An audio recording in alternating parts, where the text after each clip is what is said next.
time with these two projects, we have time for the presentations to be fairly thorough to give you a good sense, and you can ask questions if you need to beyond that.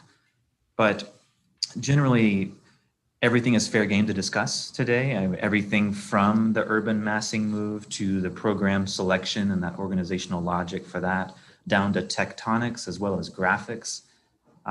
We're generally hoping for today to be, a celebration of student work, but we also want to have an honest and fair assessment of the work that's been done, and have a discussion that we can all learn from. So that being the case, I've sent the reviewers' bio information to the students. So I'll just mention very briefly that, John Blood and Alex Yeshke are both full-time on the faculty at the School of Architecture, and most of you are probably familiar with John and Alex. It's great to have them both join as reviewers. And then Michael Hargens is joining us as well, who has also taught at the School of Architecture at UT, and has recently launched his own practice. And we're thankful to have Michael joining as well. So that there'll be the three reviewers. And again, we'll have two projects today to discuss. Stefan and Christian, I'll let you go ahead and introduce yourselves and share screen and kick off. Well, actually, I should ask the reviewers, do you have any questions? I have a quick question.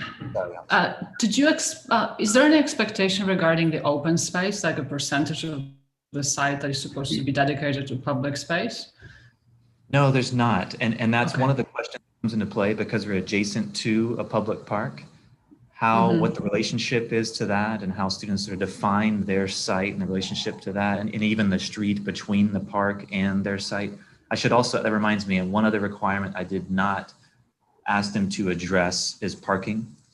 So I did not have a requirement to have parking. There is a multi-story parking garage immediately adjacent to the site, and the students have an opportunity to critique that and or imagine something different than that. But I did not require to have on-site dedicated parking for this property. So there was no requirement in terms of a percentage or square footage ratio of public space, but that's meant to be part of the strategy. Okay, thank you. Sure. All right, Stefan and Christian, go ahead. Okay. I'm Christian. Stefan, you there? You're muted, Stefan. Stefan, you're muted. On you, Christian. That's a great start. Great start. Good morning. I'm Stefan. Just want to make sure everybody can see our screen and see what's happening. Yeah, we got it. Okay. Alrighty. All right. I'll kick us off here. So one thing that we wanted to look at in Austin was just how it's this unique natural environment that sort of bleeds throughout the city, and that's one thing that we took to, and this idea of like how these parts of the city and these natural environments are sort of important and almost kind of sacred, and they all sort of network within one another. Shoal Creek, Lady Bird Lake, and then what is going to be renovated, I guess, is Waller Creek. So yeah, with that being said, we are challenging the interaction of who would use this space, the interaction of moving through our site, and we are also immersing you within different gradients of our project, with different parts, different objects, and then also that very unique relationship that we have with that public park on our north side. So this is just a representation of this idea that we were interested in, with this sort of sense of layering. And so, this idea of how we can use materials in a sequence of layering to sort of engage this idea of immersion. So a representation of our analysis of our site and what we thought was important to consider with our project. You could see that the parks and the natural environment that exist within Austin, as well as the density here on the top right, and where people are moving towards, and where most of the density is coming towards our site, which you can see right there. and then where people are moving when they get off of their transportation, right? Where is the movement mostly happening? And we are responding directly to those with our design. And so here's a more in detail look of how our site is relating to these two parks. And again, like what I was saying is that we see these parks as these sort of generators for circulation rather than these destination nodes within the city. And so our building is trying to respond to this idea of movement. And a representation, again, just zoomed in version of where most of that's coming from, this corner being one of the hot corners of ours, as well as this corner over here. And then you can see that we're trying to move people through from that east side and the north side with highlighting these two axes, north and south axis and east and west axis. To ultimately create a larger link with this natural systems of Shoal Creek here and then Ladybird Lake. So this is a more closer representation of the immediate context, showing how some of these buildings are sort of erecting themselves on the site, and then how our building is situated within that. Looking at the park in direct proximity just right there to the north. And then there's the parking lot that Matt had mentioned earlier. A zoomed in version of more of our circulation through our building, which this would be this north entrance, that corner coming from that park and the bus stops that exist on Guadalupe Street over here. And then looking at the drawing here on the right, that south entrance on that corner. And then representation here of most of our circulation of where we're pushing people through and pulling people towards. And then showing you within a larger context, more of our urban site condition, how we're pulling parts of this building up, having breezeways, bringing the natural environment within our building, and ultimately, pulling you through and linking you towards Shoal Creek and Ladybird Lake over there. And then I will show a GIF here, Stefan. You gotta stop sharing. There you go. And so here's the sort of main idea of how we're rethinking this idea of what a performance space can be. And one thing that we noticed from going to the Moody Theater was just how kinetic that these parts are when setting up for different venues and things like that. And so we wanted to take on that idea of these kinetic moving pieces that can actually start to inform different ideas of program and different ideas of proximity to performer as well as the audience. And then how these curtains can be pushed and pulled and actually control different dynamics of what can happen within these different spaces.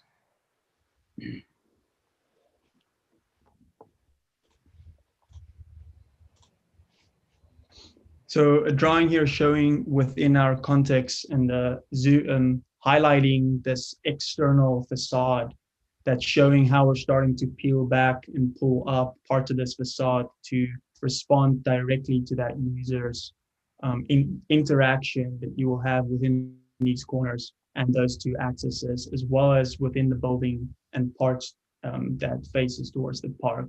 And over there you can see, it's highlighting Ladybird Lake down there. Main two projects we were influenced by were the projects here on the left side, and both of those projects deal with circulation and taking into consideration, what's happening within its surroundings.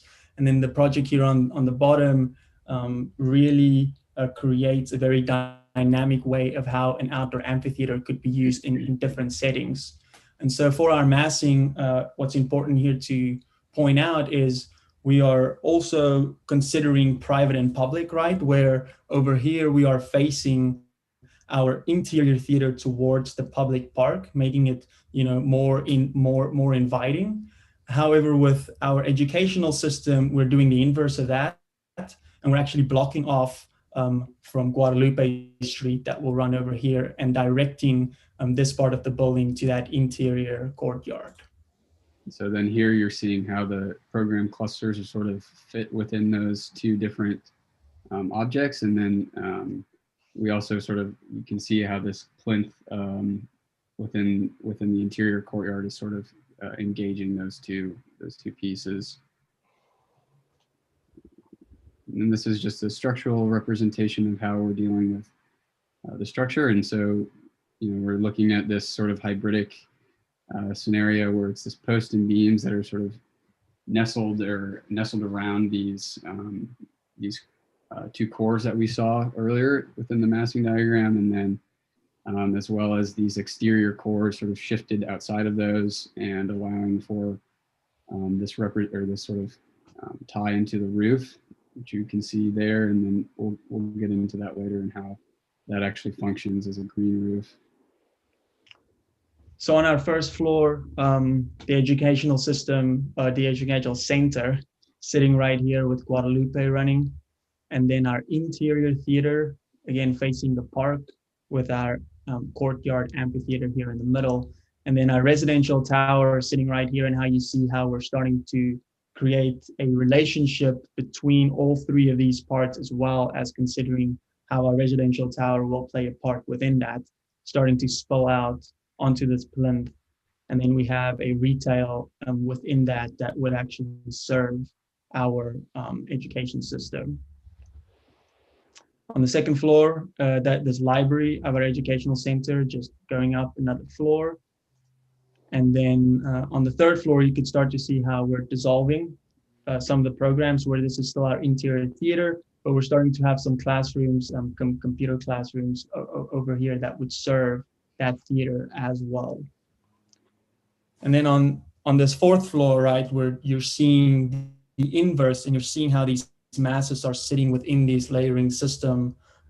So you could start seeing parts of our exterior being visible within the interior.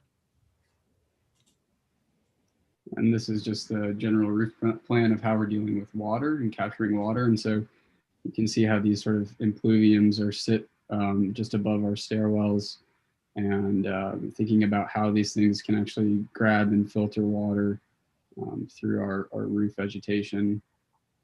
And so this is just that representation of having lusher vegetation in those areas, and then the surrounding area, which would be occupiable, through green roof and served as like this elevated park in relationship to the park just north of it.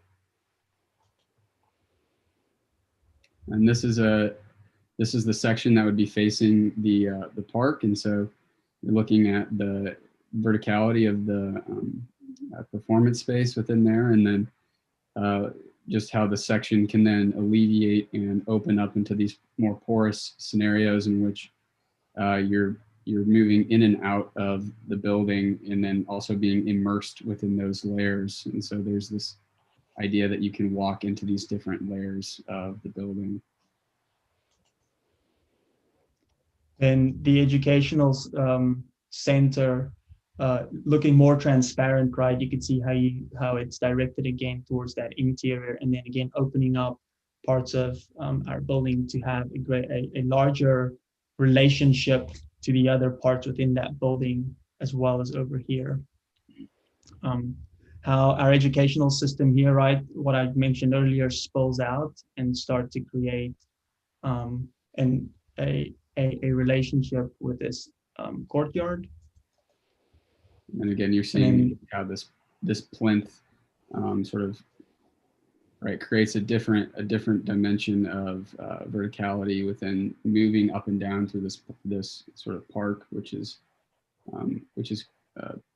takes precedent to what is going around Austin's park network currently.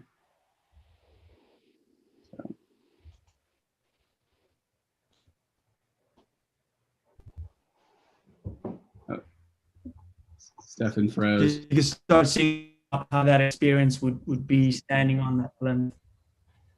Huh? Is it frozen for anyone else? Yeah, Stefan's frozen at the moment. Stefan, you were frozen for just about 5 or 10 seconds, but Yeah, it's okay. This is Dramatic pause. I'm not sure. oh no. Am I frozen now? Uh-oh.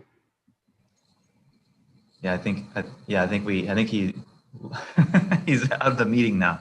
I've never seen that before. The presenter disappeared. I think John's right. It's for dramatic effect. Yeah. I'm really looking forward to it. I actually have it up on the other screen, so I'm scrolling through the other stuff too. Okay, Stefan, we see you now, and you're not frozen. Okay. Okay, great. Can you guys hear me? Yes. Yes. Okay. Yeah, so here's the sorry. Here's the view from the interior courtyard on top of that plinth.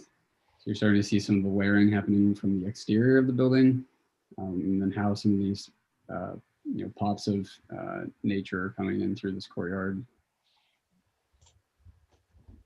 And this is just looking at the elevations, and so we're looking at how how the screen sort of responds to the masses that sort of alleviate within them, and then how we are peeling these parts of the building to respond to this idea of circulation.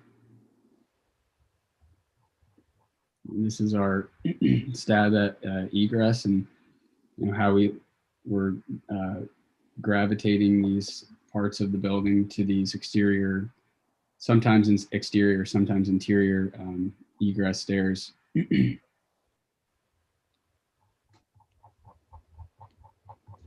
And a representation of how we're considering, right, MEP and RCP, and how we are resolving those systems within our building.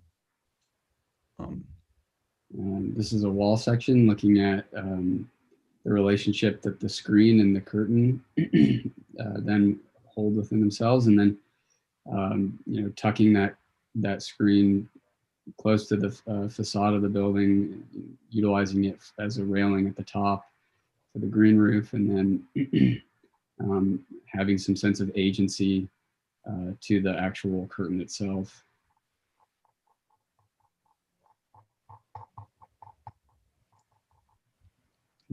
So again, you can see, right, how that interaction between alleviating some of these parts within our building, and then the interaction with the experience that they have walking underneath the facade system, and the layering that we within.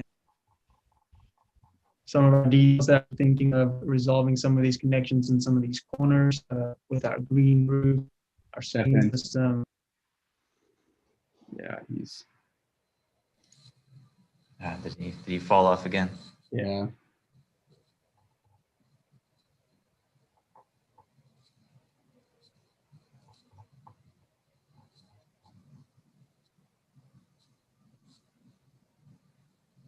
I think he's back. Yeah, I'm sorry. I really don't know what's happening. It just keep throwing me out. Yeah. Well, you're almost done. Yeah. You're almost done. That's right. Okay. Showing that structural system within the context of our education system, and how those parts start to fit together within a larger system. We missed the details, and so it's fine. It's okay. fine. Yeah. And so this is the interior courtyard view, looking from inside the building, and so we're starting to see how the screen is actually having some sense of views in regards to like what exactly you're seeing that is totally opaque, and then what is not opaque but translucent, and then what is transparent.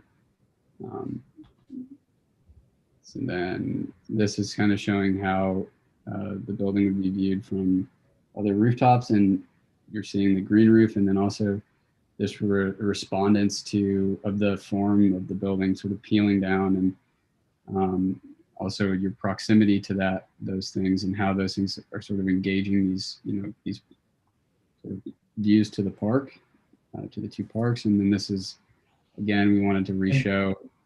We wanted to reshow this as a way to look at the sense of layering and the richness of these materials and how they sort of engage that idea of immersion. And then finally, the intention is that the narrative of this building is responding well to its specific condition within Austin, and that through this responsiveness of the architecture and the materiality of the architecture, it plays an important role in immersing the public into these unique conditions of what a performance space can be. Yeah, thank you. We'll open it up to the jury.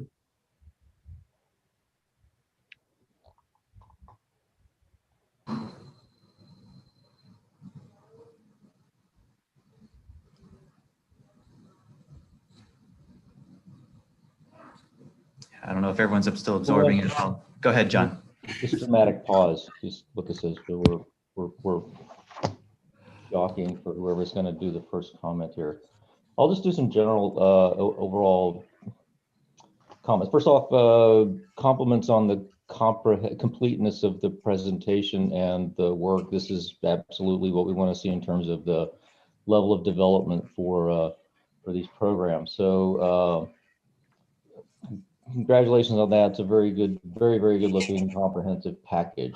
I'm trying to go back into try to figure out what the project's primary idea or central concept is, or what it's all about. And I'm struggling just a little bit with what I'm looking at right here.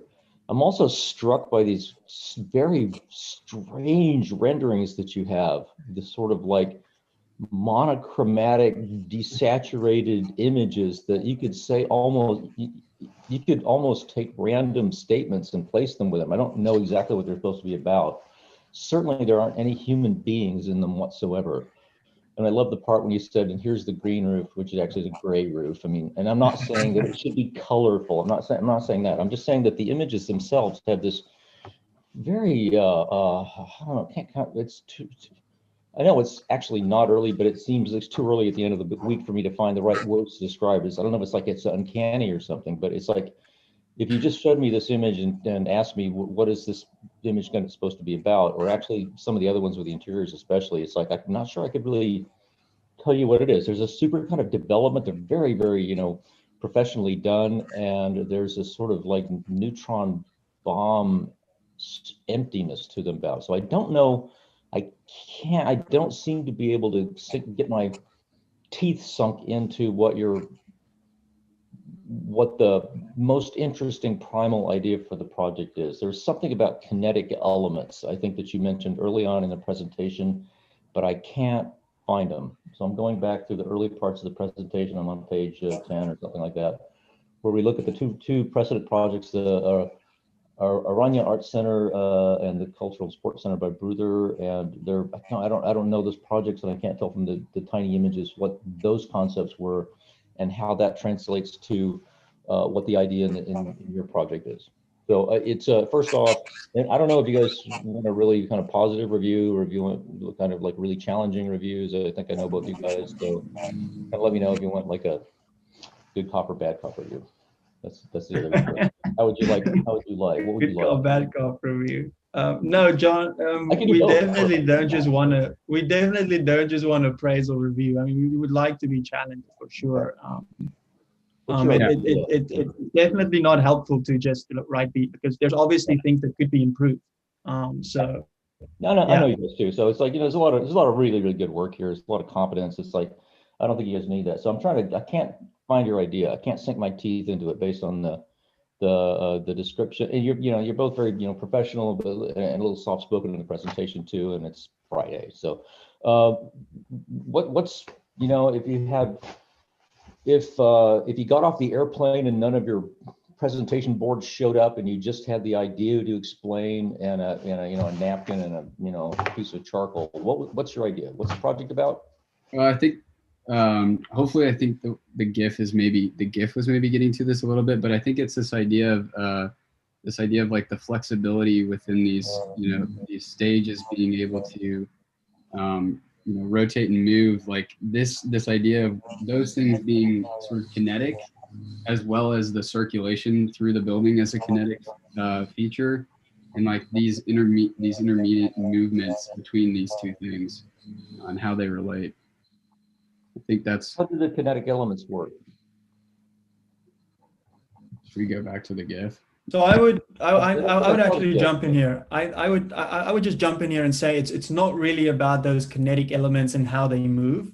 Yeah. It's just about the relationship of rethinking the back of house and the front of house of a more generic black box theater. So we're using our education system and positioning those two so that both of them serve each other.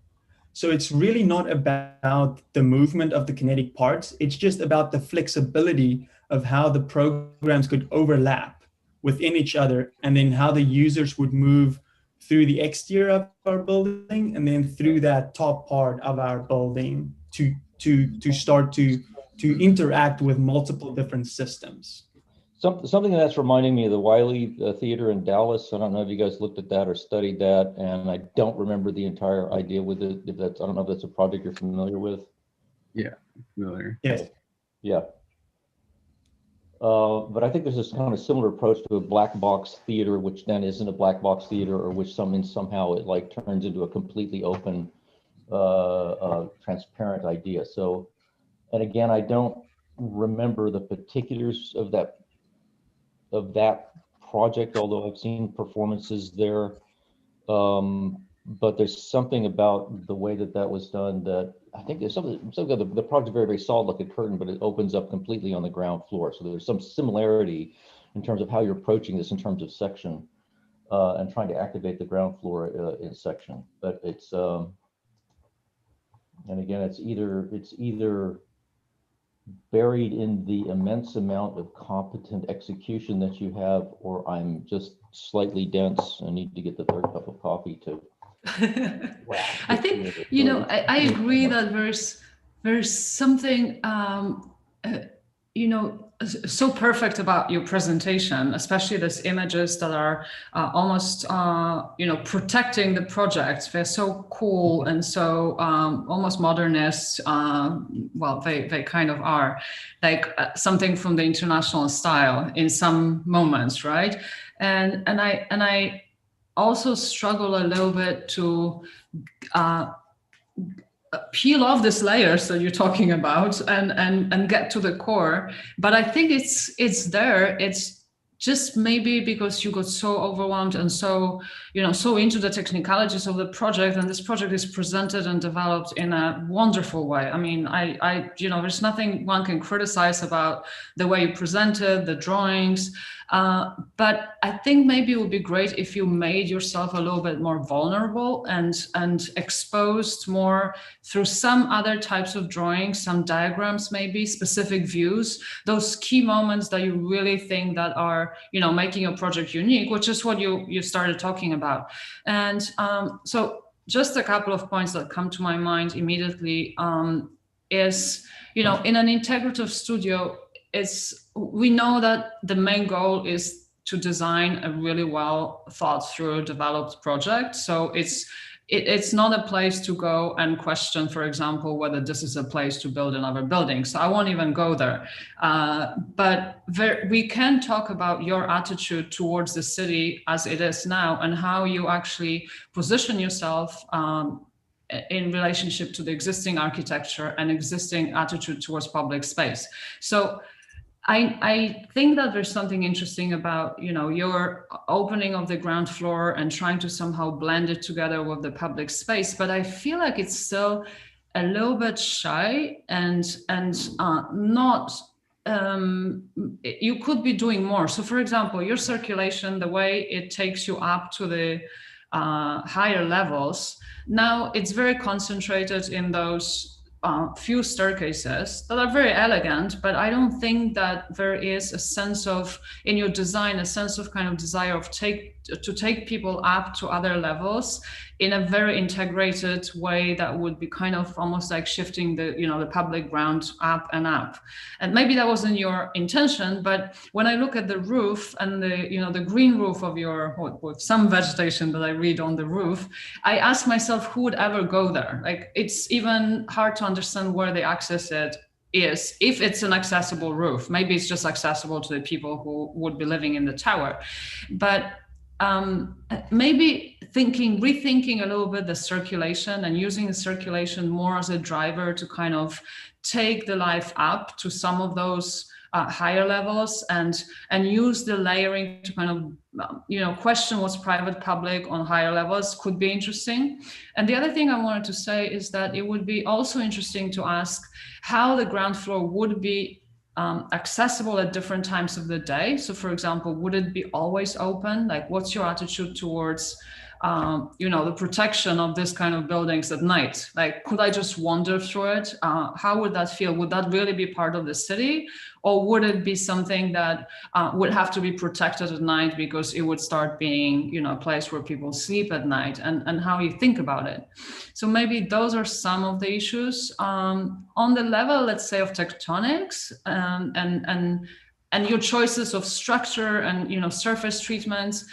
Again, it's all very well resolved, but I, for example, would like to know more why you choose this tubular structure and not another type of tectonic system, and how that relates, for example, to, you know, in the interior view, you see the ceiling and it has a very kind of regimented, like rectangular pattern. I don't know if it's a structure being visible, like trying to find a more coherent language there, and something maybe that gives your project yet more identity in that sense would be interesting.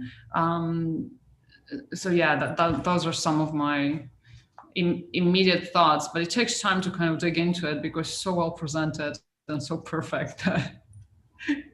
Yeah. I mean, I would drawing. tend to agree with all of the prior comments. I think that in general, the overall presentation is extremely cohesive and well documented. It's hard to sort of critique any of it, other than I do question a little bit the fact that there's like scale figures in the plans, but then we get to these renderings and like I don't have any idea what the human scale is here. But I do think that I think if I had to project what I think your project's about, I actually think it's really this I don't know, it's somehow the friction between public and private about this idea of public space and park space coming into your building. And so when you first started talking about the project and connecting these park spaces, you know, to the south and to the west, I really thought that somehow that was going to be more of a thrust of your project. And then there was a talk of the performance aspect, and I thought, okay, now we're just going to talk about performance. And I think it's because you're grappling with so many different criteria that it's hard to distill the thing that's the most important. And so I know layering kept being talked about, but I feel like that's sort of I don't know that really helps me understand your project any better. But I do think that this ground plane and this sort of like, every time you were showing a plan, I was questioning like, where is interior, where is exterior? And I think there was something really great about that moment of just trying to figure out, is this building about being inside or is this building about being outside? And I think that threshold condition that sort of seems to exist all over the place. Like, it's very apparent in this image, and we always end up talking about whatever image is on the screen, but like you can see the porosity from the corners, but I really felt like some of your other plans also suggested that there might be floors of this building that are, you know, half outside, half inside. And I may be reading into that, but I found those to be really interesting and refreshing. So what Alex was saying about this idea of like, where can I go at night? Where can I find myself like, you know, sort of creeping through this building, I thought was really interesting. And I want to commend you too on this idea that, you know, the residential tower as a program is I find it infuriating, because what we keep seeing is just like parking garage, tower above, like at least in Austin, there's just doesn't seem to be any kind of way for these different kinds of programs to coexist. So I think what you've done with the public space and sort of trying to imagine how we might better integrate a residential building into a project, I think is also is also really interesting.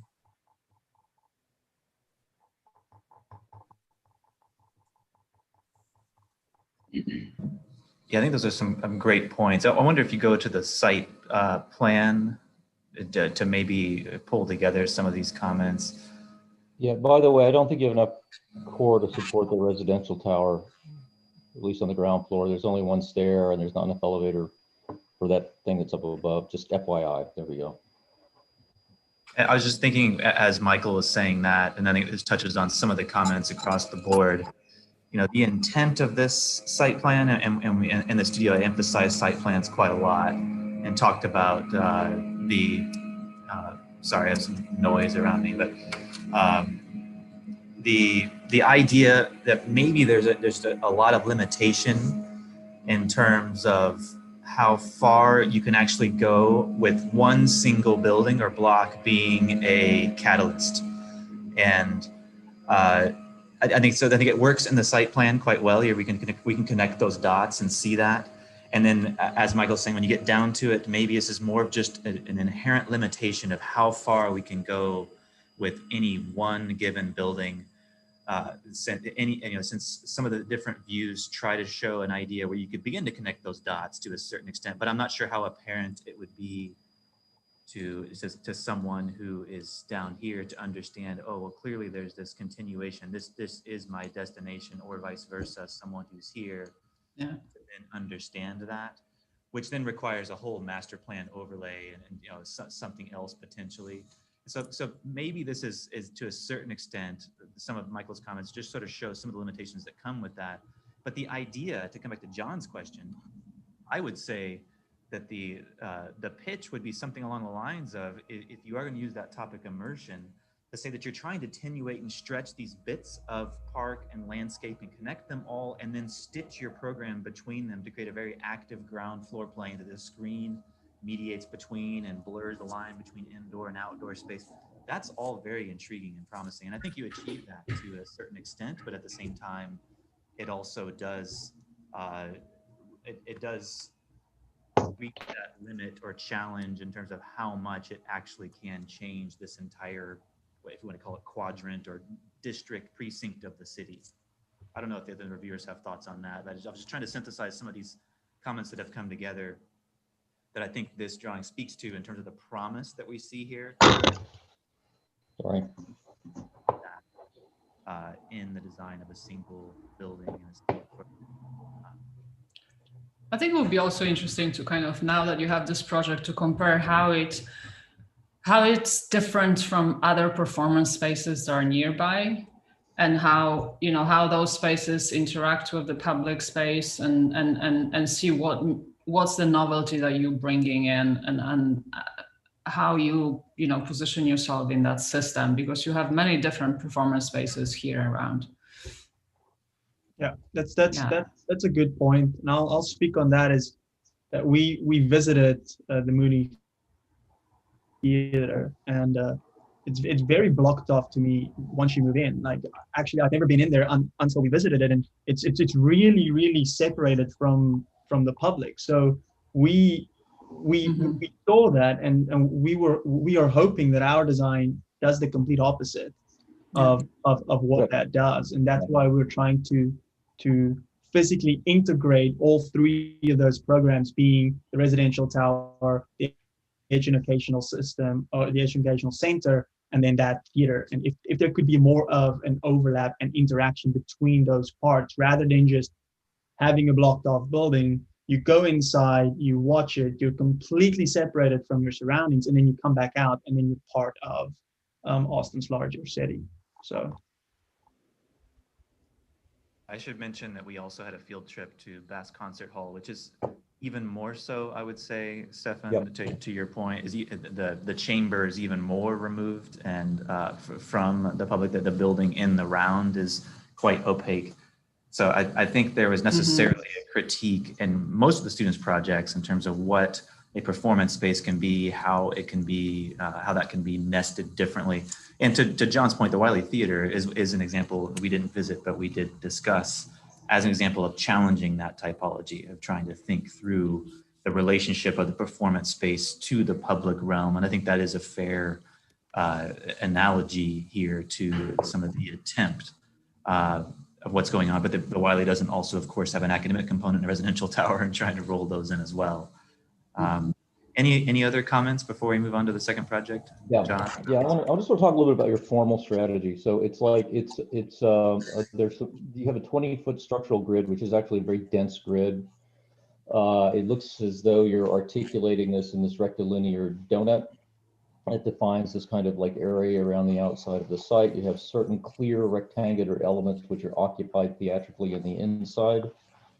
However, this thing in the middle, this quarter circle amphitheater, I hate that part. It just seems to be stuck in between and too well behaved, and it's somehow like forced or locked in between the areas that are a field condition or structural grid condition, and those areas would start to be occupied. So it's neither one nor another. And I look at this diagram on the screen right now, and I start to see a potential of interlocking patterns that exist at an urban scale. And I just start to wonder if there's room to overlay or introduce an additional formal language that starts to react in exception to it. There's a very, very good article in Peter Eisenman's book, 10 Canonical Building Things. What's the name of the rest of the title? It's a chapter he wrote on an unbuilt chord project called the Palais de Congress. And is it okay if I share the screen just because it's not online? I don't know if it's gonna be okay to flip just to get the idea across really, really efficiently. Share my screen, it's right here.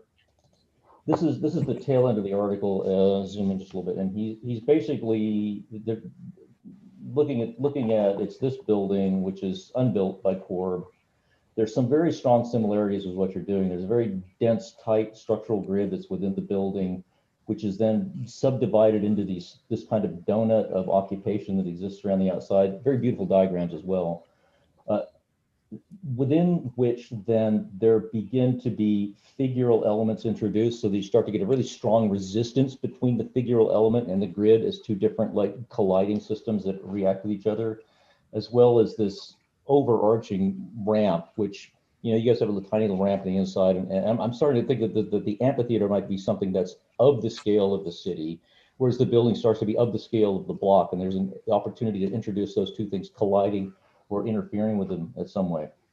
And then he just goes on to talk in enormously clear detail about all of the different systems that are present in this thing and how they come together through their interaction and collision to create this richness of experience that happens in the building.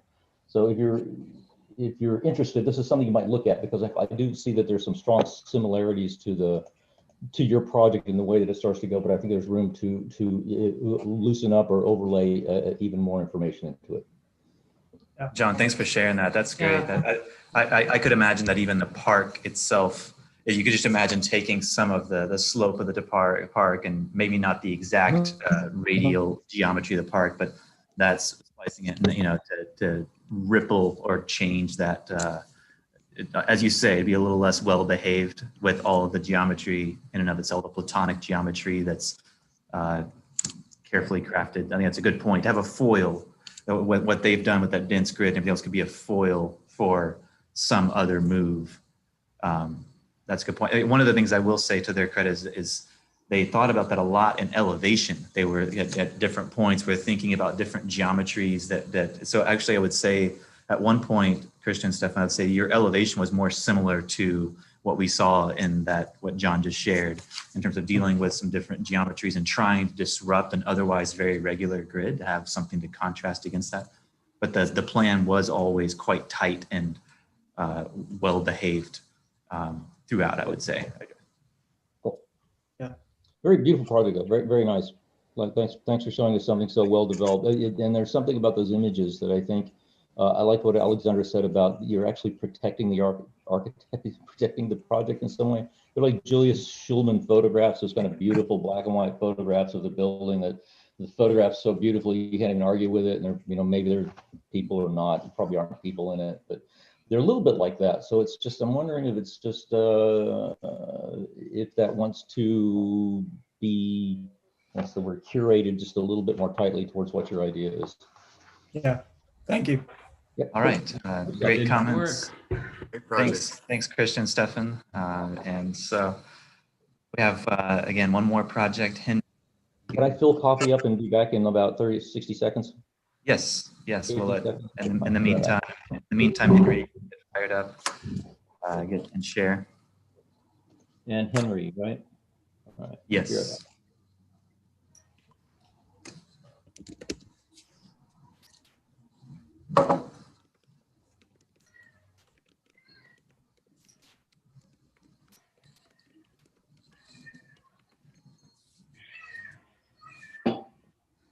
I'll just leave this here for you while we get set up.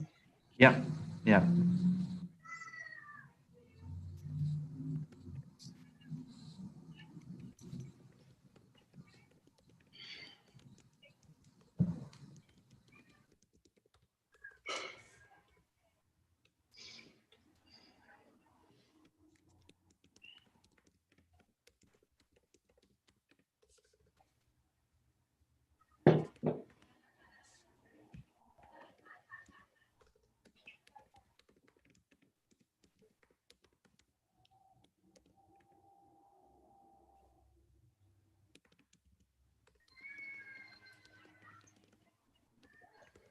Okay, thanks.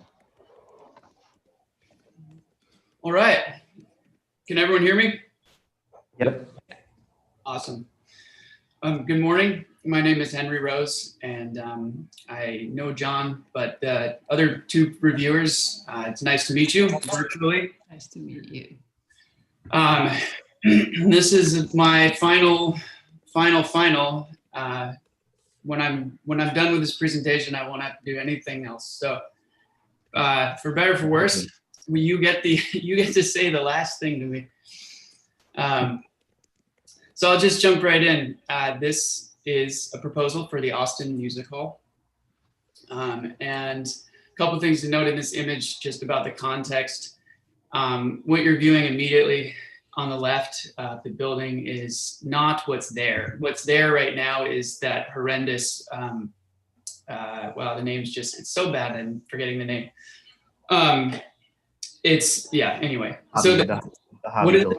The hobby building. And hobby building here. Yeah. So what I'm proposing is that they'll probably look like this in the future. And the east-west access is not currently blocked off. But the north-south axis along San Antonio on the right side of the screen over here is currently blocked off. Oops, I don't have control with my keyboard now that I'm in Zoom. I apologize. Got overlapping controls here. All right, we'll use the mouse. So what is the Austin Music Hall? This is a civic building dedicated to supporting and celebrating the arts, specifically music. And in particular, it represents the city's stake against an encroaching office development that will envelop all of downtown unless it does something about it. It's 8 floors if you count the roof. It's over 150,000 square feet, and almost all of it is publicly accessible. So some of the highlights. On the first floor, you've got restaurant and retail, indoor and outdoor. You've got public access into the atrium, into the first floors. You've got educational spaces that can be configurable and used by different organizations. You have much smaller music studios that are designed to be rented by, musicians or bands or groups on like an hourly basis that would have 24-hour access. And with tech these days, I imagine you could just get an app and like set that up so that people could do it on the fly. There's even storage built in for larger instruments like drums if you can't commute with those. And the office plates, they're separately rentable and completely closed off from the rest of the building. So those can be occupied by an individual entity. Business. And then you've got a couple venue spaces. So in the basement, you've got 4,000 square feet on the main floor. Then you've got a 4,000 square foot mezzanine. And then you've got a smaller jazz lounge off to the side. And I'm imagining that all of this can be rented and used for private events if need be. So currently the site's a parking lot, and it's owned by Travis County, which represents, I think, a unique opportunity because there's very few of these left, especially with such a prominent location right across from Republic Square. And one of the coolest little pieces of history that Matt clued us into is that, I think at least, is that these are the auction oaks. And they're, if you don't know, they're called that because this is where an auction was held over 100 years ago, and the city sold off all the parcels of downtown. So there's a symbol, and now look what's happening, right? So there's a symbolic opportunity as well as just a real opportunity, because this is a great park and it's just been redone, for the city to reclaim some civic territory. The other thing to note is my residential tower. The proposal is asking the residential tower just to be split off and moved down to the south part of the site here. And a service alley put between them. So the buildings face back to back, and this gives frontage on all pedestrian aspects. And I think one of the worst parts about this, the hobby building, is that it actually didn't even have a sidewalk for a long time. It's crazy. And there's a entrance to a parking garage off of this massive one-way street here. And so it was literally like the condition on the edge of a divided highway. And consequently, things like that, and the W has its back and its service entrance right there, the loading dock. So you get all of these buildings turning their back on this place. And I think we need to do something pretty profound to reverse that condition so we can start responding differently. Just next to what we were looking at before, this is a parking garage right here. Okay, so on the ground floor, what we were talking about before, we've got a restaurant on one side, and then we've got retail on the other side. And then the whole back of the building is configured to allow services to come in and then access the places they need to access through the core, including like elevators that need to be accessed on both sides so that you can get materials into them without entering the lobby space and all of that fun business. Yeah, so here we're walking from the W up towards Republic Square.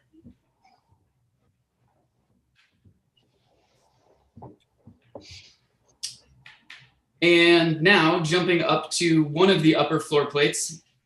I think they could be configured similarly, or there's actually quite a few options on the classroom side. And you'll note that the way that I've set up the office allows for an open office plan, and then some private offices, kitchen, conference room, coffee print, bathrooms, all that kind of jazz. And there's two, so this bathroom cluster is completely located within the office itself, and then there's two bathroom clusters within the core of the building. And here are the closets for storing drums. And I imagine that you could rent those out on like a quarterly basis if you like needed to do that. And then the other ones, the other spaces, just, there's a degree of thought for acoustic insulation. So they're all double walled, or they face the corridor, and then they abut. They're packed between the two concrete cores as well, so that they're acoustically isolated from the office and then the educational component. Quick look at the roof. You've got you've got elevators that actually exit directly onto the roof, and I toyed with the idea of having them come out the other side and then come out a door. But I thought it'd be pretty fun if the elevator door opened and you just got a view immediately. But I'm not totally sold on that. Yeah. Okay. Program, we don't need to dwell on this too much. We just a 3D view of what we went over.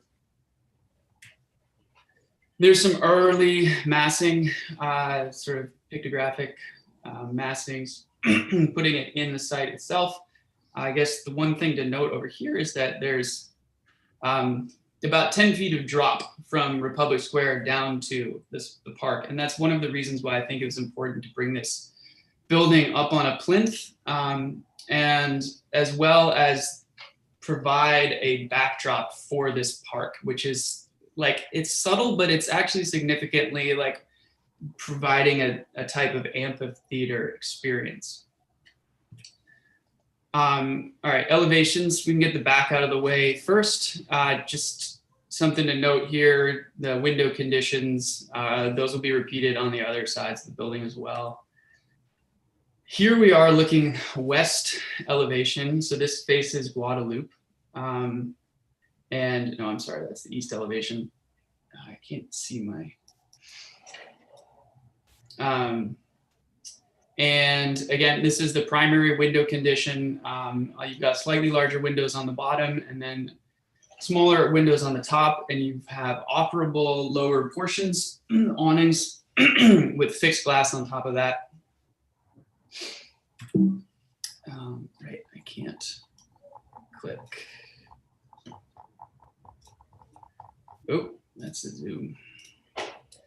And now looking at the front facade again, which we've seen before. I think some things to note. I mean, there's, well, we don't need to get into the details of that, but the same windows here, except they're just flipped. They're flipped over.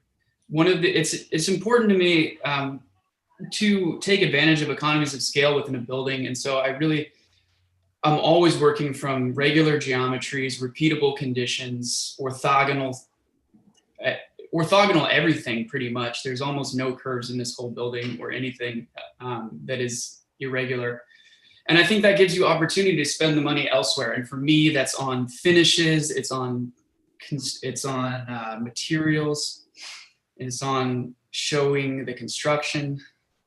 So a quick look at the entry vestibule. It was difficult, well, I'm not saying difficult, but there's a lot of complexity going on with taking this atrium and then turning the envelope 90 degrees and resolving all of that. So this is a closer look at that condition.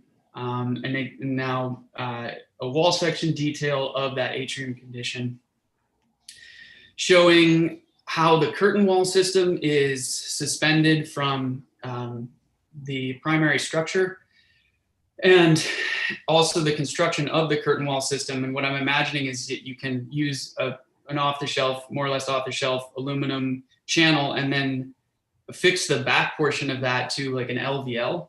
So you can just use it. You can use standard, what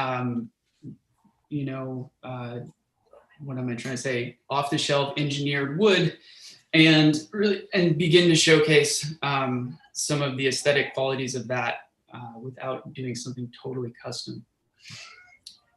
So put it all together. And this is what the inside of that space looks like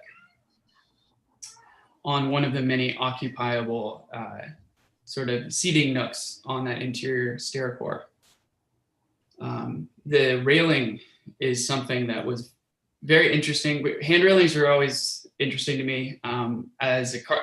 My experience before coming to architecture school was as a carpenter, and the carpentry involved in creating hand railings is probably the most complicated carpentry that exists this side of shipbuilding. And actually it really only shares nothing with actual like residential carpentry techniques, and it shares almost everything with a whole other kind, and it's a lost art. And it's something that I've been interested in, and I've certainly never done any of it myself, but I still love handrails. And this doesn't, I'm not proposing that there's any carpentry involved here, but what I am proposing is that the handrail is made out of glass. And it's fixed from the bottom onto a steel section that's recessed into it. And again, with regular conditions, you can get these cast glass sections, and there's only a few of them involved. And then you just repeat that a number of times. Just quick look at some Rhino screen caps. Again, the regular geometry thing to me is so interesting. And I think a lot of architecture is trying to be so dynamic in terms of its single gestures.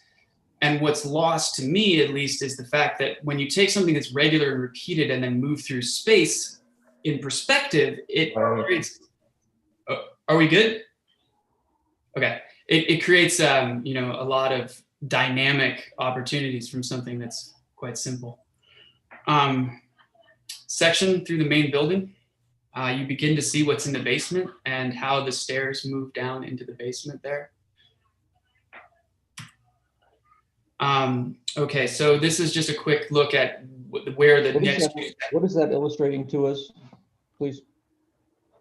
This image? Right here? Yep. I'm about to explain that. Okay, keep going.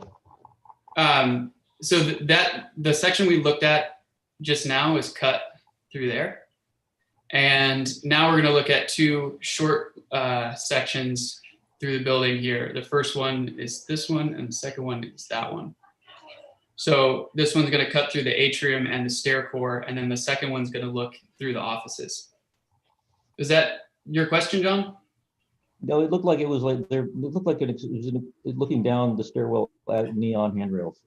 Oh, we got a time lag. I'm sorry, I'm probably moving too quickly. This image here. Not there yet. Okay, we'll come back to it. Keep going. So here's a section through the core and also giving you a look at the atriums at the venue space below. And now we're in the offices. And we're also cutting through the mezzanine bar, and which has a view to the atrium, view to the venue space here. And also some of the things that are not shown on the mezzanine basement plan, but in the sub basement, there's the storage room, which we'll see in a second. Structure wise, it's pretty straightforward. I think the things to note here is that what I'm proposing is in order to showcase, so we've got, I guess it's not straightforward if I haven't told you about it yet. We've got glue lamb beams, glue lamb columns, and CLT floor decks with a suspended floor system, which is used as the plenum space to distribute mechanical services.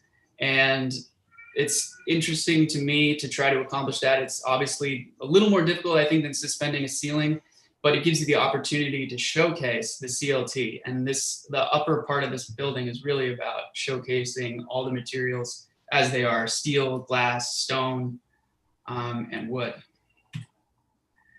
So look at another wall section through the exterior wall and the masonry construction of that, and how the awning ties in.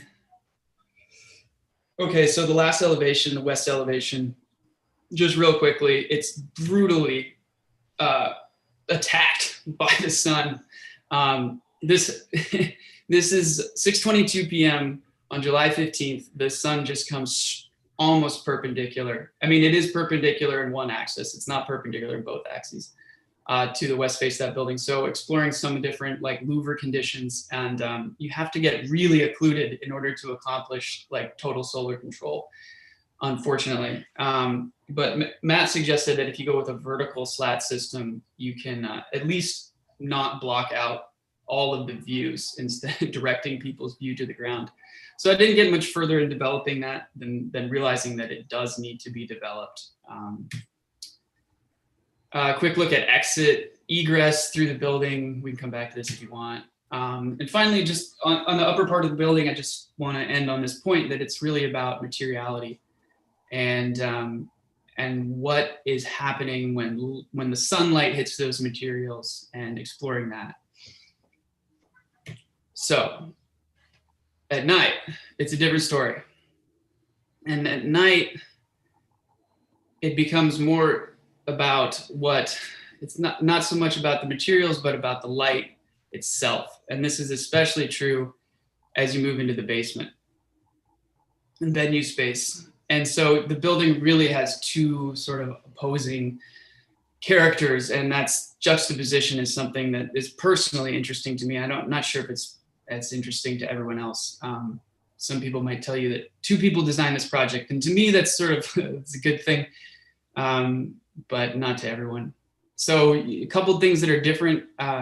Instead of having exposed materials in the basement, what you've got, everything is just painted gray, and then it has light shown on it. And what you see here, no Photoshop, there's no fog, it's just the effects of light on various tones of gray.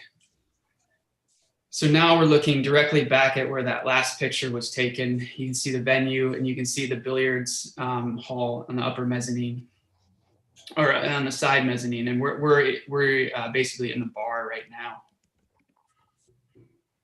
Okay, so yeah, this is the basement plan. So the first image was taken here and the second image was taken here. Let's see if there's anything else. We come back to anything you want if anything's not explainable, or excuse me, if anything's not obvious. Here's a lighting diagram of literally what those images were lit with.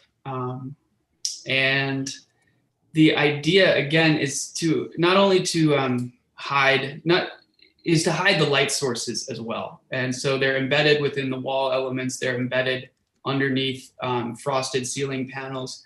And the goal is to just create luminosity without actually having a light source. And they're also hidden behind the deep beams that carry the point loads from the atrium as well. It's something I glossed over, but in order to open up this space, the roof loads are actually coming down the column grid right here.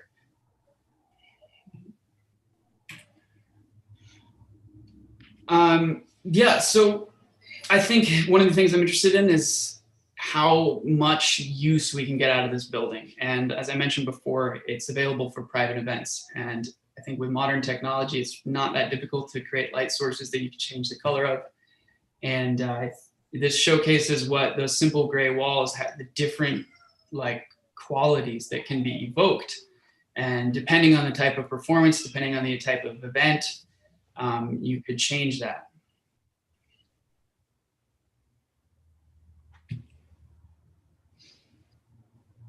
A close look at some of the possibilities for tying in the rest of the design with the architecture.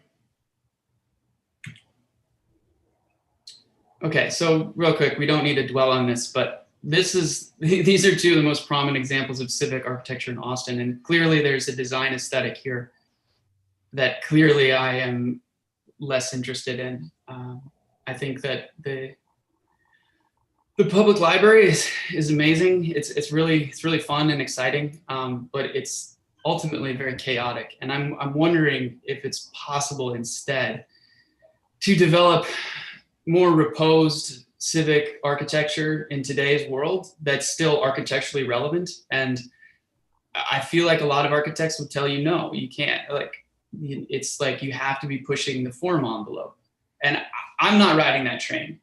I don't think, I believe that within typical building forms and common elements and techniques, there's tremendous variety and richness when you work within a very limited palette. And it's, to me, I'm much more interested on how well you do something than on exactly what you do. And, you know, it's the analogy that I've often thought of is in music, popular music is you're trying to get that hit. And with a couple other traditions, especially jazz and folk and blues, there's something called a standard.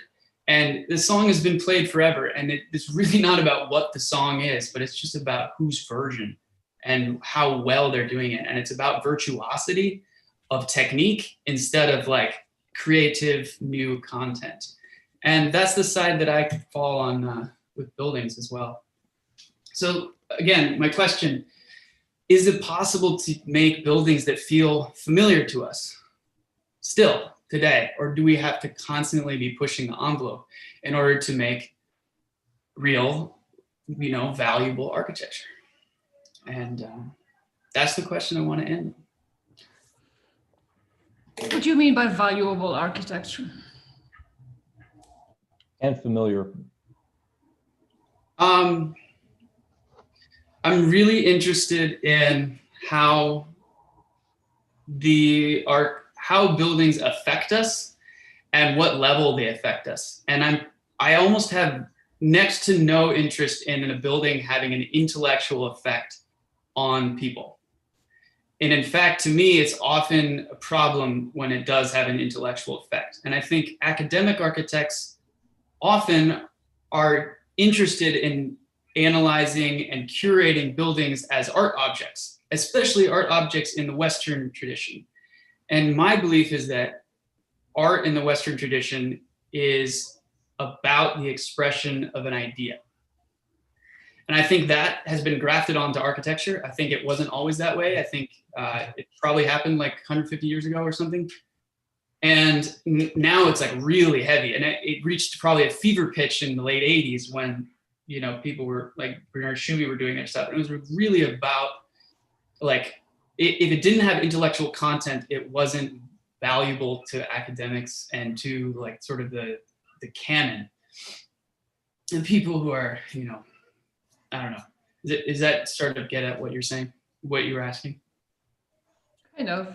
I'm trying to understand what you give an example of, you know, two buildings that you're critical of, one by Lake Flato and the, you know, Austin City Hall. I would say that the Austin City Hall is actually an expressive building that doesn't really operate on an intellectual level. It operates on more on a sensual level of very different from what you're saying now. And then you're giving an example of, you know, the Lincoln Center, which is a standard example of new formalism, which is also not really an intellectual approach. Well, you could say a little bit more, but I'm trying to understand where you want to position your architecture and what is really the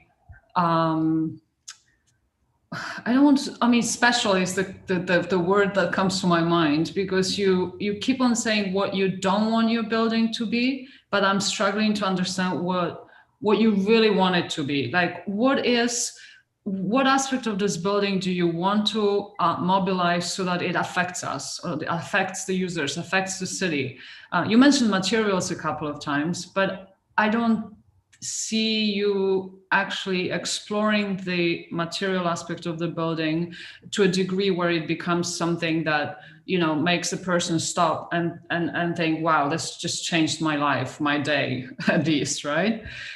So I'm struggling to find where you are and where your voice really is, as opposed to just saying, I'm none of this. Yeah, I think I've known you for a while, Henry. So we have the benefit of some history and working together. And I think Alexandra raises a really good point. Can you back up one slide, please? Would you please restate more clearly the bottom half of that slide? Okay, if I try and read it, I can't make heads or tails out of it, but I have a little bit of a sense of what I think maybe you were trying to say. But it's a really good idea for you because you work intuitively, you're working on feelings. It's going to be much better not to make broad statements about architecture and the art world and things like that, and to stick to things much more specifically and tangibly. You know, and quite honestly, I'm interested in your conversation about the handrail, and I want to go back to that and talk about things which are tangible and material and familiar. And when you mentioned Bernard Schumy, I mean, he was doing some really interesting conceptual propositions and ideas about what architecture could be. And if you were in New York at the same time, you have Robert Stern doing deliberately traditional architecture with an overt intention. So you have two there's a wide range of approaches to things. And I think your challenge, Henry, is to start to really zoom in as precisely as possible as to what your value set is, because you're giving us value slides here. They're lacking clarity at the moment. And I think it'd be a good exercise to do that. So can you take a stab at restating the bottom half of that slide more succinctly?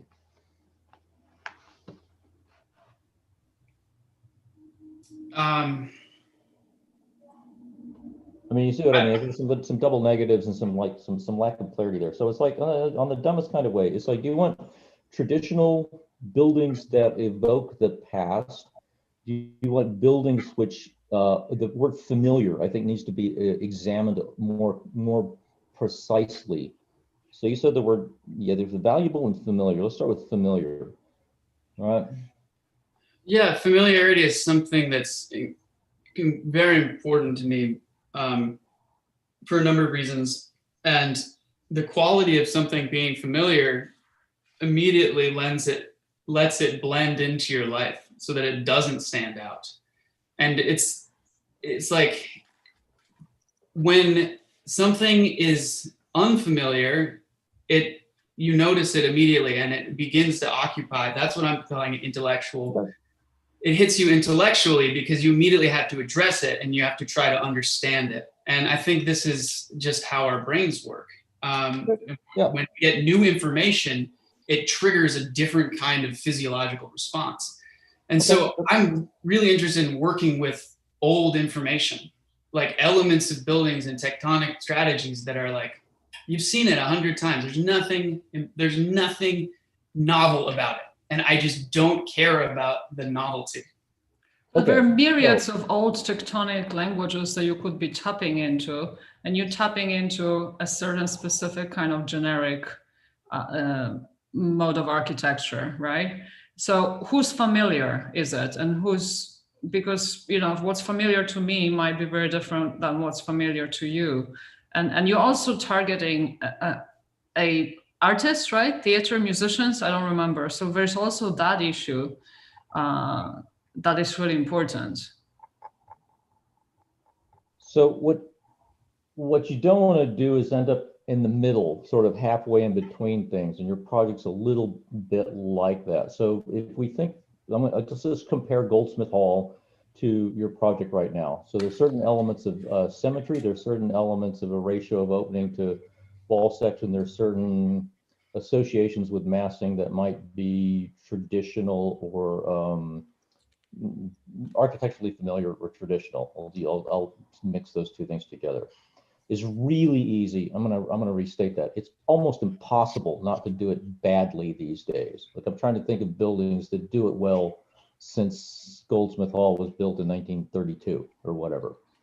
Okay, and even Goldsmith Hall, honestly, there's a lot of fakeness in Goldsmith Hall. Those aren't real stone corners. Those are, 2-inch corners that are stone that have been carved out to look like they're solid. So there's a lot of this weird not honesty that's going on in that building. It's a concrete building. It's hard, you wouldn't know it though. So this is a really, you got to be really careful about what you're doing, because a lot of people like end up in the middle of this and they end up doing things that are done in Drive-It or kind of like fake stucco that's supposed to look like it's associative with Mediterranean architecture that doesn't quite pull itself off very, very successfully. I do think that what you're trying to do is a little bit like what Larry Speckwood did with those two buildings downtown, the two buildings that flanked City Hall. He designed those things in 1980 something, and I was around in and out of his office and when he was doing that. They were meant to be fabric buildings that flanked City Hall, which at the time, 1980, it was supposed to be kind of like a Stockholm's library, kind of a rotunda building, and then we ended up with like Predoc's thing in the middle that happened. But those two buildings start to be very kind of like normative. Do you know the buildings I'm talking about, the Silicon Labs or whatever they are? Yep. Yeah, those two things. So they start to make reference to materiality, but they start to be a little bit unfamiliar at the same time. So the massing is not trying to be flamboyant, they're trying to be symmetrical. They're grounded, they're urban, they're fabric buildings, they're not super tall, they're not trying to be weird. But he does deliberately isolate the parts which are masonry, and he uses a really kind of textured creek surface limestone and glass, and he isolates them so that they are slightly unfamiliar. Right, so the massing's familiar, but the materiality starts to be more present and slightly unfamiliar. I think that's what you're trying to do. Honestly, I think you're much closer to that in a certain sensibility, and I would look at those buildings and maybe talk to Larry. Because right now you're doing this thing which is we see in all over the place, really badly done. It was like cheap buildings with stucco walls and punched openings, and it's to do that really well, you've got to really be on top of your game and watch out for that. Does that make sense, Henry? Yeah, and I think that's my point, is that it's about how well you do it. It's not about what you do. And so I would agree with you. Like, you have to go all the way into into the quality of the materials and the quality of the construction in order to make this work. And that's what it's about. Yeah, well, you haven't convinced me yet that you understand it and that you're able to do it. I think you're getting, go back to the weird thing I was asking about with your conversation about the handrails. I don't see the glass handrails that you mentioned in the inside of this building. We can jump to some details on the inside, please. I see these weird horrible vertical 4-inch slats in your renderings, and why are you doing that? Sorry, I used the word horrible. I just think they're horrible. Sorry about that. Well, are they horrible? Like this, again, like it's really interesting to me that, I mean, they're just completely normal, right? Yeah, like horribly normal. They're so familiar, and I know why they're done, because they're like cheap, and that's what the code needs, and it's got to be 4 inches, and that's the cheapest way you can do it, and that's why we see them everywhere. And again, like I'm just not bothered by that. Like I think sometimes you do need to do things cheaply, and it allows you to spend your money on other stuff, like not having rentable square footage. You are not in the budget here, so that's the argument, Henry. Yeah, well, I don't know. It's important to me to. All right. I'm not trying to please. Let's go back. Here's what I think your argument ought to be. Go back to that one image right there, the kind of weird neon thing looking down the stairway. Well, actually, listen to. Okay, so Henry, back one. Yeah, this image, this one right here. Okay, if you read the code, so yeah, you should be what's the word, sentenced to figuring out stair details for somebody for a while, and you'll realize a couple of things. One is that the handrail dimension that my hand grips is at 30 inches above the top of the riser, and the guardrail height when I'm at a landing is much higher for two different reasons. My center of gravity does not want me to tumble over, so that's up at 42 inches, I think, and my hand grips at a lower level. So you have two different geometries at work that are written into the code. And then we have the 4-inch opening, which is because it's the size of a baby's head, basically, is 4 inches. So you don't want babies to fall through these things. That's why the code's written the way it is. And to figure these things out is just like the world's biggest headache. But you've introduced this question about how this might be this beautifully crafted, maybe neon, sinuously continuous element that wraps through the inside of the building like a geode. I was hoping you'd say that, because you show these like really funky, crazy nightclub images where the inside of the building is something different than the outside, which I think you intuitively have present in your project, but you have not yet articulated to it. So somewhat normative, familiar outside, which reveals a geode or something very different and explosive and wonderful on the inside, is, I think, present in the argument you're starting to say, and is manifest through this kind of magnificent detail of how a handrail might be executed with something on the one hand familiar. The top might be wood, but the underside might be sort of like glowy LED neon colors. So it sort of starts to be something which like sinuously wraps me down through the inside of the building, because that's the next image. So there's this element that like of continuity that's expressed through movement and light and delightful exception that might be present. I actually think that's what the intuitive intention of the next image is. If you go up forward one image, I think that's what this thing is.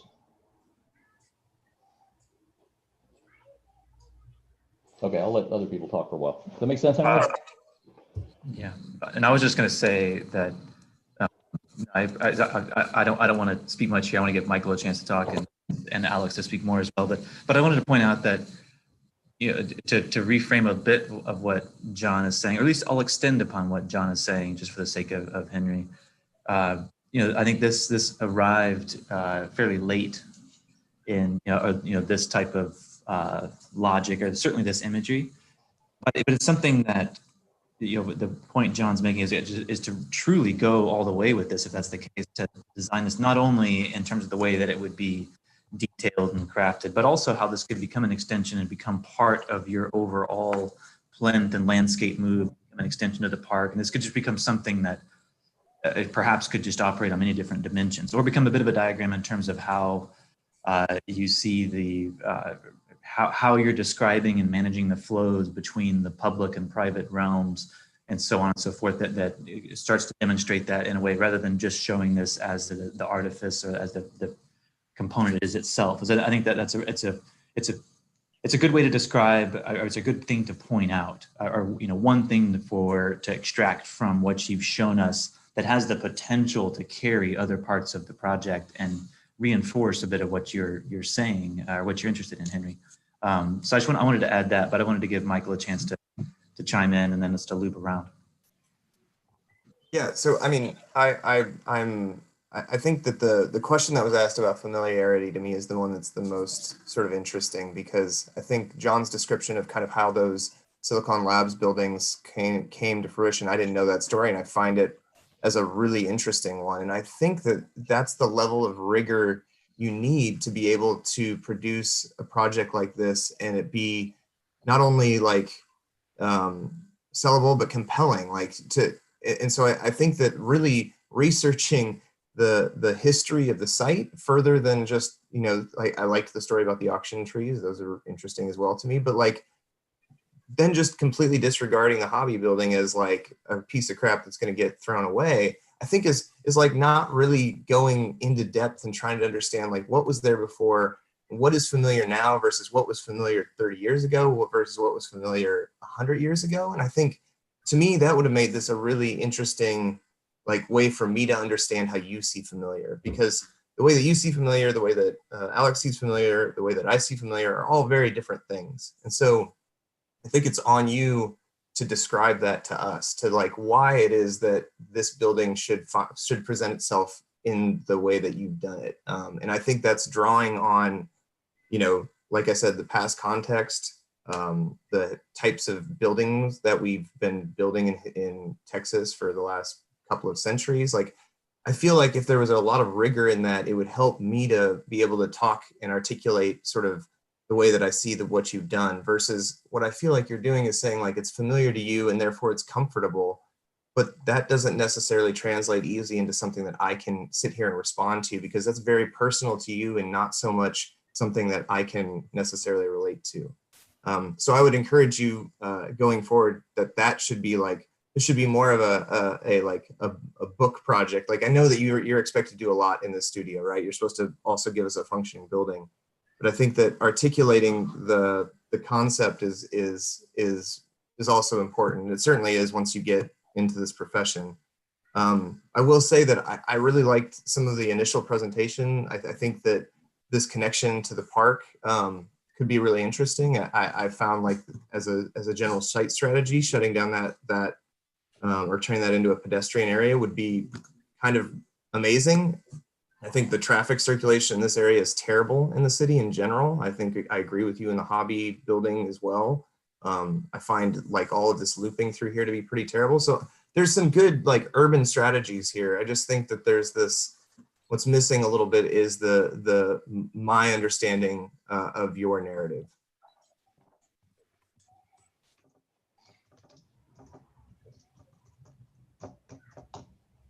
Yeah, I mean, for me, the other issue, next to the formal language that you're adopting is really putting myself in the shoes of a musician and standing in front of this building and really trying to understand whether I would feel like this is a place that is open and welcoming and really created for the public. Because the way I read this building is as a yet other corporate office that you enter through a very typical kind of approach. There's a lobby, and also the language, the formal language emphasizes the typical division into something that is more semi-public, let's say, the big atrium that is glazed versus the offices that are organized on two sides, and they are formally expressed through a stone-clad facade with a very rigid rhythm of fenestration. So me as a musician, I don't know if I would feel in a familiar territory. I would feel in a very not familiar territory of a corporate office. So I think also, that issue of really embracing the program and understanding what the community that you're designing for might be looking for is really important. And so that's one thing. And the idea of also this double nature of your project, which is somehow expressed a little bit in these railings, but mainly in what's going on in the subterranean part of the building. It almost feels to me like as if you were given an existing building from a couple of decades ago and gave it to artists and said, okay, now you can invade this building and you can turn it into something that you feel like it's yours. And just don't really understand the relationship between those two aspects of your project. Yeah.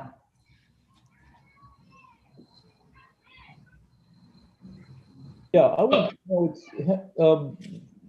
it's good to see you, Henry. Hope you're doing well. I mean, you don't hesitate to question architecture, which I think is refreshing. And so I just want to thank you on that. I do think that you need to figure out how to be more rigorous about it, which is to add, you say, okay, if I think this, what exactly, more precise in what you're thinking, and then more particular, very, very specific and particular about things.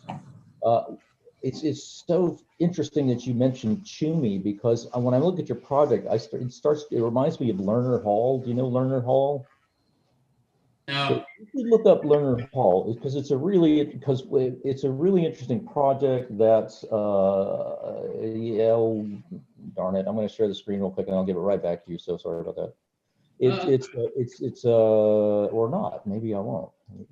It's worth showing, John. We actually referenced it in our first workshop, talking about diagramming, comparing it to OMA, Seattle Public Library, the diagrams for that relative to the Lerner Hall diagrams in terms of that circulation flow. That's a good one to bring up as a refresher. If I don't seem to be able to get the screen. Could you unshare for a moment, John? I'm going to try to, but it's not letting me do it for some reason. Now you can. Now that it's this thing right here.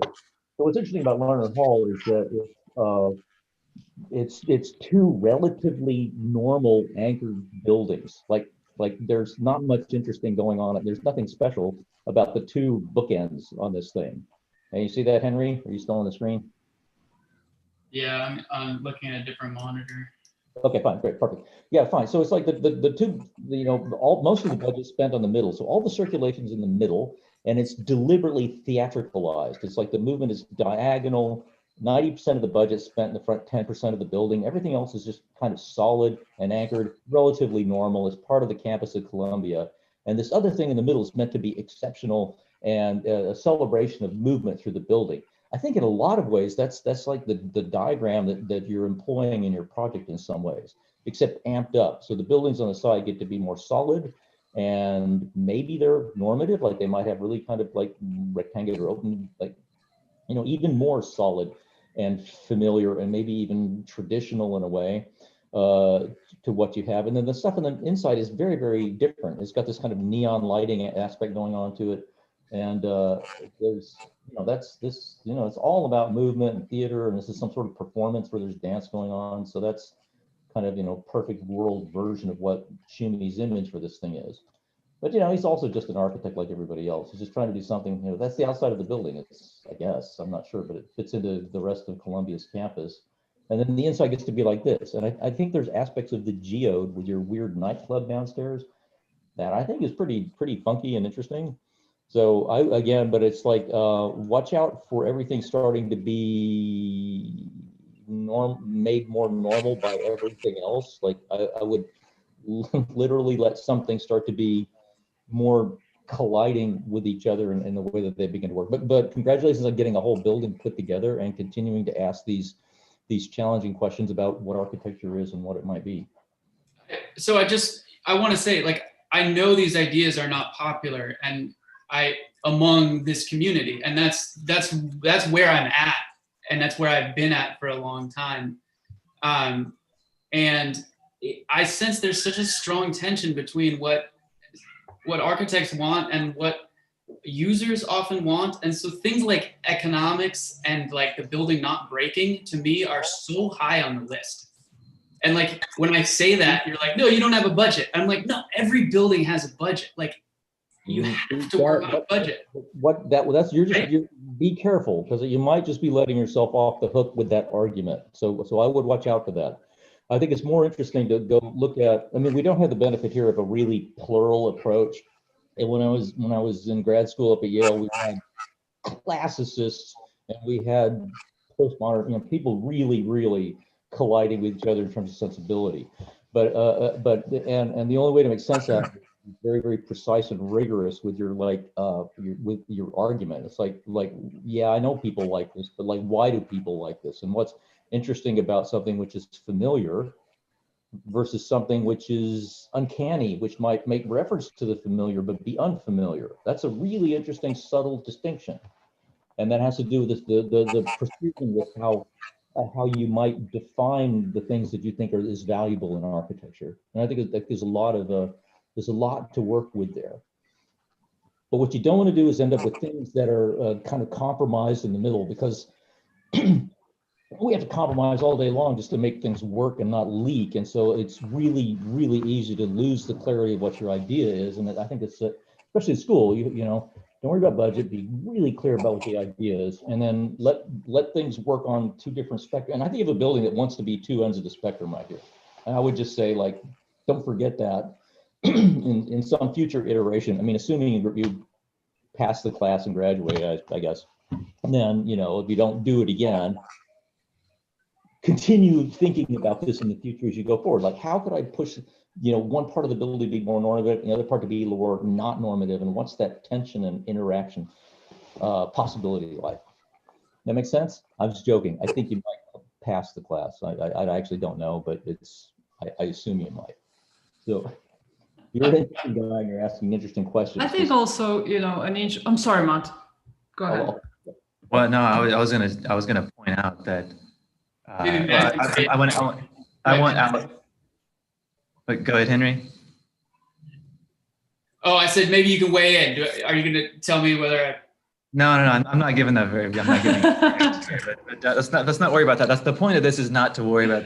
For me, these discussions aren't evaluation sessions and grading sessions. Sure. These are discussions, and that's why I've allowed this discussion to go well beyond the lines of any of your drawings. I think this is a more important discussion to have here, rather than us grading each slide or each drawing specifically. We want to talk about bigger things that we can all learn from, that cut across scales, cut across you know, all different dimensions. And so, but first of all, just don't worry about that. But this just, I wanted to point out that I do think there's a lot to take heart in what John's saying in terms of not letting oneself off the hook to say, well, it's just, others just don't agree with me on this, as though it's a matter of opinion. Because I actually think that the panel of reviewers would be willing to buy into the idea if it was as clear as it possibly is in your head, if it was to everyone else, or maybe I'm not even convinced it's as clear that you've boiled it down to what this is. But if you were to make that argument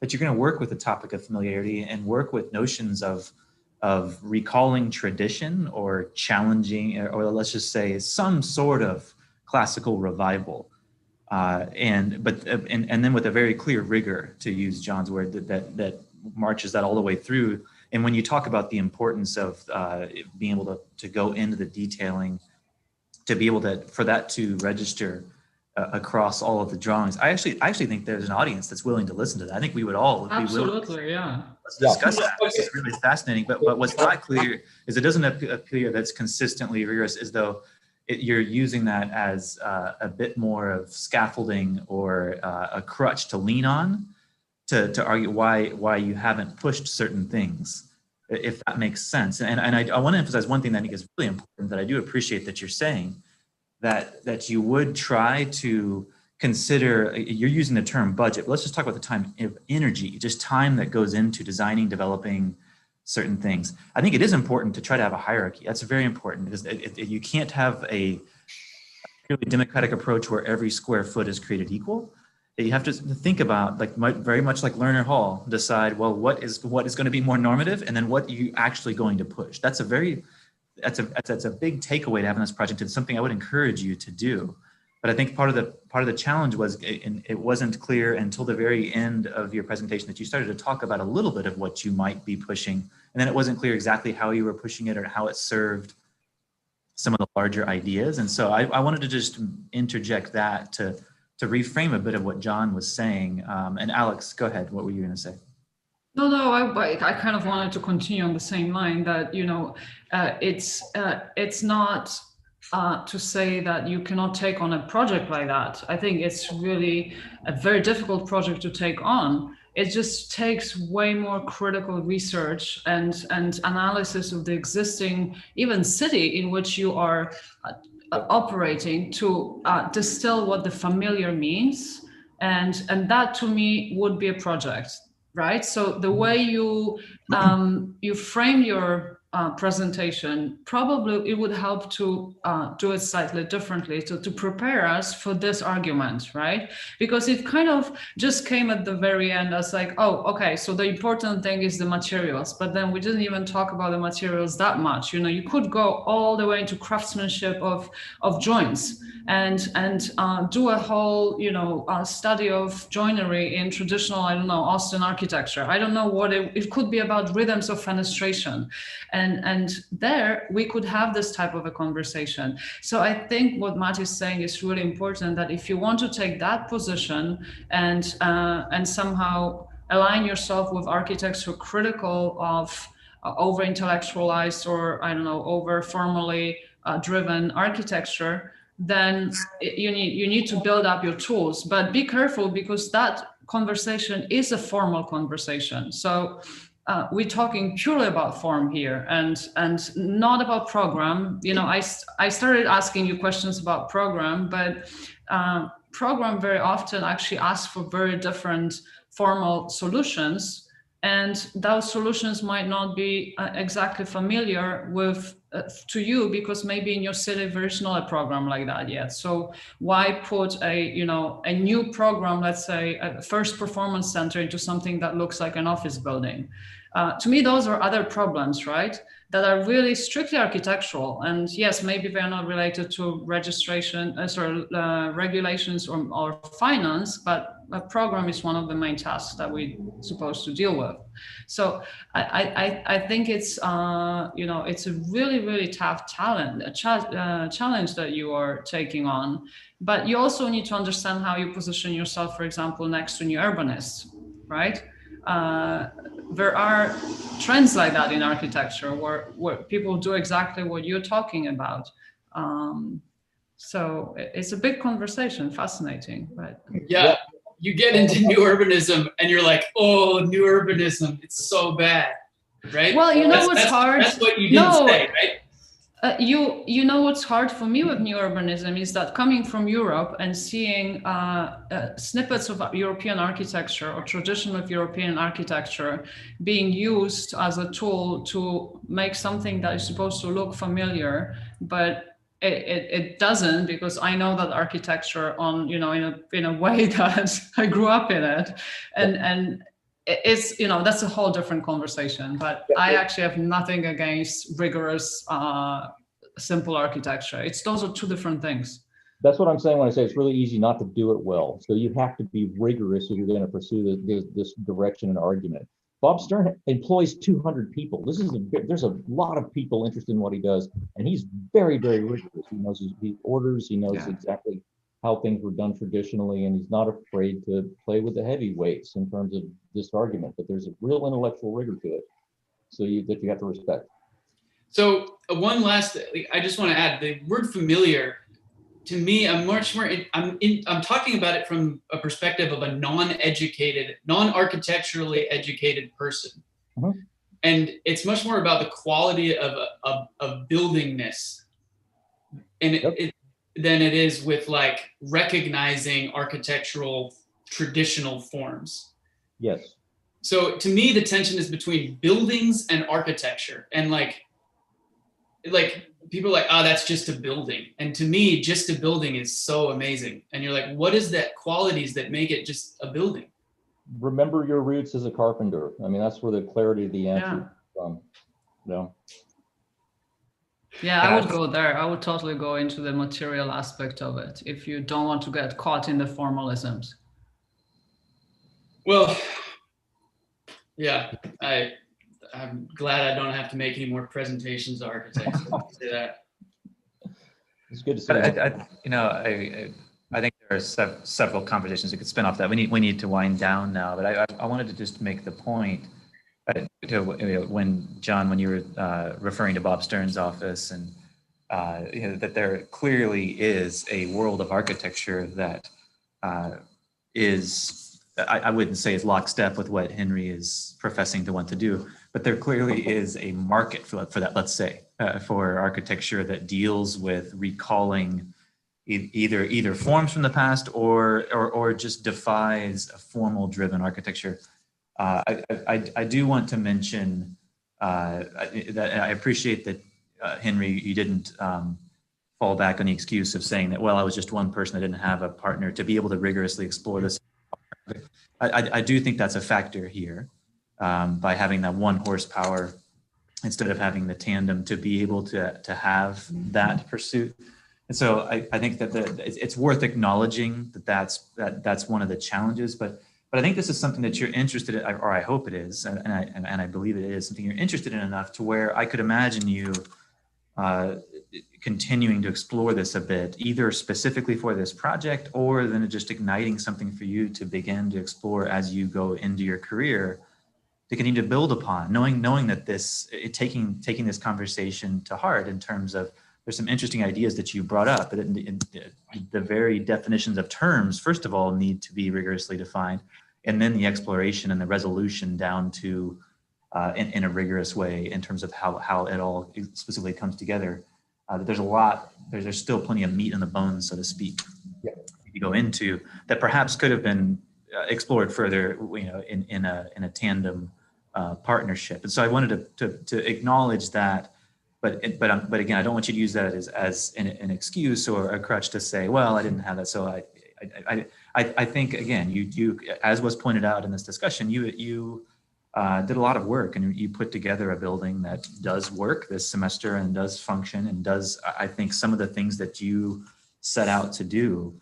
And all the discussion here is meant to talk about how can you learn from this and move on, and what can you take from this. No, it's good. So the other way to say that there's a market for it is to say that it's valued. People do value this. It says somewhere in the past week in the Wall Street Journal, there was an article on the most valued or highest paid carpenter in New York, the guy that does like Art Nouveau handrails, literally talking about complex geometries, which is, again, kind of resonates. So there's still an appreciation for a certain level of precision and craft and complexity and materiality that's present. And again, don't forget, go back to your roots to find the answer to these bigger questions, I would say. Good.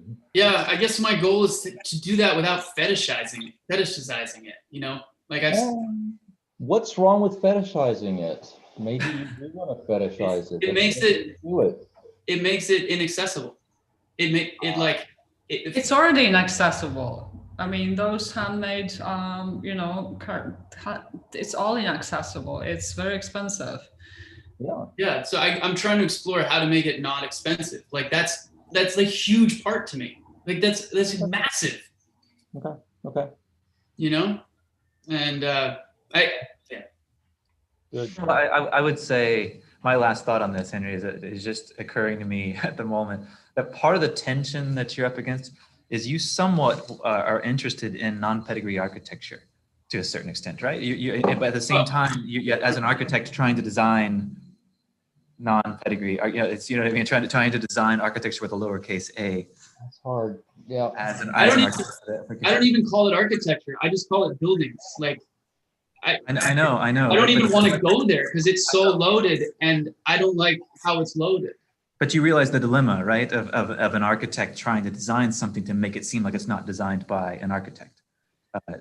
Does that make sense? This is the dilemma. Is wanting it to be something like an informal settlement that happens, an indigenous settlement that just happens, where the people themselves build this over trial and error, over a cultural embedded thing, because it's clearly not that. It's not as though these are all local materials that are made on site and built there. It's not that. It's not as pure as that, and that's the tension, I think, that ultimately in what you're at its root, part of what you're wrestling with is interested in non-pedigree architecture and trying to design that which is difficult to, or maybe impossible. Maybe it's just that's an inherent conflict.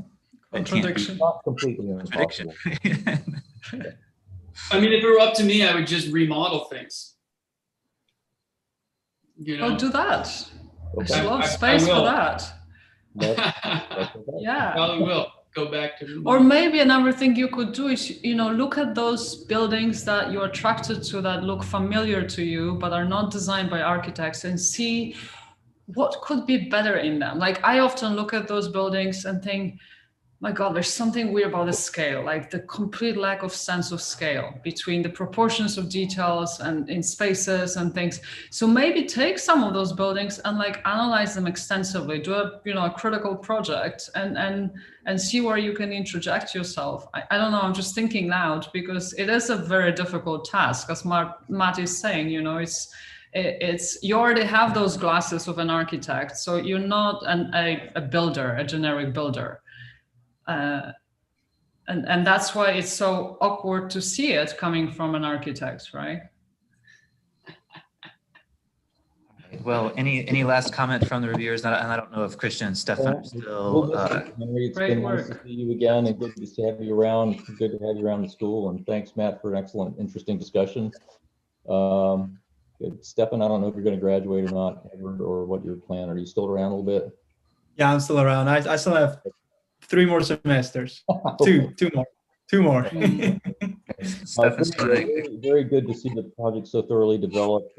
Matt, thanks for having us on the review. It's been good. Yeah. Thanks, John, and thanks, Alex, and thanks, Michael. I really Thank you. the discussion. Thanks, Good luck everybody. to everyone. Yeah, good luck. Yeah, thank you. Thank you to all of the reviewers. Thank you very much. Good. Thanks a lot. Thanks, everyone. All right. Bye. Students, we will resume in half an hour. Adam, I assume you'll be ready to go at 12:30. Okay, you're muted, but I saw a thumbs up, so I assume you're all set. Okay, so I'm not sure what I'm supposed to do for standby here. Let me see if I'll try to figure that out in the meantime. But either way, all of you can check out. I'm not planning on having any kind of huddle discussion right now. I want everyone to be able to take a break and grab some lunch and be ready. Okay, 12:30 is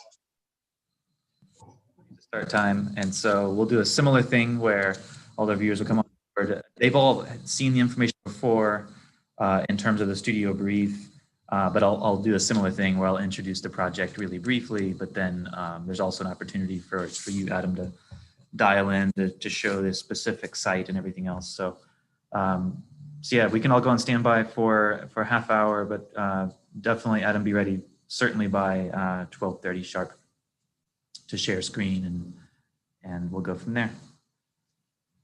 All right, thanks everybody.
Hello, Marla. Hey, Matt. How's it going? Pretty good. How are you? Oh, yeah. Fine. Zoom. Yeah. Hey, Uli. Hey, Matt. Hey, Muller. Hey. Carmen, are you there? Here you go. Hello. You're muted. Oh, there you go. Yeah. Good to see you, Carmen. Yeah, you too. Hi, Uli. Hey, Carmen. How are you? Nice to see you in a different context. When are your final reviews? We are in final exam week right now, so we actually had studio reviews the 2 days prior to Thanksgiving. Oh, okay. Yeah. So you're done after this week. Yeah, I'm not teaching studio this quarter, so I'm grading final exams right now. Yeah. Gotcha.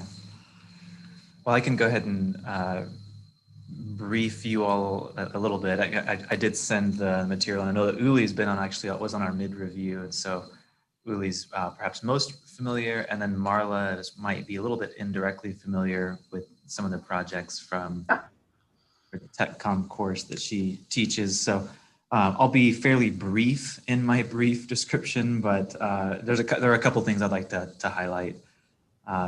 One is just noting that this project this studio is an integrative studio. It's meant to be fairly comprehensive overall. The students typically work in pairs throughout the semester. However, the two projects that we'll look at for this session, the first one, Adam, a student, has gone solo, and so Adam will be individual, and then the second project we're looking at will be a pair of students. And the students work on a single project throughout the duration of the semester. And this semester, I assigned a program for a public performance art venue and an academic component to that as well, and totaling at least 40 to 50,000 square feet. Most of the students took a clear, well, first of all, had to choose what type of performance they were going to explore and implement. And so you'll see some variety in that among the two projects. And then also a bit in terms of what the exact ratio is between the public component, the private components of the program. I'll mention that with our site being in downtown Austin, what that begins to suggest is that there necessarily is an urban response, a bit of an urban design response in terms of considering context, not only in terms of scale, but in terms of access. I did not require an on-site parking quantity. There is a multi-story parking garage right next door to our lot, to our site. I did require including a placeholder residential tower to be on the lot, but not to be developed or designed by the students, but just to take it as a placeholder massing to incorporate into their overall scheme. And the idea there was just to try to develop what I consider to be an appropriate amount of FAR, an appropriate amount of density for a downtown block. And so that's something each of the students will at least refer to, but probably not show in too much detail. Let's see what else to mention. A lot of this will become self-evident, during the presentations. You'll start to understand more of the context and the factors at hand. I'll just lastly say that really everything is fair game to discuss, from urban massing to the program selection to the tectonics and graphics, where as I was pointing out to the students in the previous session, this is really meant to be a diverse discussion and not just about the drawings per se, or just about the idea. It really can cover a lot of different things. And ultimately, it just something that, hopefully a discussion that we can all learn from and gain something from, rather than only directly critiquing the work. So that being said, I have sent your bio info to the students, to each of the reviewers, and some of the students know some of you quite well anyway, but Uli and Marla, of course, both are veterans at teaching at the School of Architecture at UT.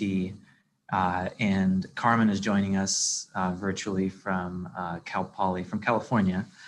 And we're fortunate to have Carmen joining as well. So it will be these three reviewers and again, 2 projects. Adam will be the first to present. Are there any questions from the reviewers before we kick off? I don't have a question. I do want to just know that at between 12 and 12:30 my time, my 5-year-old son is going to come in here and have lunch. So that might be a little bit disruptive, but hopefully he'll just draw and eat and it'll all be okay. So it'll be between 2 to 2:30 our time. Okay, okay, that's fair enough. So we won't mind that. Thanks for letting us know though, Carmen. All right, well, Adam, you can go ahead and share screen and introduce yourself and kick off our. If he wants to come in and make some comments with his lunch, feel free to do that. We'll bring this over here. Hello, I'm Adam. My project is a public swimming hole and a water science museum and laboratory in downtown Austin. The sort of question of the studio was to think of performance, and I took maybe a broader idea of performance, and I chose swimming as this sort of interesting public activity, and I wanted to bring it into an urban setting. So that was the challenge I took on programmatically for the semester. And ultimately the project, sort of looking through the program, is a collaboration with Austin Water as a sort of infrastructural, bringing some of their water science labs into the urban city, as well as giving back this swimming center to the city. Let's see a second ago. There we go. The precedents that I sort of began looking at or took some early inspiration from were almost infrastructural. The Indian step wells, as well as I was looking at other life science museums, and like the Frost Science Museum I found very inspiring, and it has a very similar program, this idea of public laboratories incorporated into maybe some educational space as well. The project arose from this really early study where I started to look at from the densest urban core of Austin, what swimming holes are available. Swimming and water is a really essential part of Texas. And I started to do some analyses looking at what was public accessible. There are, of course, sort of rooftop hotel pools and things like that, but those are private. And once I started to see within the urban fabric, there was no publicly accessible swimming hole, that struck me as quite interesting and started to drive this program, as well as the fact that Barton Springs has too many people using it annually. And so there's pressure on it that the city is looking to relieve by either introducing more swimming space or limiting the amount of people that can access Barton. So this is a response to these different forces on the sort of city scale. The project itself,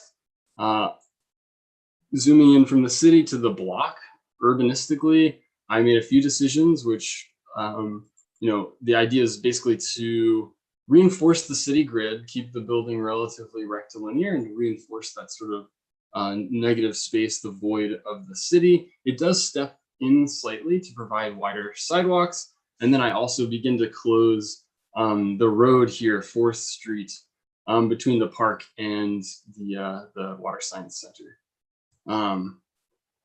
This sort of urban move is, I would say, in response to the fact that on San Antonio, they've already done that to create a sort of public plaza and dialogue between the park and the courthouse. So I feel like we're beginning to develop that strategy further. And in the future, I can start to imagine San Antonio and 4th Street begin to close off as well, even more.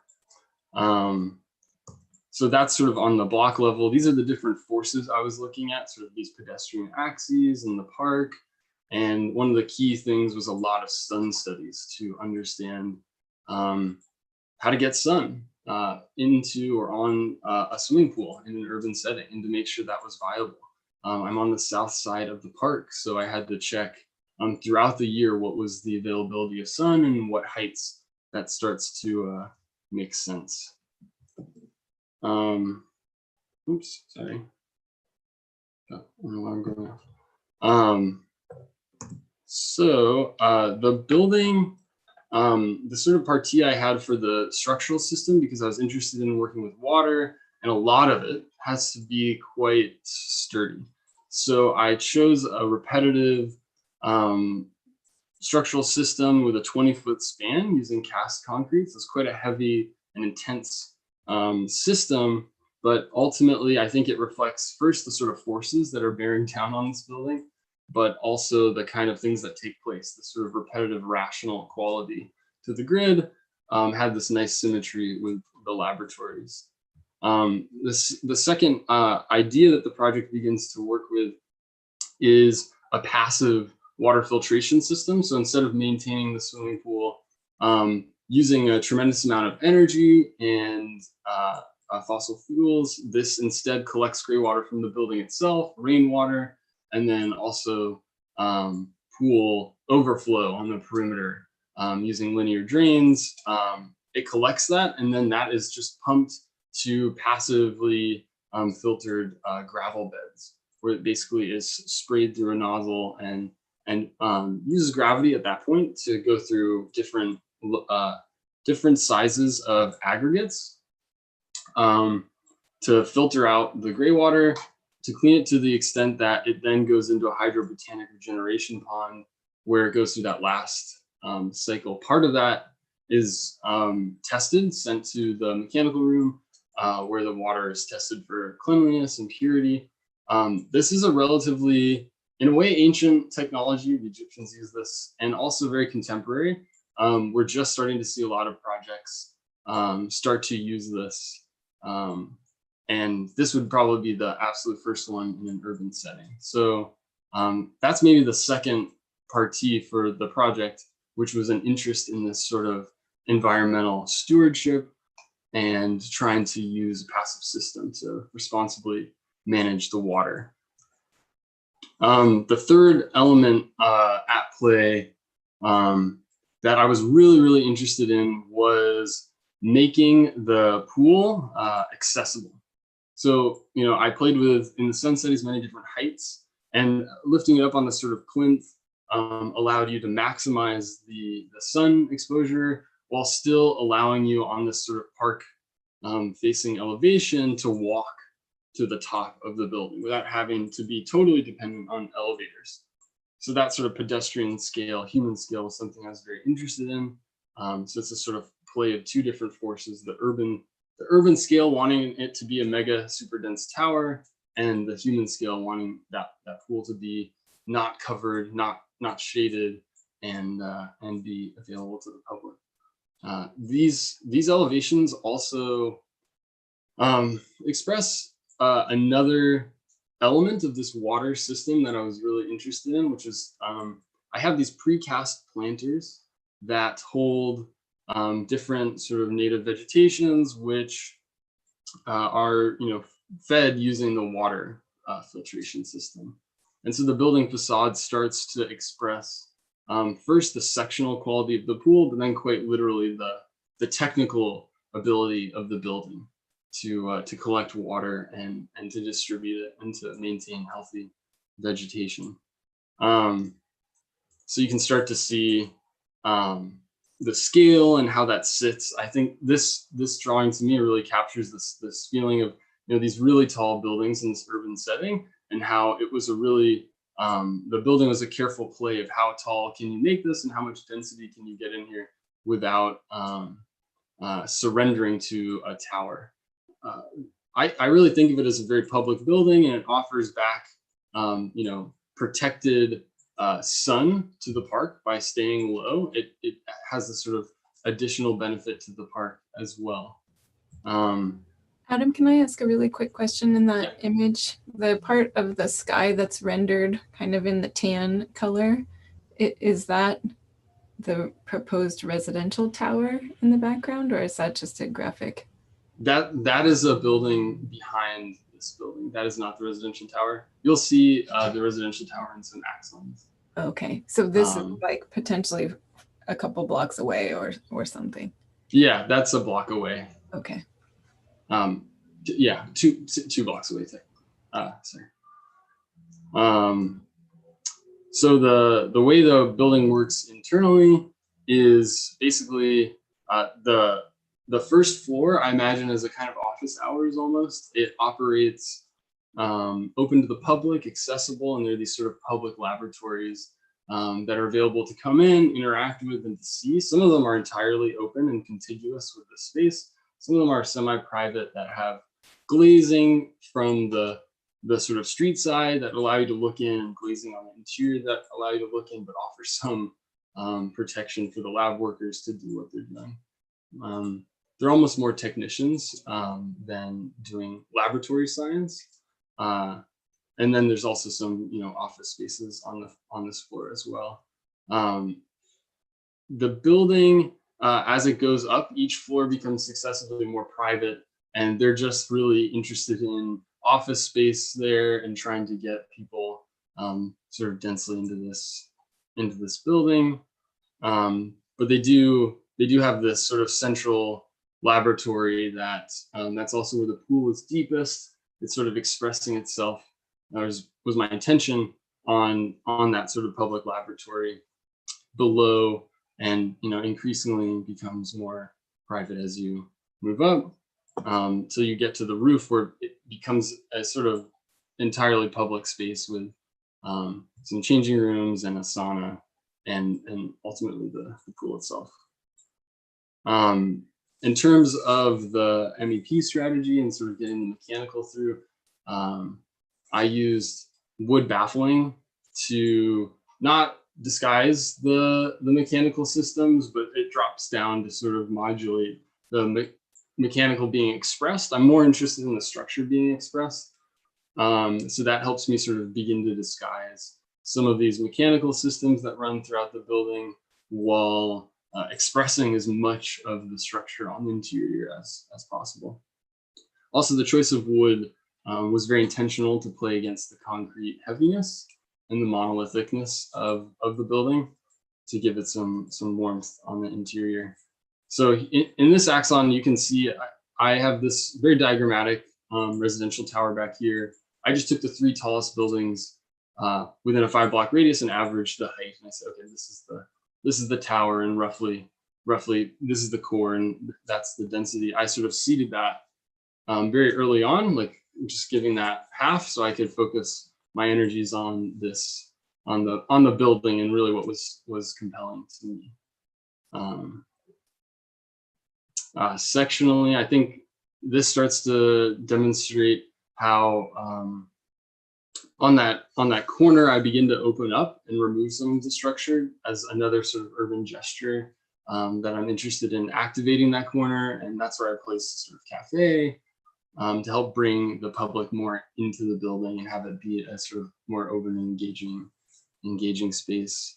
And I think maybe the section demonstrates more clearly the sort of terracing that happens because of the roof form on the interior of the building. So that water really is quite the force, sort of dictating a lot of these moves on the interior.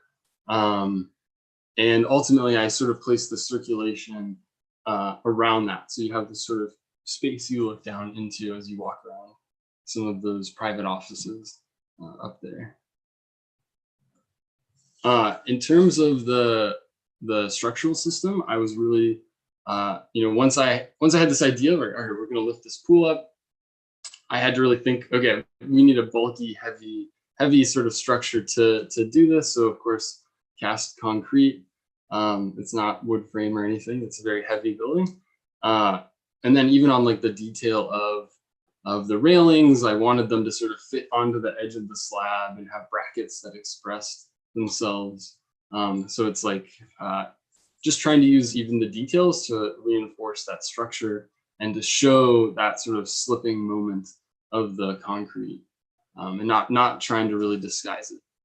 but really embracing it. I have a sort of precast planter system that they fit onto those beams, and they're really, in my mind, they're just this extension of the structure. So they just reinforce that rectilinear sense. Yeah, here I'm just trying to show the circulation system, dealing with the fire stair, to make sure that everything works safely, because it is big distances to get between.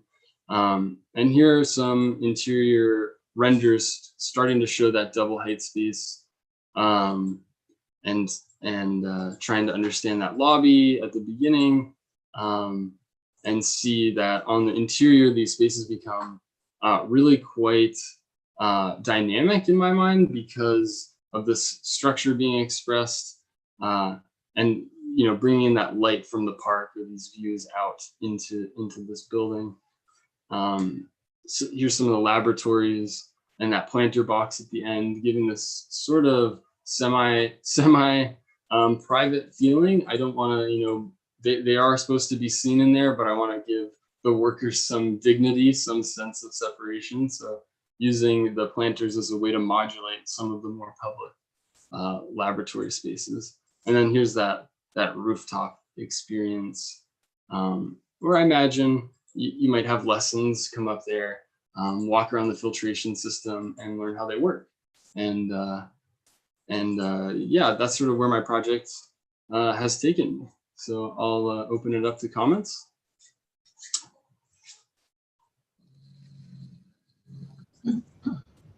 You don't have some concept board or a mural or anything, right? Where we can No. Independently. No mural. So we're kind of reliant on you showing us. I have a quick question about the structure, just to start for some clarification for me. So yeah, the 20-foot grid with the concrete seems to make sense. I was curious about, like, some of those floors that you were showing in your details and sections are very thick. Like, is it a concrete beam and column system with a thinner floor in between, and then it gets beefed up where the swimming pool is? Because the swimming pool also looked like a very thick shell at the bottom. So I'm trying to sort of understand, like, I understand that there's a lot of water up there and you're trying to carry those loads down, but is there a variation in the structure based on what it's doing? Like if it's just in a laboratory or if it's holding the pool? Yeah, there is variation in the structure. I think maybe it's best seen in maybe one of the plans to see where the pool is heaviest and where you actually have basically 80% of the surface area of the pool. I changed the columns to be circular and a little bit beefier. So it's just a subtle nod structurally to the weight above. But yeah, the floors for the most part are thinner than the beams. It is a beam that's spanning the distance. Can you go back to the sort of overall section that shows the cut through the pool?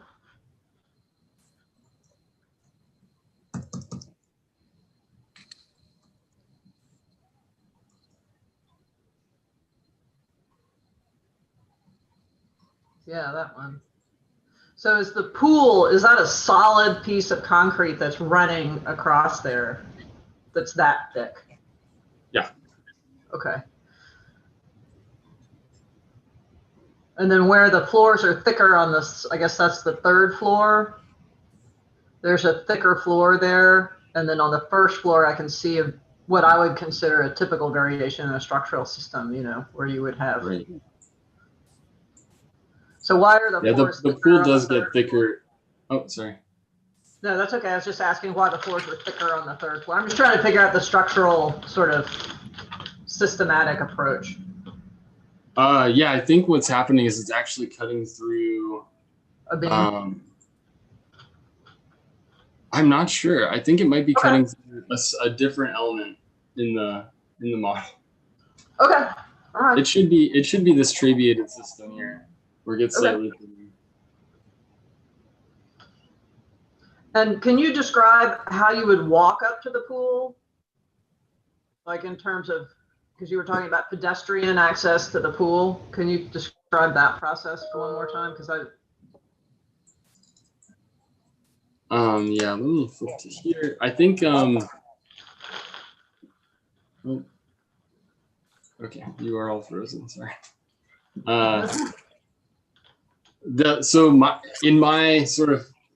In my reality, I think it's totally reasonable to walk up the stairs on the front facade. I do have an elevator on the interior, a sort of dual elevator system, but ultimately it's about health. It's an interest in sun and physicalness and swimming. So it seemed totally reasonable on a hot day. You walk up these stairs, maybe you get a little hot and heated, and that prepares you to jump into the water. So that would be the main accessible option. in that view, there's the, I don't know what you want to call it, the overhang that sort of bends to the bottom of the pool. And then there's a wall that's gray that's right behind it. Maybe can we, ooh, look, annotation, how exciting. So this guy right here, hold on a minute, that guy right there, mm-hmm. What is that material? That would be concrete. Okay, so that's a solid concrete wall, and this is also concrete? Yeah, that's quite a bit thinner though than the structural slabs. It's more acting as a bristle, just repeating that bristle across, having this sort of continuity. The idea was to sort of wrap that bristle can come down and then becomes wood, and there's this sort of continuity between these two elements. I mean, Adam, you're talking about your project in a certain way and kind of with a certain idealism and kind of and I thought it was interesting how you said in your world. And I think you are a little bit in your world, because I don't see all the things coming together quite yet in this project. I think they're kind of the notions of some really nice moves, but I think for me right now, they're kind of somewhat fragmented.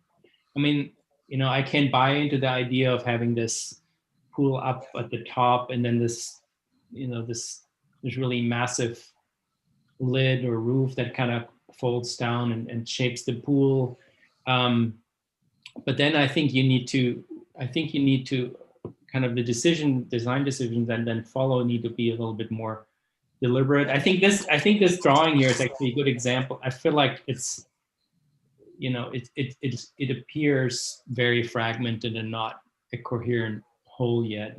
Just the way you kind of rendering it and the different colors and the different elements. And I think I think Marla's point about the structural system, like I feel like you set up this grid for yourself. I'm not quite sure how I feel like the grid came before the pool came into play, and then the pool starts to inform the structure, and you have to thicken it here and there. But I feel like it's kind of I think it's maybe you may be doing that the wrong way around. If it's really about all the pool and the weight, then that takes precedent, and then that has a really beefy structure that's maybe concentrated. I think this drawing is starting to show it. You've got this, you've got this sweeping line of that concrete slab, and then where the heavy loads are, you start to thicken up. But then maybe that also then allows you more flexibility in other spaces, because when I'm looking at your floor plan, you're just being kind of tied in by the 20 by 20 foot grid, which is kind of causing you some issues programmatically. And I think I'm also not convinced that it makes very nice spaces underneath there in certain instances. So I think for me, it's really, again, kind of going back, there's somewhat of a fragmentation there, but I think you could, there's all these stylistic elements that you kind of trying to put together. But I think for me, I think the strongest one that would stand out is this, is the structure and that concrete roof. But for me, it's not, I don't quite think you have captured that, the essence of that yet. Does it make sense?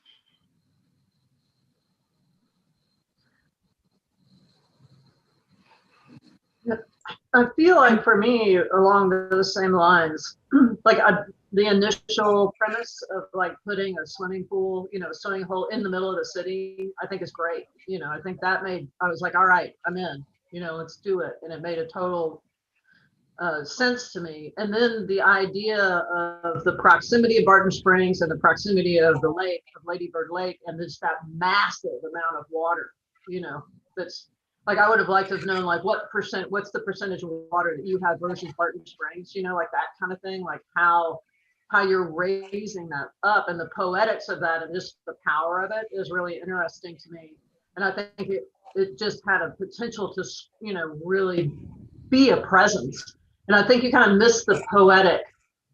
I think you had it in the beginning, but the poetic expression of what's actually going on there, to me, is missed a little bit, even in the elevations and stuff, in terms of that big concrete wall that holds off versus sort of your inspiration ones where you see like the heaviness of that water coming down and then the caustics of the water coming out.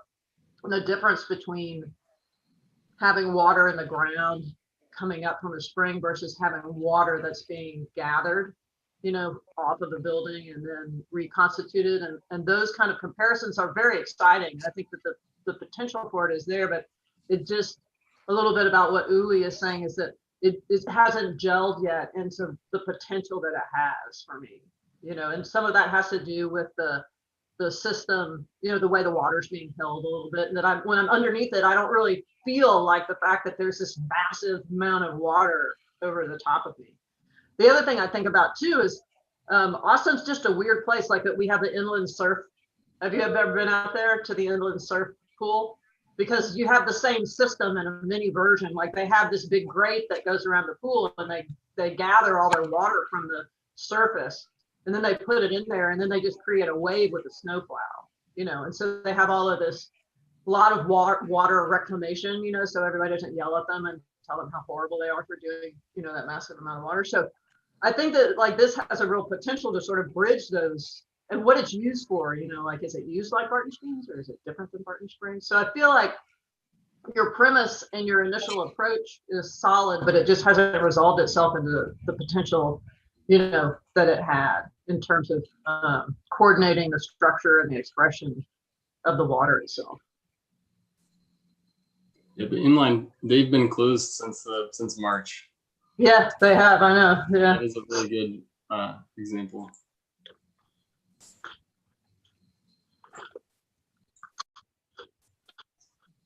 Carmen, if you'd like to chime in. Is Carmen frozen? I think she might be frozen. Yeah. Hi. There we go. There you are. Can you guys hear me? Oh my gosh. Yes, we can hear you. We've had the cable company here like 5 times in the past 2 weeks, but hopefully if it keeps going, I'm going to ride my bike to Cal Poly really fast and we'll do it from there. But I just wanted to say, a public pool as a piece of civic architecture with this location kind of next to a public plaza and some of these other like, civic buildings. I think that this is one of the pieces of civic architecture that really has the potential to like catalyze action and energy and bring people to this place. So I think the program choice was really smart, and then coupling it with the research component.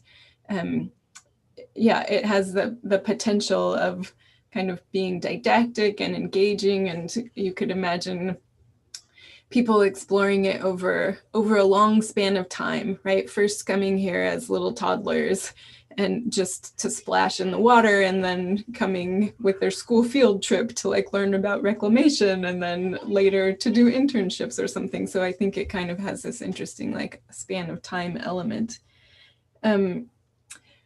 I think I mostly want to look at the sections, and something else that was brought up about like you moved this massive weight to the roof of the building, and to do that is really an engineering feat. And so I think that you like want to celebrate it even more than you did. So one just kind of quick side thought would be to try to kind of optimize the shape of the bottom so that it has like an inherent structural performance, which would probably mean that it's not faceted, but that it's curved, and it's curved perhaps more in like a catenary shape or a minimal surface type of shape, and three-dimensionally, right? So it wouldn't just be in one section where we see that change, but it would be more kind of bowl shaped or something like that. And having that thought made me think a little bit about the Academy of Sciences building in San Francisco by Renzo Piano. It's the opposite. It kind of has these bulging domes that come up to create almost a spherical space below. But what that made me start thinking about, like, if your mindset was that the roof was a landscape or a landform, and that the landform, you know, can go both up and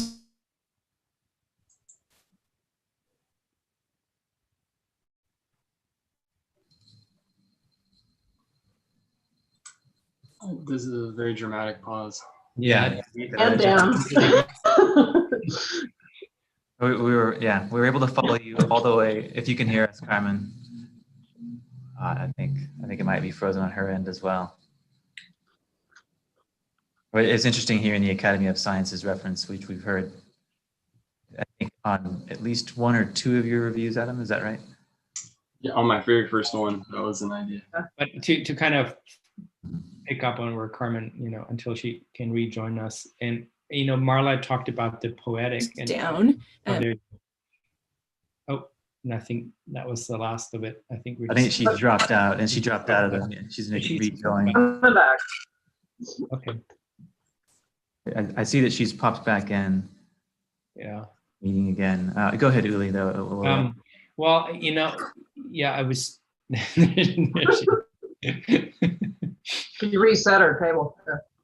I just like ran to unplug the Alexa and like take anything else offline. I'm so sorry. No, that's okay. This is all like I should have had a preface in the beginning to mention that there's a certain amount of grace and patience that we all have to make this work, and it is working fine. It's just as long as we're all a little patient, there'll be 10 or 15 seconds here and there we lose. Okay. But we were following your point up until you made the reference to the Academy of Sciences, and you were talking about this movement of up and down in terms of the undulation, the sort of static pressure of the catenary curve, and that's when you froze. That's when you.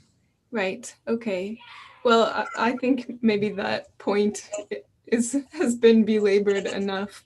I guess one other thing that I saw as an opportunity design-wise is the notion of this stair coming down to the ground level and stitching between the top floor.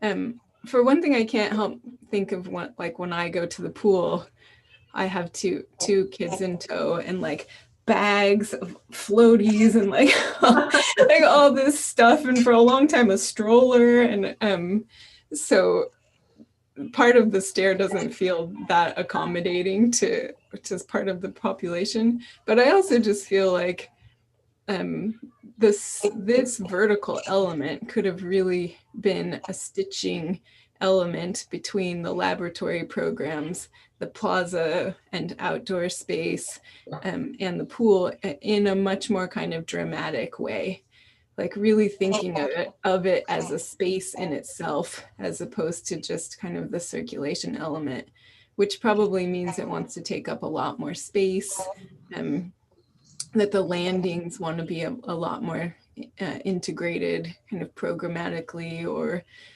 considered in terms of the adjacent programs, and some kind of aspect of spectacle. In some way, like the only way you would know about the pool is because you would hear like the squeals and laughter of children, perhaps. So part of me, can you go to one of your rendered images? Well, stay here for a second. Stay here for just a sec. So part of me wants some kind of like puncture or something that is glass, so that from below or above, like that I could actually see through this thing. I put it there because that's probably the most structurally conservative place. And then if we go to one of your rendered views. This rendered elevation, or you mean the? Go back 2 slides. Go, yeah, 9, go to 9, yeah. And so here I also just really felt like this wants some piece. I'm just gonna draw it in kind of a dorky way. This like wants a piece that is aquarium-esque, that comes out, and that like people who don't mind being seen in their bathing suits in public like could go out there, and you're with the stair, and the stair would kind of get close to it or kind of wrap around it, and it just really starts to like reach out and advertise and communicate between the public space and the pool above. Yeah, sorry to draw while you're drawing, Carmen, but I thought I would go ahead and add in what I was thinking as well along those lines, because that was one of the points I was bringing up about this wall, you know, that it was such a separation, and that I could see you integrating the water into something that was much more visual, like Carmen is drawing, or make it part of the filtration system where you have water pouring down the front and then it gets treated as it comes down, you know, like there's some kind of idea, like really dramatic idea that is going on through the caustics or through the water in some way, you know, without, you know, making the whole thing fall down on your head, you know. Yeah, I mean, I agree. And even if you decided you're not going to reveal the pool until people arrive at the top, I think one issue I have with the stair, the way it's set up currently, I mean, you said you have an elevator somewhere in the building, but doesn't seem like it's going to be the most inclusive experience, or even, you know, as Carmen is saying, you don't necessarily have to be handicapped to require an elevator, right? It's, you know, it's like if you have a stroller and you're carrying 50 million things. I'm wondering if, you know, and maybe that could also tie into some of the other water features that might be there. Could there be almost something vertical? It seems like filtration might imply that. And is there maybe a circulation element that gets wrapped around that so you can actually experience it? So that's maybe the Carmen called it the spectacle that draws you up. And then all of a sudden, well, as long as you're down below, you kind of perceive this heavy structure, and then this something pulls you up, and then all of a sudden there's this kind of this reveal. It's like, oh my God, there's like a whole pool up here. So I feel like that, you know, I think there's also some programmatic concerns with the circulation that could be resolved there. And, you know, Carmen mentioned the poetic earlier, and Marla mentioned the poetic, and then Carmen talked about, you know, shaping the structure. And I think just kind of picking back up on what I said earlier, I think really having the structure respond to your program and being more carefully, you know, designed towards that. Because there's kind of concrete in a poetic way, if you think about Ando, or, you know, or heavy massive construction, if you think about, you know, poetic, if you think about the thermal baths and Vals, which is obviously a different program.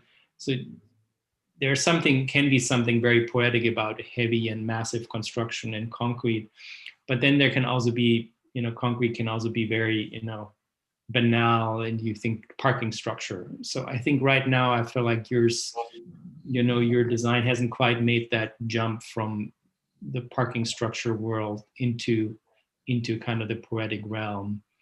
But I think it's, you know, it's definitely getting there. Yeah, those are some great comments. Adam, could you go to the section that Carmen was commenting on? I think I wanted to make it stitches together. Yeah. stitched together some of the comments that have been said that have all been spot on to a certain extent. And those get to a lot of the specific challenges that have to do with the studio in terms of thinking comprehensively, in terms of program choice, the overall massing, how structure ties into that, cladding experience, and spectacle is a great word to use. And as I was thinking about this here, it got me thinking that I really encourage you to develop either this section or another section. I could imagine, because ultimately what we're creating is a mixed use building, right? Like it's got both the recreational components. So I could imagine that the idea, and I'll misplace things somewhat deliberately, but you could imagine there being, the person here that's wearing almost no clothes, that's going swimming, the recreation component. You have a classroom component. You have a sort of academic, an instructor and students down here. You have a lab, a researcher in her lab coat here. You have the gallery attendee, and you have the business person in a suit. In terms of this notion of spectacle, it's kind of showing how you're creating these different realms of experience. And one of the things that Carmen was talking about was being able to sort of penetrate out into the screen, or beyond, like from the screen. I think the same thing could happen in section. And so maybe you have the Spartan grid that's relentless, and you say it is 20 foot. I'm going to disrupt that in certain places quite strategically, and each of these components have their specific role. I think there's a lot to be said about partially just building up on some of what you have, either to actually make that type of penetration that comes up in section, or emphasizes in terms of the way that the entourage works between some of these relationships.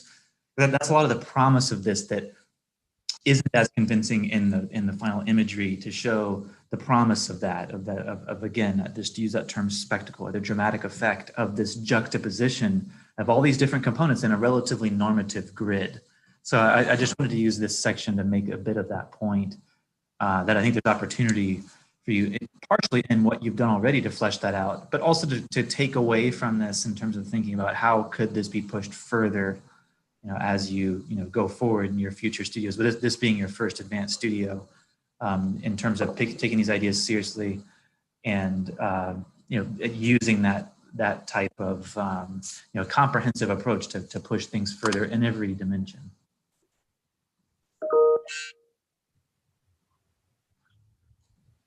Sorry, someone else was sketching on there before I started sketching. I wasn't sure if I'd overridden, if that was maybe. What a good addition. Annotation. I was just playing with, playing with the structure. I mean, also look at some really poetic concrete buildings. Look at Ando, but even look at the Crematorium in Berlin by Axel Schultes, or look at the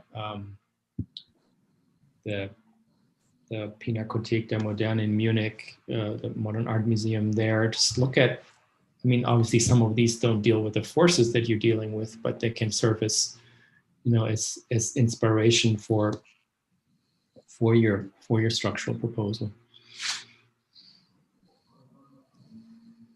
Any other comments about Adam's project? So this is your first advanced studio. Yeah, you need to work also. I had a hard time reading your floor plans. You need to work on your graphics. I had a hard time understanding the way you've kind of rendered the floor plans, like what was inside, what was outside, what was on that level, or what was maybe a double height space. So I would encourage you to kind of work on your graphic representation skills. And it doesn't mean things have to be complicated. It's just, it's just about clarity. I had one thought about that too, and Matt started sketching like entourage into the section. And so I think especially on your ground floor plan, and then in this section, I would encourage you to really highly populate the drawing. Like, you are talking about these spatial relationships that can be difficult to infer only by drawing the structure and the envelope. And you can do a lot of storytelling with the people that are occupying the space. So even as Matt's alluding to, kind of like what people are wearing tells a lot of that story. And you're talking about people outside, like viewing laboratory work inside. And then you kind of pointed to this big swath of space through the center of the building and called it laboratory space. But it sort of could be understood as like lobby space or something. And so I would like to see like what your vision is for what that could be by populating it. And I know that that can feel like overwhelming if you go to the place of like a Harry Way drawing where he's drawing like every coffee cup and every button on the shirt or something, but it could be done diagrammatically as well, right? You could sort of vignette scenarios of use or scenarios of things that can be kind of hand sketches or dots or something that is looser and fast to generate without being overwhelmed by having to do it in great detail. Although doing it in great detail is also effective too, if that's something that you have time and are interested in pursuing graphically. Yeah, and I think to that point, it's a great point, Carmen. And I'd like to emphasize not only that, but in terms of speaking about detail and resolution, to Uli's point, even just the texture of concrete, when you use it in such large quantities as you're doing, I think the text, it's fair to wonder what that texture could be and allowing that to register itself in the images. And when Uli made the reference to the crematorium in Berlin, ironically, that's one of the, that's a reasonable segue to the next project actually, but stay here for one moment, Adam. I saw that building in person in 1999. I was traveling alone in Europe and I was planning on, had an itinerary and I was planning on spending 3 days in Berlin. And there happened to be an architectural festival going on where they were displaying 99 buildings for 1999. And that was one of them. And I stayed for 8 days. I blew my whole itinerary. I stayed for 8 days in Berlin instead of 3 days. I saw the end of construction of Liebeskin's Holocaust Museum. I saw lots of things, but the most memorable thing to me was that crematorium, which I had no context for. I'd never heard of it. And it was an example of just what you said, Uli, where there's something transcendent about it, where it's all monolithic, just concrete inside, but the restraint, the very precise use of the joinery and the management of light, natural light and electric light, and how those things all came together was something that I can remember as though it was yesterday. It was incredibly well resolved, and it took an incredible amount of rigor to make that work. And it's also a very specific program type as well, or it's a program type that allows for flexibility in terms of how it's used. Certainly not a laboratory or a classroom or any. It's a space. Let's just say that chapel spaces are a little bit different overall, to be fair. But I think it's a really good point in terms of the rigor that goes into sticking to your guns with one material logic, and then if that is the case, how does it transcend and become something different than a multi-story parking garage? I think that's a really fair point. All right, so thank you, Adam, and thank you. Thanks for the comments. Comments from the reviewers. For this, we have our second of 2 projects for this session. And Han can go ahead and share screen when you're ready. Actually, I'm sorry to have so many interruptions. Can I take a two-minute break? Yes, yeah, we're doing fine on time. Yeah, everyone can take a very brief break.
All right, Sheng and Han, whenever you're ready. Yeah, great. Go ahead and share screen and introduce yourselves before you start presenting, please.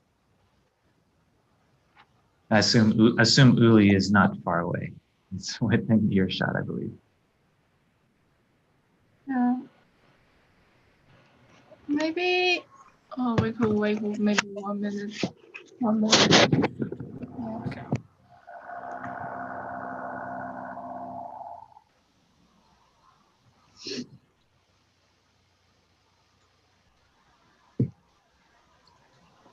I'm back. All right, Uli's back. We're all here. So let's go ahead and get started. Okay, good morning, everyone. I'm Sheng Liu. Hello, everyone. I'm Han. Yeah, so, okay, so let's just get started. Our proposal is called Illumination Beat, and it is a light art center to expand and preserve the influence of light relevant art and installations. And we want to absorb the essence of quick show that is mainly about drawing attention to the site, activated the surrounding area, and provide public shared space. So our initial idea came from the quick show. We all know that, and it has been one of the attractive annual events in Austin, but it only holds for 10 days every year. So, and all the art installations are removed after the event. So we think it's a good idea to preserve some of the amazing light-based art installation. And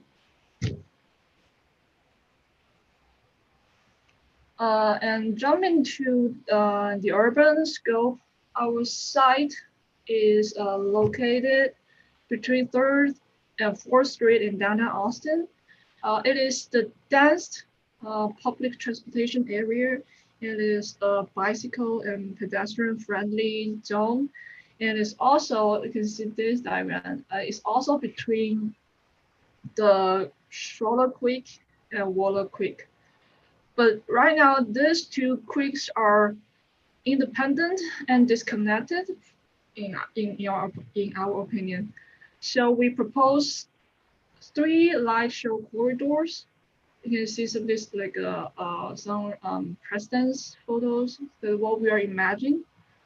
So just like light show corridors across the downtown area to connect these 2 creeks and make our project emerge into this urban ribbon, and it will be the heart of this the city activation movement.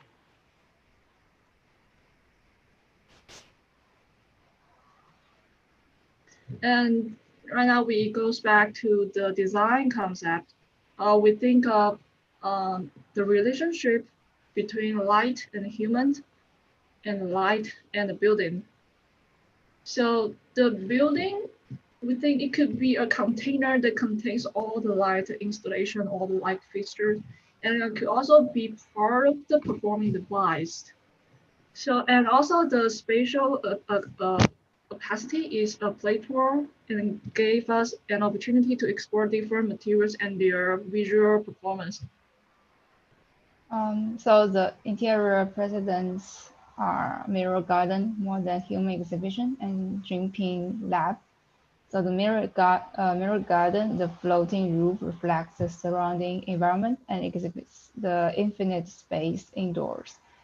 And more than human exhibition, curtains as curvy walls separate small rooms and protect the exhibition from being affected by other artworks. Dripping lab, illuminated strips that attach to the facade are related to the production experiments. Also, as a facade structure attracts customers to visit their store.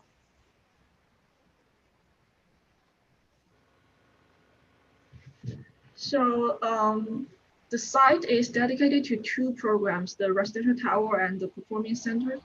And we put the residential tower on the southwest corner, and the ground and first level of the tower are the lobby and the commercial space shared with our art center.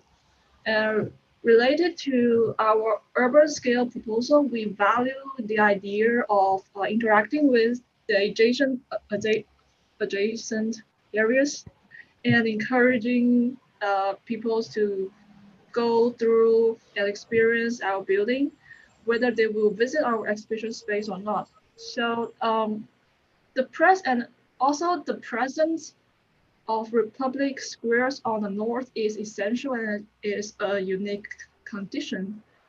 So we want to connect with the square. So the big move is to set back 75 feet from for the sloping gathering space in the north front, and to make it more accessible and emerge the slope with our building, we cut a large entrance through the central lines to allow people to go down to the sunken level and the courtyard.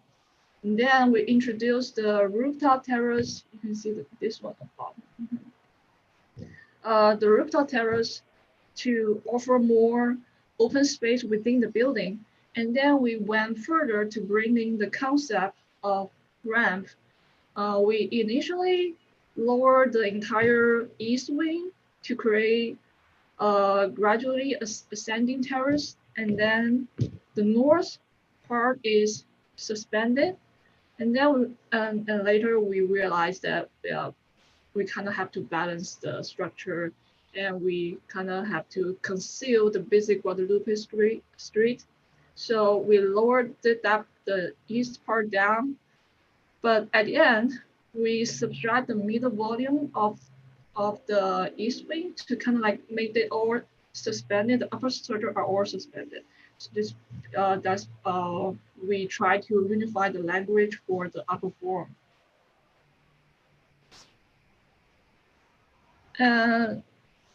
It's also interesting to think about the opening time schedule for like this mixed-use building, because the programs are categorized into academic and industry. Or you can get all, and the industry is definitely the exhibition space. But honestly, when we think about it, we cannot open the entire building all day, 7 days. So as we mentioned, we also want to encourage people to come. So given what we have different opening hours for the academic, the roof terrace, and the exhibition space. The color is, I can see the color legend here. So the roof terrace and the slope are all day accessible. And we also think about the two main flows, the internal routes that visitor move within the building, and another one is external movement that is signaled by the big front slope and the ramps, and navigated by the roof terrace. It will navigate you from the slope and all the way to the upper structure, that is the academic portion.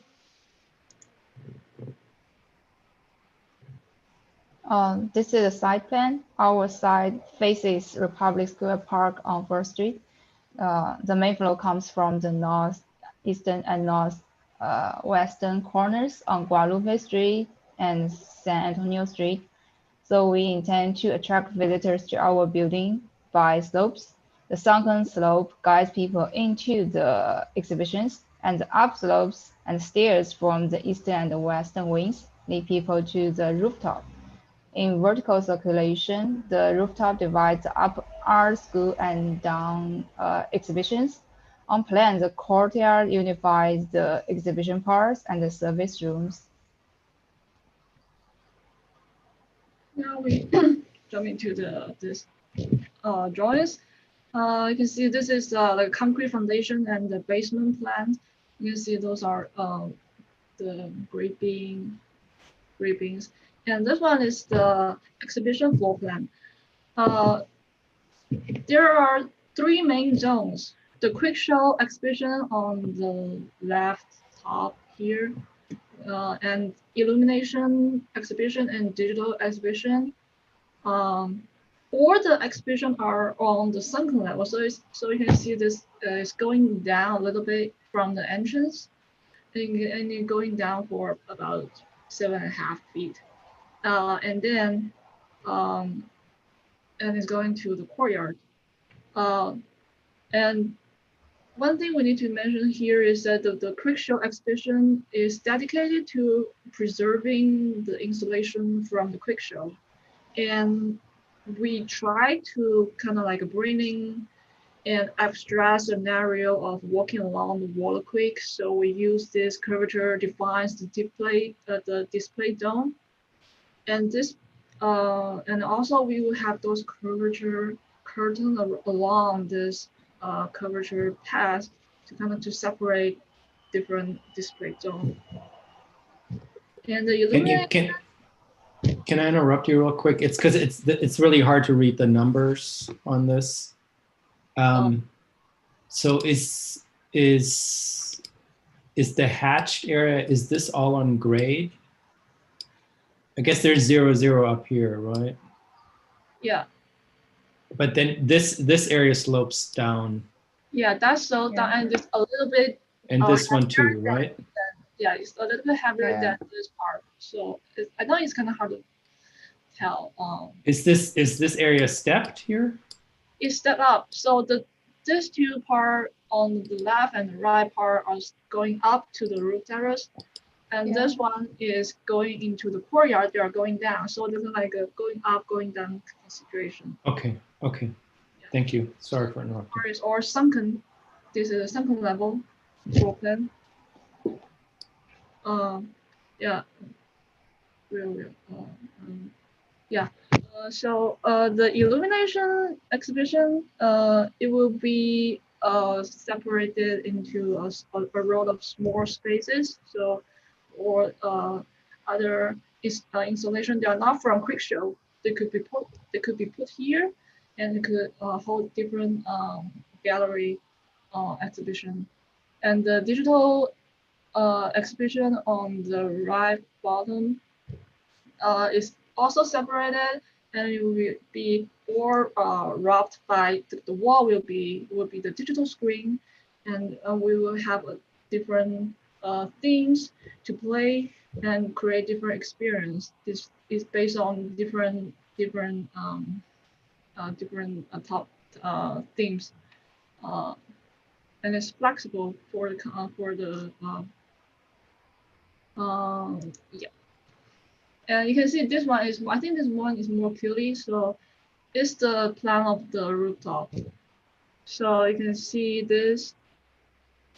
I think it's kind of essential to our project, this rooftop terrace, because it consists of slopes, ramps, and landings, and is part, and this part really is the connection between our project and to the Republic Square. And also it brings the possibility of social space, and we believe that it should be flexible. So we didn't put a lot of like programs, so we didn't have any fixed program for this part. It's flexible. All we did is put this linear light strip. You can see this linear strip. They represent the LED strip that is embedded in the floor, and it's kind of like also is like a indirect navigation for people that come here, walk up the terrace, and then navigate them to go all the way to the academic portion here. And the interior layout for the academic is kind of like an abstraction of the quick. So that is jagged lines instead of the curvature, because we think that it is an like interpretation of how we could occupy along the quick in urban context. You just like imagine grid lines are urban grids, and in regular shapes could be our strategy to balance the regular grid and the irregular quick lines. And these more rooms, there are the labs for the light, for digital fab, all those kind of like academic portion. Because so we could have classes here, and we could have like a lecture hall here, and we have a lecture hall here. So we could have lectures. So this like a place kind of more like it's kind of like separate from the exhibition, but the contexts are connected, but the function is kind of like separate. Yeah, this is like a small portion of the east wing. So you can see this is the bottom of the lecture hall, and there's a small area that is a gallery space. It's on the east wing, so that there is a space for the lecture. So we could put something if it's relative to the lecture. We could put those things here to display. And this one is like a mezzanine levels of the academy, because it's kind of like a special situation in our project, because I think maybe later when you see the elevation, you will know, it will understand it more clearly. You will have a clear understanding what's happening here. So it's stepping up. It's like a zigzag. It's going up. So the first pieces here and the second pieces have enough height to have another floor. So it's like a mezzanine floor between the whole portion, the whole north portion. So, and this is the way we try to like utilize the space. Otherwise, the space I think is wasted. It's too high, and it could be your second floor. And that's why we put this mezzanine levels here.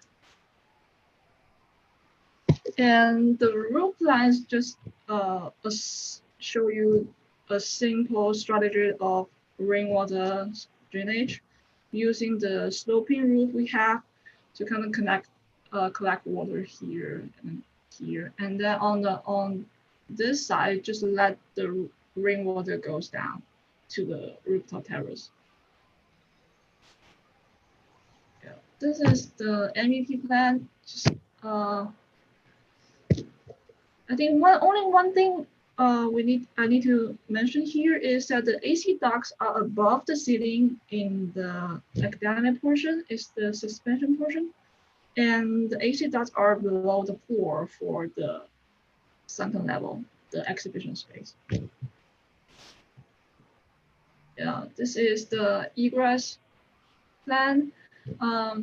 Just notice that there are two cores. The egress course on the east side and the west side is on the street. So when it's like emergency situation, people can just run into this core, and when they go out, they are on the street, so they are safe. Yeah.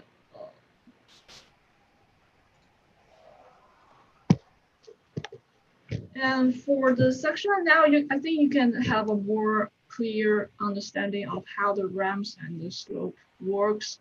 You can see this is upper portion is suspended. It's cut. You can see this icon here to kind of have idea where it's cut. Cut here. This one is cutting through the residential tower. This one is cutting through the main entrance. You can see it's going down to the courtyard. And the ramp is going up to the roof terrace.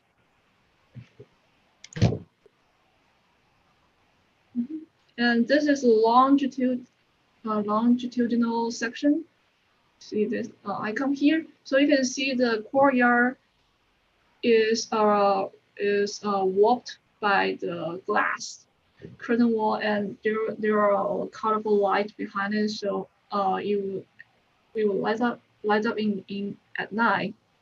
And this one, you can tell what I just said about the mezzanine floor level here, because it's going up plate by plate, and there's enough space for us to put a mezzanine floor here.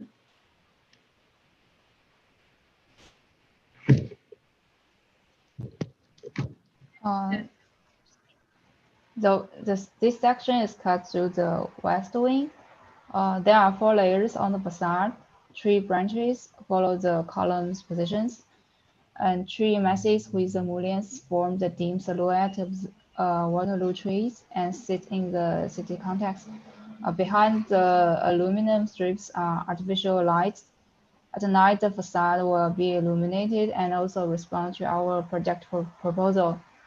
On the zigzagging terraces is the cafe when people sit around with their friends. Sunlight passes through the translucent glass and hit the polished walls. It looks like an underwater cafe. What is a kind of connection with Water Creek? For level 2 to 4, students have access to different labs by the long ramps along the north facade and internal circulation systems. This is a detailed elevation facade, just to give you an idea what it looks like.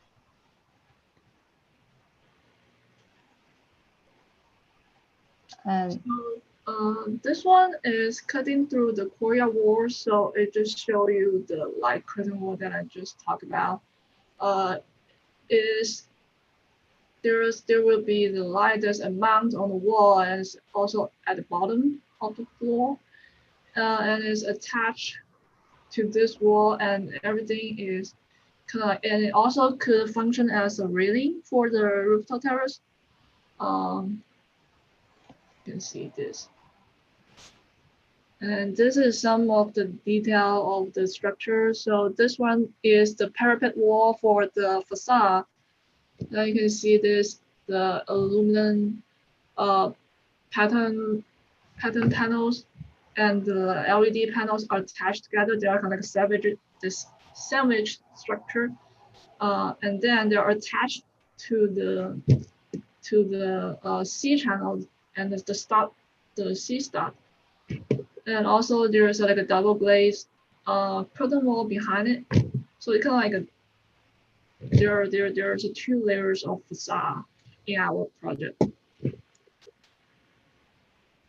And this is the detail of that curtain railing in the courtyard. So kind of like there are similar structure here. Is attached to the concrete wall and floor. And you can see this. Oh, yeah. And this one is kind of give you a sense of the structure. We think is our project is kind of like a mixed use of concrete and steel structure. So you can see the exhibitions portion, they are mainly made of concrete. And the suspended portion, it is made of steel structure because we think that might make it lighter because it's all suspended and it's only supported by columns. You can see this, and the facade are attached to the curtain wall. You can see these 2 layers of skins. And the ceiling here, you can see this is the core for the restaurant tower. Yeah. In the elevations. The tunnel, this is the south elevation. The tunnel extends from the entrance to the back of the building on the ground floor, and the concrete wall grows up vertically to the rooftop plan and touches the residential tower horizontally, responding both the privacy of the illumination building and the apartment building. This is the east elevation. Academic entrances and circulation systems sits on the east and the west side. Here's the elevator and the concrete wall intended to connect the academy and the industry park. This is the north elevation, the rooftop terrace and the facade terrace. as a spiral circulation, you can see like integrating the industry and academy.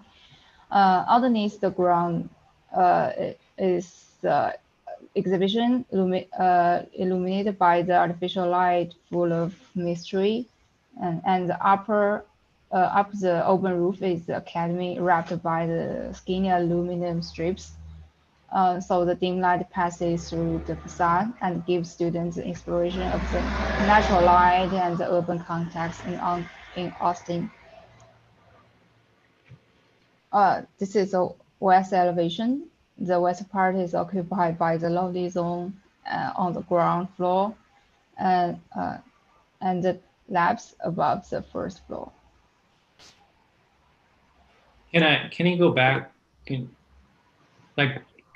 you forget to render the columns in the upper drawing? Yeah. In the drawing before you did two, right? There are.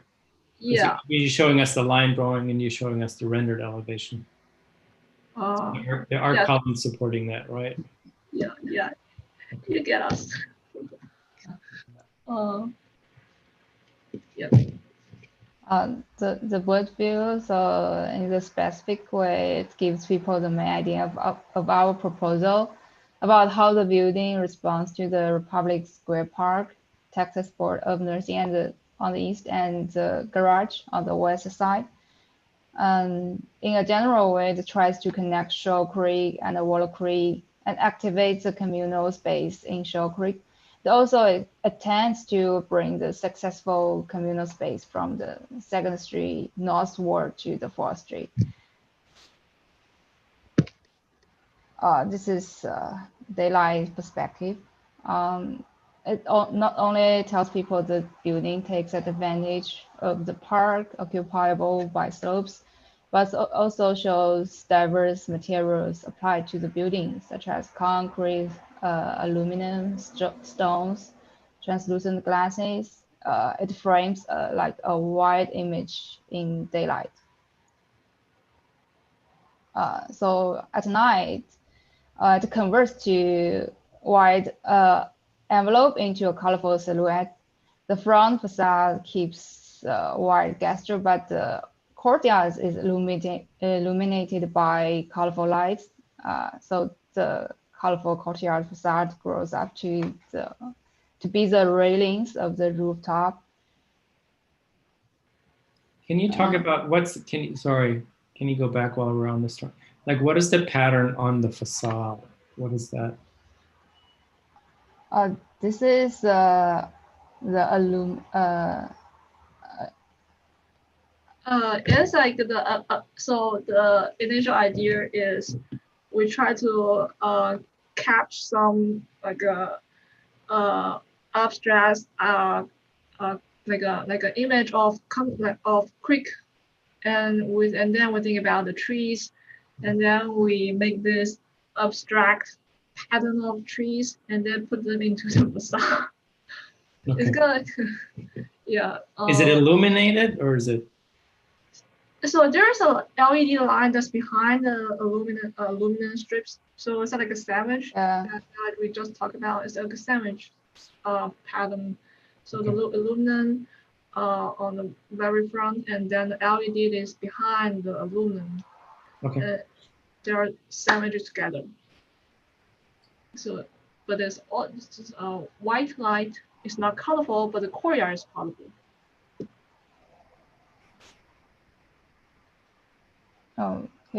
Here's the view facing the traditional room between the residential tower and the academic school. The railing are made of white transparent glasses. The colorful lights are emitted by machines. So in light, all of the components, including the railings, are white. They are a unity. And also the white light emits glimmer through the crevice of the floor. The railing walls separate rooftop activity areas, differentiating these zones by diverse textures on the floor.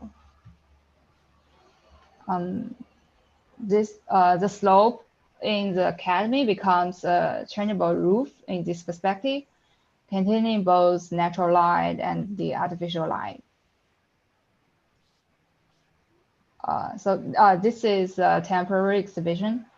So art installations from Creek Show are exhibited here. This black curvy curtains follow the curvy pathway inspired by Waller Creek landscape, protecting individual light performance worlds. This is illumination exhibition. On the plan, there are some small rooms surrounding the big exhibition room. They are painted differently by colors and illuminated by white light. Windows expose these textures into the exhibition, and the mirror ceiling reflects the light and doubles the colorful space, as well as the polished stone floor desk. This is the digital exhibition arranged by digital screens surrounding the movable walls and protectors on the ceiling, temperature controlled by mechanical rooms, synchronizes with screen images and sound systems. From this perspective, you will feel like water touches your legs from different sensations. And this is the academy. So gives you a general idea of the relationship between sunlight and the structural components. The sunlight penetrates through the tree facade and illuminates the curtain walls, both for the facade and the academy. Students could do their go to their studios by the slope or take presentations at this hallway. And this is another perspective from the classroom. So all of the rooms in the academy are constituted by transparent glasses and steel columns. The characters of these materials, such as reflection, refraction, distortion, give them more chances to communicate and learn from classmates' works. And this is all about our work. Thanks for your patience.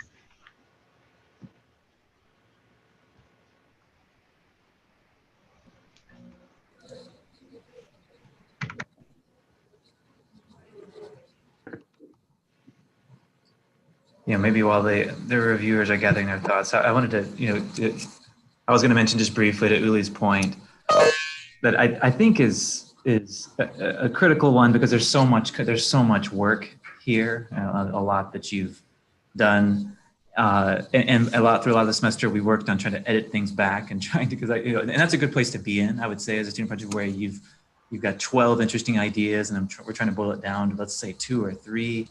I think that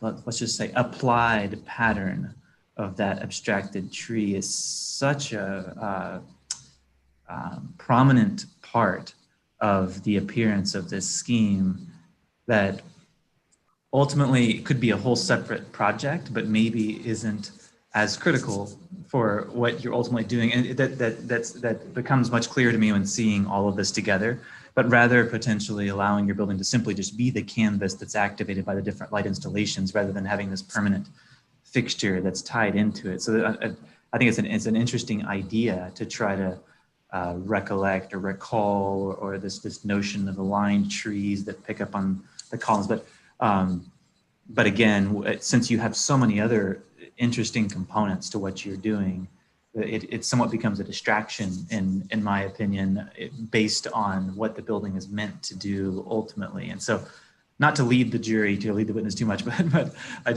I wanted to just comment on that. That's something that, as Uli was asking that question, I had been thinking it throughout, and it's not to discredit everything else that's happening in the project, but I think that's an interesting point to start, because it touches on both the program choice, the larger concept in terms of how it's meant to tie into the city. It becomes part of the tectonic, part of the experience. It cuts across everything, and is an interesting, in my mind, an interesting way to begin to talk about the project. But but you can take a different tack or a different approach if you would like. But just wanted to share that that thought that I had right off the bat. And so Carmen or Marla or Uli, you can go ahead and take the floor.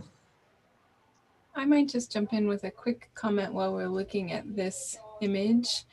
Of course, your landscape form kind of plaza that's relating to the existing public plaza.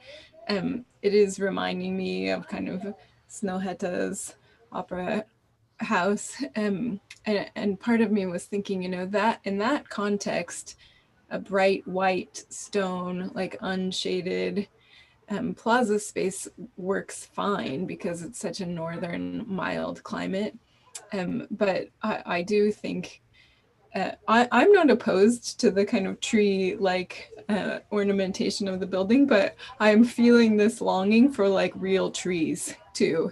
And that relating to some of the early images you showed of the trees kind of wrapped in this like really exaggerated way with tiny little lights. So at the risk of, you know, proposing something rather pedestrian, you know, I actually just would love to see like your column grid of trees actually extend out and make a bosque of trees into these public spaces and relate to the green space across the street in that way. I also had the observation in this particular rendering, which we'll need to return to the site plan for me to understand it, but you said that this rendering was about showing the relationship to the plaza, and from what I can tell, there's actually a busy street between the plaza and the entrance to that light garden. So that did make me question the introduction of, oops, I'm still like just not very good at Zoom annotation tools.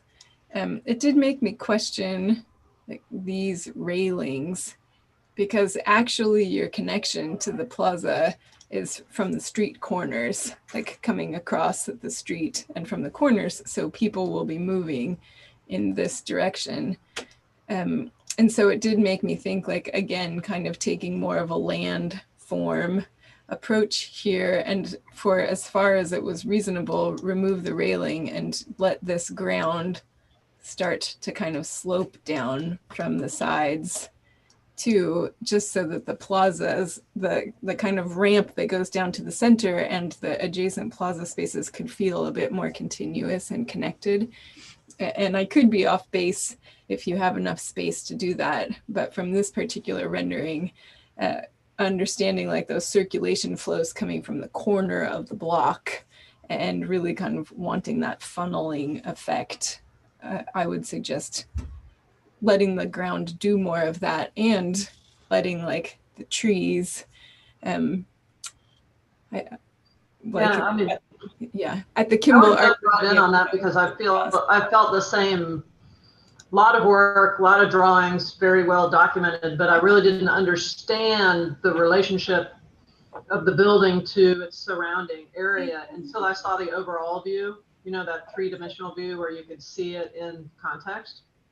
And I would agree with Carmen on the idea of the premise being a connection to the city and actually banding it with this sort of light show and continuing to connect it, but that this view really does show that it is like an island, you know, within those streets. And then following up on what Carmen was saying about adjusting those plazas to bring a connection between those two, I was thinking why not just go under the road, you know, like connect under the road to get to the park, you know, so you could come up and underneath the park and not have to worry about the street. And then following up on the sort of idea of a grid of trees or something that connects into that light idea, maybe that goes across the street above, you know, like you start to connect things above and below and it minimizes that, which is a huge, I mean, that is a just tremendously busy transit hub right there right now. I mean, it's just excessively busy and really strange to drive by. And so trying to mitigate that with the amount of space that you have I think is a really good idea. I just don't think it's quite working the way that you would like it to work. And I do think it would be hot. Yeah, I mean, you kind of build upon, all the comments by Matt and Carmen and Marla. I mean, yeah, first of all, there's so much work there, right? It's very impressive. And the number of drawings you've generated and that you've used to kind of investigate your design, explore your design. And so I want to commend you on that. I do agree with the comments on, like, in a project like that, there would be a separate landscape design firm hired, right? That would kind of help you with some of those exterior spaces. And you would, I mean, if you look at public projects in, really not just in Austin, but in any part of the country, there would be substantial, not just trees, but substantial landscaping, and also maybe kind of, helping you to undo some of the man-made landscape and, bring in kind of some natural elements. In terms of the pattern that on the facade, I mean, I really loved your idea when you're talking about the, lighting up the courtyard. And, on the inside, the building is almost like a black box, right? Where you have these art installations that come and go, temporary installations. And on the outside, for me, it could be really the blank canvas that you can, like Matt was saying, with illumination, like it doesn't need a busy pattern on it, because this is all about illumination and light. So, and it gives you so much more flexibility. I mean, you could use that pattern could just be made with projection, and at Christmas time, you project some snowflakes on it or whatever, I'm just being tacky here. But I think there's, you've created such an intriguing building. And then also the underside of that really lends itself to being illuminated too, right? There's, you're obviously making this big gesture and you're opening up the building, but in effect creating an additional projection surface that could reflect light. So I think there are a lot of great opportunities there. If you can go back to the view that you just had before, I wanted to ask you about what's happening now, the one, the axon, the aerial drawing, like what's happening on the roof? Is there any, is that occupiable in any way? No, it's just the roof. This roof is not occupiable, but you can see there's a people. This is the rooftop terrace. Well, I think I think you have to do one or the other. I think it's a missed opportunity. It's either going to have to be a green roof, because you can imagine everyone's going to look down onto this white roof that's going to get dirty over time, and it's not going to be very nice looking. So you put a green roof on there, which would also help you with the heat island effect, or you make it an occupiable space. I think you got to. I think that's a missed opportunity to not do one or the other here. Does that make sense? Yeah, I think it's an interesting point. With the tower, the way the tower is looking down.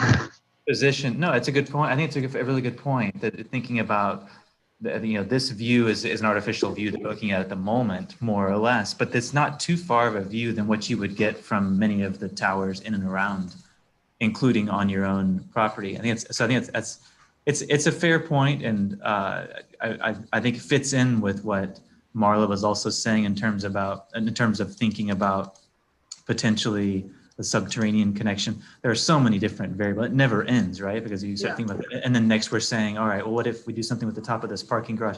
But all these are all fair comments that this raises, and I think that's part of the credit of a project that has a lot of production, to where it sparks lots of questions of, when you've done a lot, then it suggests, well, you fleshed this out in a lot of detail. Why isn't this considered with the same level of detail?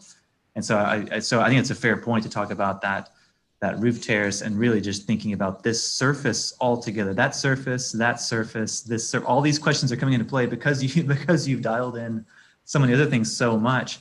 It exposes those as feeling underdeveloped or underconsidered in terms of all the way across, imagining there being a site section that cuts all the way across that shows this logic that maybe in that way relates to the creeks in a different way, rather than some resemblance of the tree or some of the curvilinear geometry or faceted geometry that happens here, but maybe relate to the creek in terms of the relationship across different slopes and terrains in that grain potentially that comes to mind as this discussion is going, which is really good. And so I'm speaking more than I wanted to. Marla, keep going. Yeah, I had a question about the, like, I think just stay on this view, because, you know, your plinth kind of goes edge to edge and it just kind of covers the entire block. And I think sectionally you've done a lot. I'm wondering, like, what compelled you to kind of hold the edge with this one and keep this kind of more or less a rectangular shape? Because in a way, you know, you might have some freedom where you can kind of start to break away from that. It's interesting because usually students do it the other way around. They do a lot of weird geometries in plan, and then the flat, and then in section, it's just kind of pancake after pancake. But here, in a way, you kind of stuck to kind of a relatively, except for kind of a few, you know, diagonal moves that you're making here and there, you've stuck to a relatively rigorous kind of rectilinear plan, and then you've done that in section. But I'm just wondering what compelled you to have to, like, you know, would there have been an option where you start breaking up the corner maybe a little bit? I don't know. Those are things that you actually thought about. Well, that's a good question, and it's kind of hard to answer, I have to say, to be honest. Because you're breaking free with that shape, right? That shape is being elevated, it's breaking away from the rest, and then you could arguably, I mean, I'm not necessarily advocating for something faceted or anything, but that could have potentially become a more sculptural piece. Mm-hmm. Not saying that what you did was wrong. I'm just curious about that. Yeah, I think it's kind of like yeah, because I think we have to mention that we changed our project proposal from the first review. So but at the very beginning we have those like irregular curvature, like a structure, and is like consists of linear facade, and the round is fillet, and the fillet corner. And but we kind of like don't like that idea, and then we go for this one, kind of like make it more like a regular thing, because I think it's also because one of our precedent, but we didn't mention here, is like the idea of have a very regular exterior envelope, but something happening inside. And if you go back to the floor plan. Gosh, it's frozen.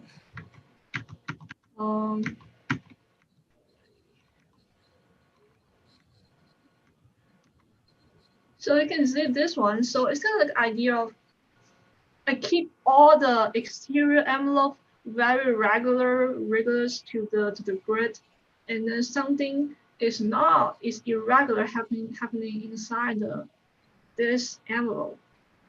And you also can see this one.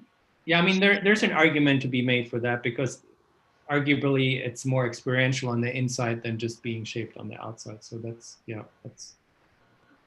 I think it's a fair point, though, Lily. I think talking about that, and I think some of it's there. It's somewhat implicit, but I do think this is important to demonstrate in your portfolio or when you present these things because you run the risk of being diluted with so many drawings and being unclear as to what the larger intention is, both formally and experientially. And I do think there's a lot to be said about trying to create a well-behaved urban building that holds the street edge and tries to define a sidewalks and do those things, and then try to create a dynamic space in other types of ways. I appreciate that intention, but I still think you're right, Uli. And I was trying to sketch earlier to show that before they did have a much more sculptural building overall, and I think that they responded to a bit of that criticism that was arguing that their building was very much about itself and not as much about trying to hold city edges and trying to think carefully about what those offsets would mean on all four sides of the building. So I think they've tried to do that in certain ways, but then it's exposed other areas of vast, flat, open zones. Go ahead, Uli. Yeah, I mean, in a way, it's probably a better neighbor than it plays nicely with the rest of the city, right? And it's not this kind of self-indulgent sculptural piece that, although you obviously have some, you know, some form happening, but it's mostly about, you know, changing levels and sectionally where you actually want to have that experience. So I can appreciate that. I was just bringing up that question. I mean, I for myself would probably rather keep it simple the way you have it, and with a clear diagram, and then let the interior spaces be more sculpted and influenced by whatever exhibit is happening on the inside. One of the things that came up earlier, when talking about, if you stay on this slide with Adam's image, we were looking at the stairs. In this case, it's a different thing, but it is a similar question that comes into play in terms of, would there be a way potentially, instead of having the regular column grid that is all the way across, but there perhaps some of the structure transfers diagonally through this, that there could be a way that you think about some of these different ramped surfaces that are created that become part of those almost folded plates that become structural to a certain extent. I think there's probably a way that in a different version of life, this project could have been developed, to become something else completely, especially when Carmen mentioned the Oslo Opera House and start thinking about those types of geometries. So and again, this is not saying this is the way the project should have gone, but I think it relates to the larger idea that Uli's bringing up in terms of the regularity that it has on all of the edges and even for the courtyard, which then that can be an approach to say how might you do things really uniquely in these zones, and maybe even it stays regular here, but then in terms of the structure, in terms of the flow, in terms of all these different things, there could be some unique opportunities there as well. I'm going to shut up again. I keep talking too much for this for this review. Yeah, I mean, I think along those lines, because we're kind of going through and doing these sort of big sweeping, gestures and looking at the overall with sort of backdoor comments on the tremendous amount of work that's in articulation and complexity that's gone into it, not only in the layering of the facades, but in the sloping of the courtyard that I don't completely understand yet. Like I would have to experience the model like almost in real time to do that. One thing that I would challenge you guys to do, because I think the level of your interrogation at the detail level and at like the articulation of the facades and the sloping, the variable sloping of the site is so intricate. In some ways, the representation, it makes it difficult to really get into the diagrammatic understanding of what you're trying to do. So I would challenge you guys to try to represent not only the incredible articulation, the amount of modeling that you've done, but to sort of back off and do more diagrammatic representations of what you're trying to do. Because it wasn't until like the very end when I saw the whole thing in 3 dimensions that I started to understand it, as a whole. So I think that your talents obviously lie in a deep interrogation, but what Matt and Uli have been talking about are sort of these overall diagrammatic, and not be afraid to let that sort of diagram push back at the articulation of it. Because I think once you get into it, especially in this class, I mean, it's also just a representation of how we have to view this, on a Zoom screen, which is also a little annoying, right? But when you start to get into the detail at this level, it becomes very difficult to move back and forth. And I think if you worked on your drawings a little bit in terms of, here's a diagram, here's the articulation, here's a diagram, here's articulation, that would help a lot in my understanding of the building. And I think it would also, in your design process, help you move into those larger areas while still really investigating those really detailed, layered areas that you're looking at. It's a difficult issue that you set up for yourself based on the amount of work, and then wanting to sort of circle back around and look at the larger idea, I did want to just as a random, not random, but just as a little last plug, is like the views of the layering of the facades and the reflections. I really like I think those are really successful, and that's one of the things that really sells me on your project. And also sells me, like that's one of those moments where I want to say that the 3-dimensional representation, which is still kind of diagrammatic, sells me on the articulated drawings, on the 2D drawings. you know, there are, I've looked at some of the details and some of the details are a little funky, but you know, I think you could, Yeah. you can, like there's some drainage issues in there, but you know, it's okay. I'll jump in again. I should have prefaced my earlier comments with also telling you, Shun and Han, just how amazing I think what you have done is, and that it's hard for me to believe that all of this work was done in one semester. And now to also learn that after like mid-review that you changed your building significantly. So this was done in half a semester.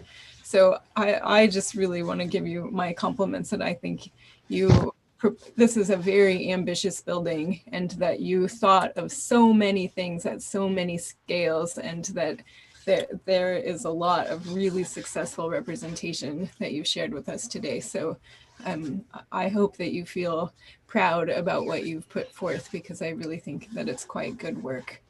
I think the big kind of massing moves, including pulling away from the plaza, ramping up, creating the courtyard, the tunneling effects, and then the peeling up of the academy, I think all of those are really successful, like kind of macro massing scale issues or moves. And there is kind of one, or maybe we should say two, because it's on the east and the west, issues that are revealed, and in your rendered elevations especially, it becomes kind of glaringly apparent how much thought you put into that north elevation and how little you had left for those east and west elevations. And so I think that your east and west neighbors might be a bit offended by this massive blank concrete wall with one small door that is the egress door on each of those elevations, and kind of nothing else considered. I also found the 3D views, whoa, I'm getting knocked over, the 3D views, the interior spaces to just be like visually so stimulating, and I'm really glad that you guys were able to get to that point of rendering and to showing kind of the thinking that you have about these multiple refractions of light in the classroom space.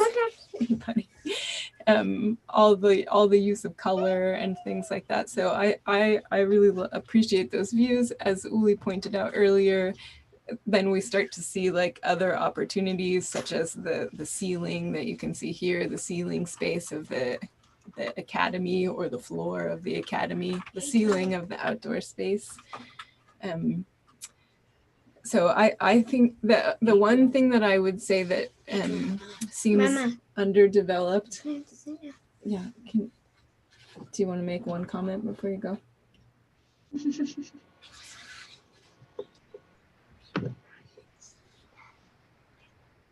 Oh, he's asking what's for dessert. So, so the one part that seems to me that still there's a lot of room for improvement would be the vertical circulation for the building. And I think, if I understood the plans correctly, that to get up to the academic portion, there were kind of two enclosed stairs and an elevator, and that they really were kind of drawn as like your standard emergency exit stair, like a concrete kind of rectangular bunker. And I always think that vertical circulation is a place for experience. It's sectionally already, like by default, by its nature, it's sectionally already like an interesting and dynamic space. So, good afternoon. Okay, sorry about that. Now he's gonna go hang out with his grandma for a little bit. So yeah, I thought the vertical circulation was a bit underdeveloped, but in light of everything else that is so developed, you know, there has to be something that's underdeveloped. I also think in the ground floor plan, unless I was reading it wrong, you might have just some basic like accessibility issues, that in order to get to the elevator, there were some stairs between the elevator and the plaza space or something like that. So of course the plan is very small on my screen and I could be reading it incorrectly. Yeah, I had some question about where you're stepping up on the academic bar, because you have stairs in between. Like, do you get one?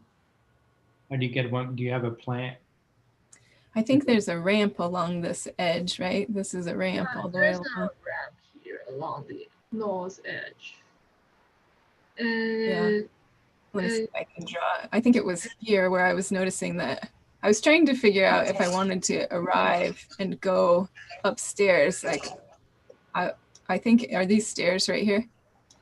yeah, just a few steps. Yeah.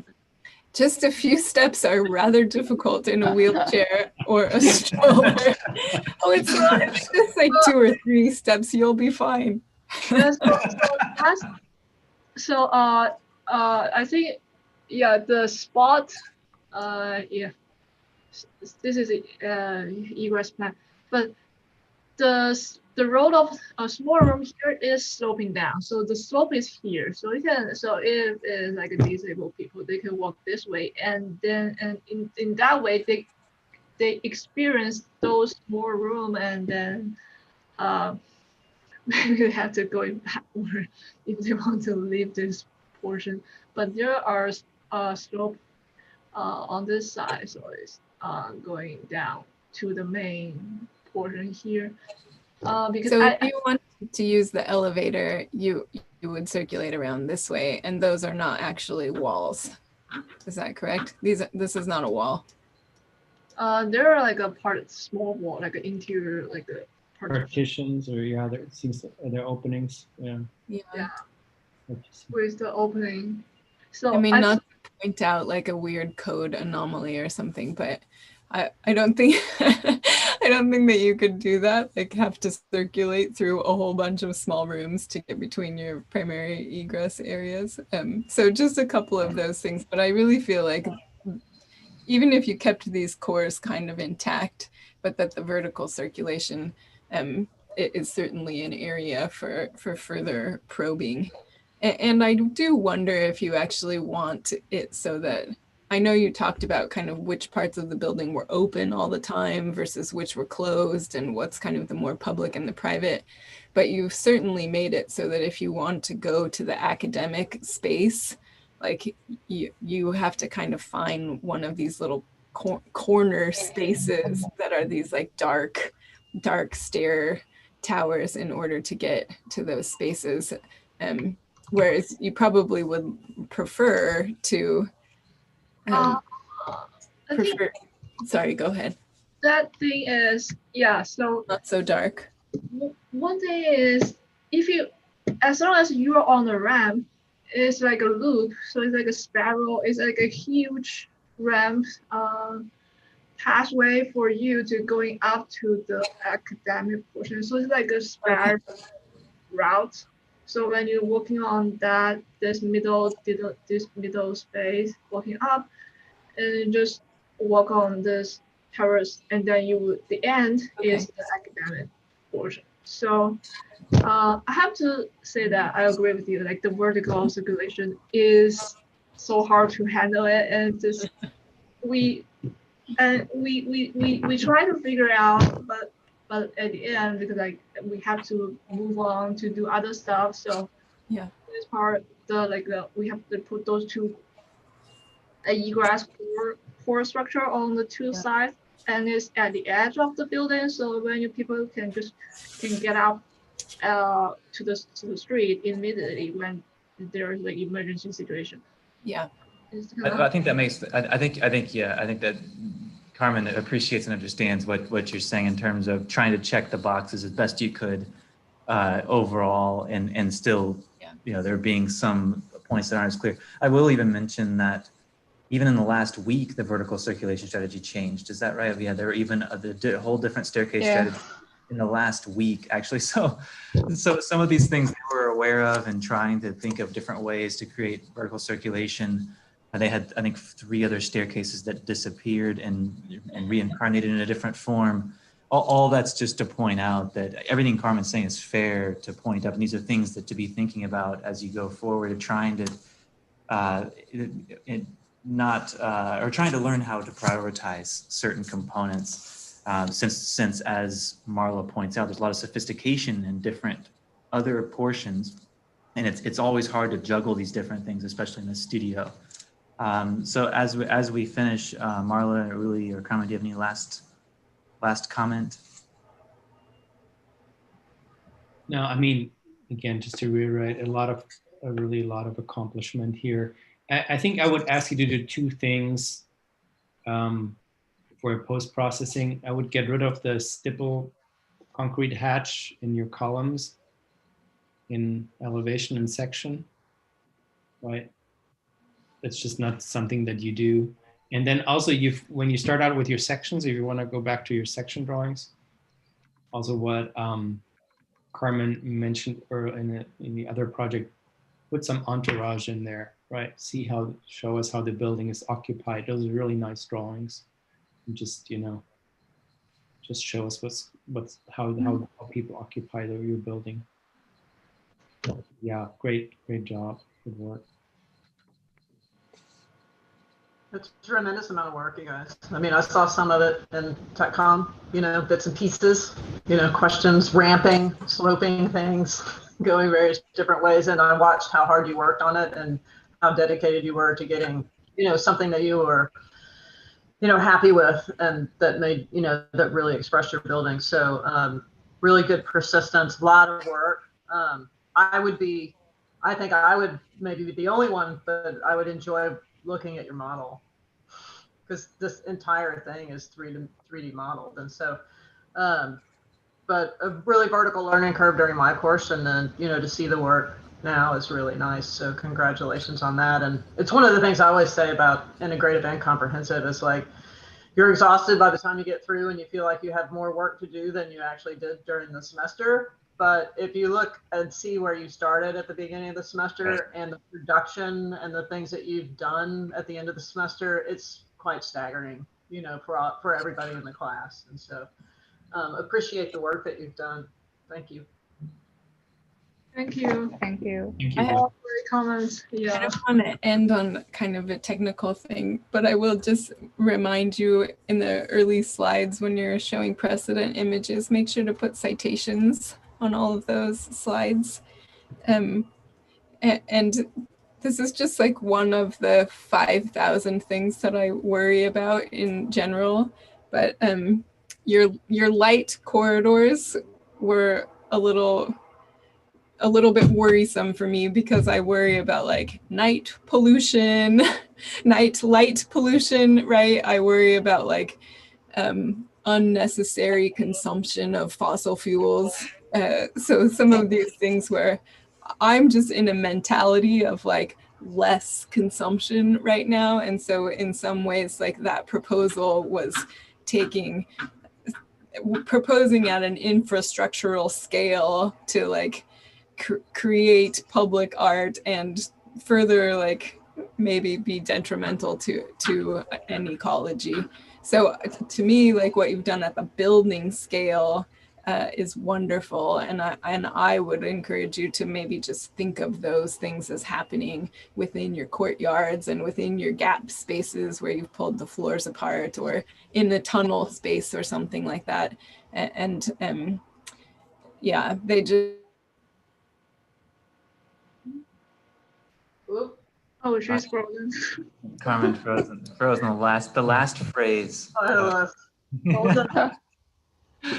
But I think we can go ahead and Marla and Uli, thanks for joining. Carmen's going to be here for the last session as well. They seem. Here we go. Carmen, you froze for a moment, but I think you get the point. Yeah. And we will see you again at 3 o'clock, Carmen, or 3 o'clock our time. Okay. Yeah. Good to see you, Carmen. Okay, that's it. Thanks, Uli, and thanks, Shannon and Han. Bye. Bye.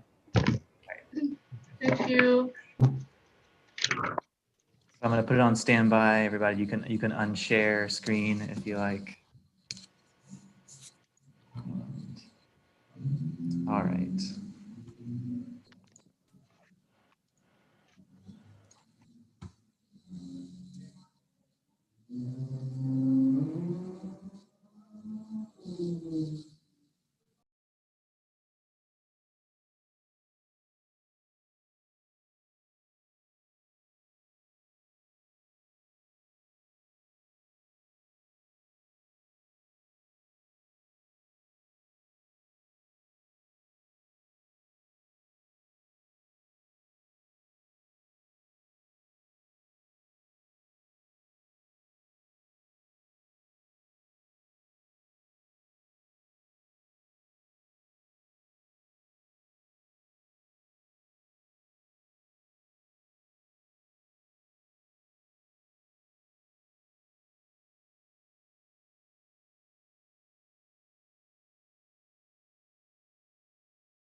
Hello, Martin. How are you? Hey, how are you? Good to see you again. See you too. All right. Looks like Carmen is signing back on again.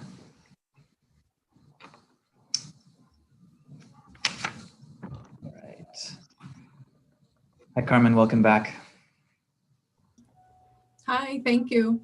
I'm gonna just finish eating my lunch on the Yeah, side. please do. Yeah, and while you're doing that, I'll give Martin a brief intro since you were in the past session. So Martin, it's just going to be you and Carmen as reviewers for this session. And since Carmen was on the previous session, and also since you're familiar with the format of Integrative Studio generally, the joint expectations, I think I can be fairly brief, and based on what I sent you, I did read through your description and your syllabus, so I'm somewhat familiar. So I think you can keep it super short. Yeah, I think I will. Yeah, we do have a downtown Austin lot, just a surface parking lot currently, and so really what's fair game to discuss is anything across scales in terms of the urban scale down to the scale of the materials and tectonics, and graphics and those sorts of things are fair game as well. You know, ultimately in these comprehensive and integrative studios, we're hoping for projects to be relatively well-rounded, which is always an incredible challenge to juggle all of these different things at once, which you're very familiar with. One thing or maybe two things that are somewhat details that are important to get out of the way. One is that I did ask them to include a placeholder residential tower on their site. They're being a performing arts school and a performance venue, of which they have different interpretations of. But the idea of that residential tower is to be a responsible, dense urban lot within reason, at the same time to not have the burden of needing to resolve. So you'll see that pop up, and for some of the students, they own it a little bit more and consider it more as part of their scheme. For the students, it's really just a leftover placeholder, as I've mentioned. The other thing to mention is I didn't have any specific on-site parking requirement. There is an adjacent multi-story parking garage next to this property. And so that's, obviously the notion of service access, service entry, that's required. But those are just two relatively small things, but that can make a difference as you're evaluating and trying to, wrap your head around what's here.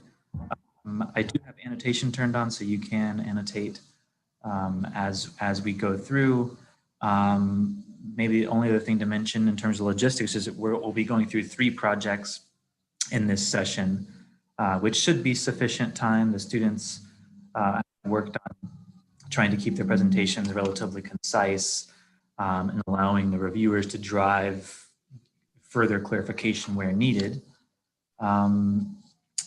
Any other questions you might have, Martin? I think, again, Carmen has seen the previous sessions, so Carmen's quite familiar with what we're in for. Yeah, no, I think I'm good. I think I'm good to go. I think, I'm good to sort of like ask students directly. And I think that will probably sort of help clarify some of the things like as we talk about projects. So I think I'm.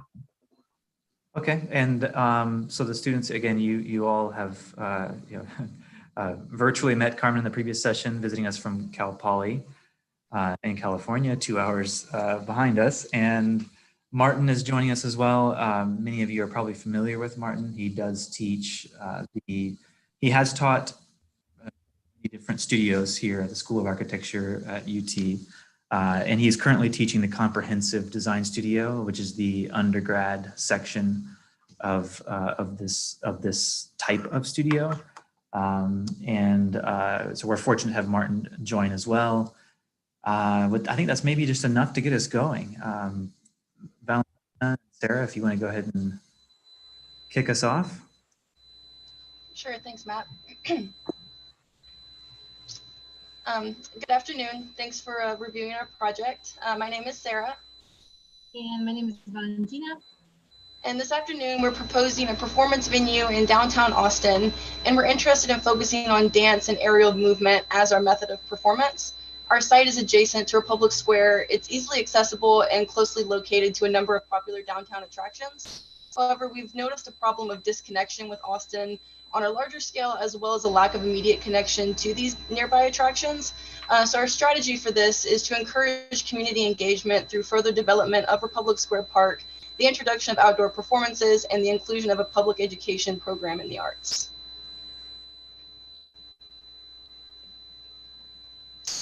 Aerial performance is a dance-based art form that's filled with acrobatics, contortions, and choreography, all while being suspended in midair. It does exist in Austin, but on a relatively small scale, such as on the side of buildings or in private studios. But our proposal aims to bring this interest more into the mainstream. We chose to focus on a couple of precedents, one being the Lynn Center on the left, which is chosen for its ambiguous relationship between interior and exterior environment, and the Polyvalent Theater on the right, which is chosen for its large-scale performance program, as well as its flexible interior spaces. Our concept is to initially extend our site connections to Republic Square and bring performance outside of the building to connect with Austin on this immediate scale. Our secondary concept is the idea of watching versus being watched, which is something that we feel is a key aspect of urban life and a feeling of part of the larger Austin cityscape.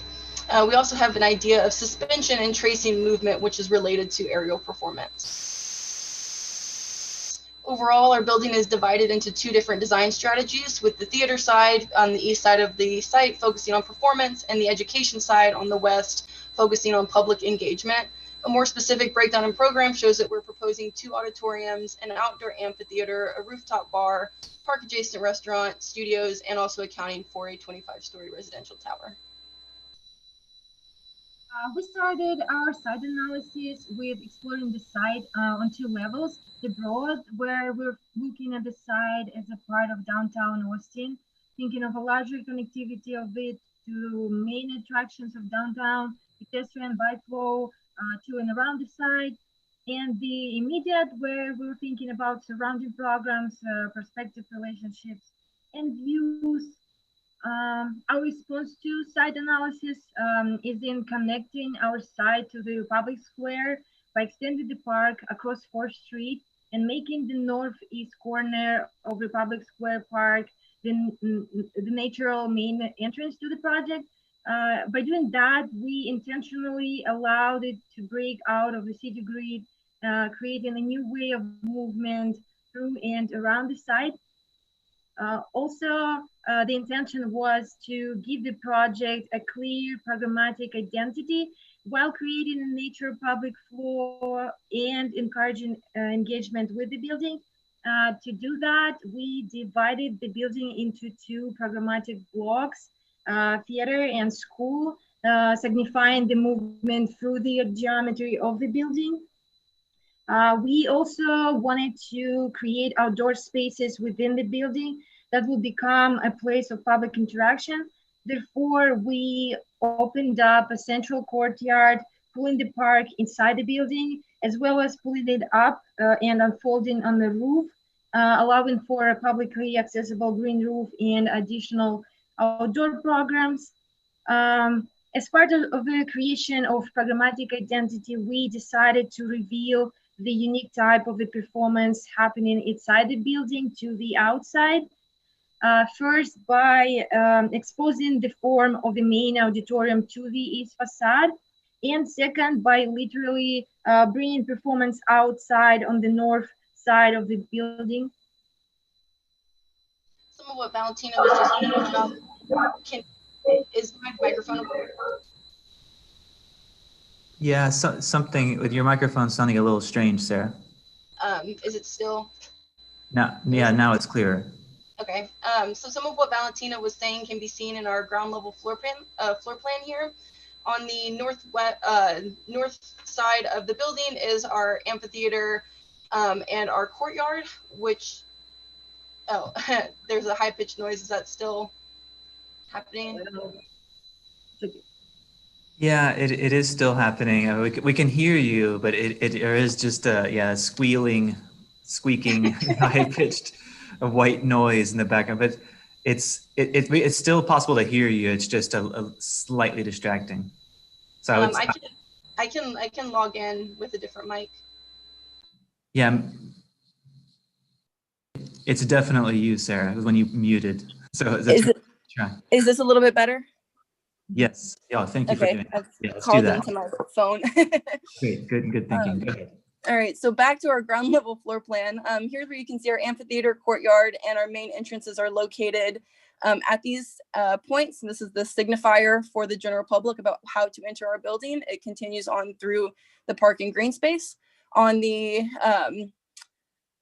right side of the building is our theater block, and this is where guests can initially interact with our main auditorium, which is spherical in shape. This relates back to the idea of tracing the movement of aerial performers, as well as blurring the boundary of watching the performance while also serving as the backdrop to it. And then additional program on the left side is where our restaurant, retail space, and residential only program is located. Our second level is the main level of the education block. So on the left side, we have 4 practice studios. And then on the right side, we have our primary staircase that leads up to the second level where guests can access the main auditorium seating through suspended walkways that are radiating outward from the sphere. On level 3, we have more conventional program, which is a fitness center, administration offices, and viewing areas. And there's also another level of guest access to the auditorium. And finally, on the 4th floor plan is a covered terrace and green roof, which has that raised connection to the park that Valentina was mentioning earlier, as well as our final level of guest access to the main auditorium. This is the render of our main theater block. This is taken from our gallery space. We are interested in exploring what the experience is of interacting with the sphere from the exterior, as well as what the experience would be from the interior. We also have 3 underground levels. The outdoor amphitheater leads guests down to the first of those levels, as well as access through the main staircase and elevators. We have a second auditorium located in these underground levels that's able to hold more conventional grounded performances. And most of our service and back of house program is located here, with staff and performer access located on the south side of the building. We intentionally decided to keep our ceiling strategy more conventional to not detract attention from the main auditorium. The exception to this is in the theater block, where we have angled louvers that are suspended from a glass skylight system that allow diffused natural lighting to penetrate into the theater block. Here we have north elevation and east-west section starting to show the relationship between 2 blocks and how we wanted to contrast them in both materiality and spatial qualities. On the elevation, you can start to see how we were trying to achieve the notion of theater block being mostly stereotomic mass with a few subtractions that would allow it to relate to the city when looking from the outside, while from the inside, it being very open and full of light from the massive skylight above. And that would contrast to the translucent and tectonic qualities of the school block with mostly glazed facade that is shaded with the thin steel elements. East elevation and north subsection showing both auditoriums, walkways, and gallery spaces. On the north side of the section and elevation, you can also see how we created an overhang structure to allow for fastening of the performer's equipment to bring performance outside and create a shade for the step seating below. This is the closer view to that outdoor seating area that would not only provide a place to watch the performance, but also create a natural transition from the park to our building. Here's our south elevation view, which also houses our secondary entrances for residential tenants. And we also have a section here cutting through the practice studios, the green courtyard, and the green roof to reiterate the concept of extending and connecting to Republic Square Park. In the render, you can see the aerial practice studios. The height of these studios is intentionally exaggerated so the practice studios can better simulate the exaggerated height of the main auditoriums, but at a more reasonable learning height. This render is of the courtyard that we've previously referenced, showing our initial connection and extension of Republic Square. Structurally, both blocks use main and secondary systems, In the theater block, we have a system of reinforced concrete columns and beams supporting the roof system that is made of steel trusses and laminated glass skylight system with steel louvers. The facade is a system of precast concrete panels with small openings for windows supported on a steel frame. In a school block on the right, for the most of the building, we have reinforced concrete columns and beams supporting reinforced concrete slabs.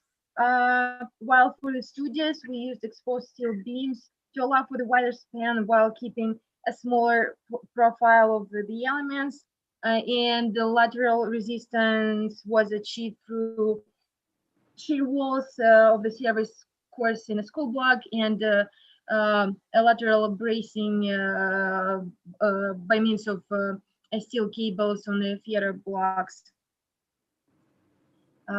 This is a closer look on the texture of the concrete panels, as well as some details of the wall section cutting through the east facade, showing the connection of the panels to the steel frame and connection between panels themselves. This section is cutting through the practice studios in the education block. This was chosen to highlight the connections between the primary and secondary structural systems. Here, steel beams are to be fixed to concrete columns through steel plates and bolts, which would be accounted for ideally during construction. It also shows our green roof connection with the rest of our structural system. The sphere of the auditorium is a double sphere structure with an outer layer made of a steel frame filled with glass and an inner layer covered with concrete. On this perspective, you can again see the outer glass sphere of the auditorium from the gallery space. Here in the top corner is our egress routes from most major levels, as well as our general MEP strategy, which is locating our major plumbing, mechanical, and circulation cores throughout the building, as well as diagramming out our initial heating, cooling, and ventilation strategies. And again, our project is about reconnecting with an existing park and creating a building that would act as a magnet on both the city scale and the scale of immediate surroundings, building that would promote engagement and movement through connecting the performance with the larger audience. And this is our last slide, and thank you for your attention.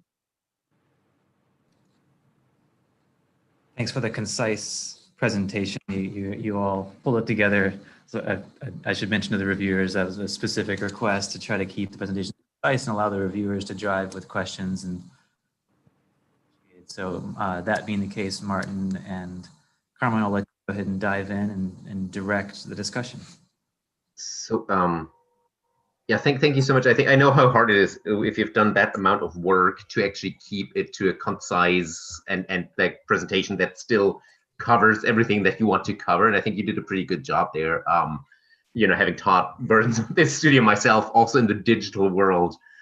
I just have a couple of really simple questions. I think the first one is, do you have a plan of the below grade floor again? Yes.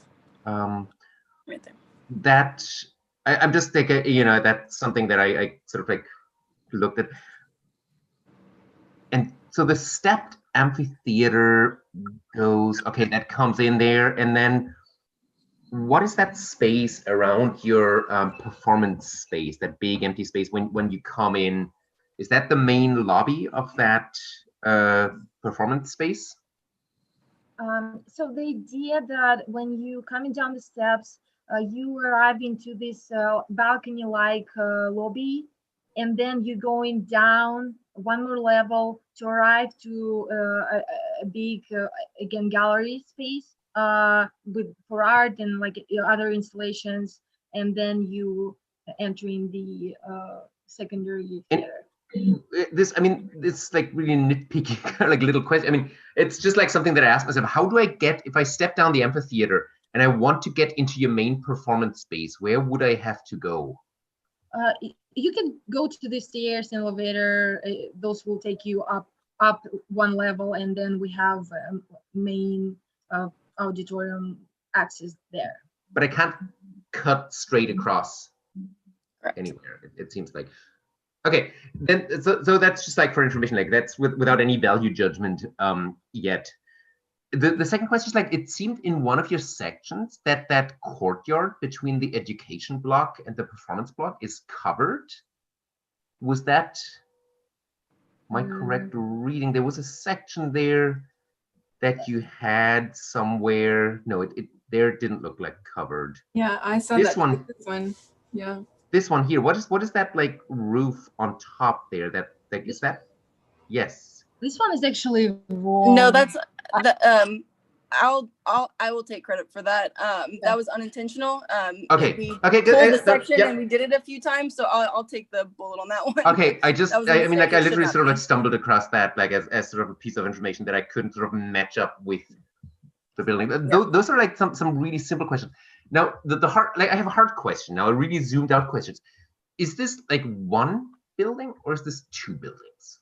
The education block and the performance piece. Do you see that as one building or do you see that as two buildings? We see That's an interesting question. We see it as one, but we approached it as two. They're connected on 3 and 4, not 1 and 2. Levels 1 and 2, they're connected on 3 and 4. So we approached it as two buildings while trying to keep the same architectural language for both.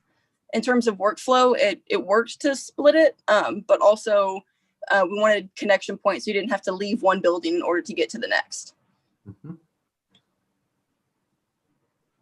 Okay, because I think that was, I think in terms of design, like I know that the difficult thing with these studios is always like where to start. They're like, I can start from the urban kind of integration. I can start from the wall section.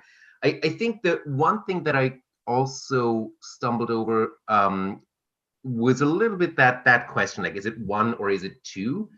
And as a follow-up, what is the relationship between that cut that you're making to kind of access the courtyard? Is that like, was it once a block and then you sliced through and they kind of shifted against each other, those two halves, and then the courtyard opened up?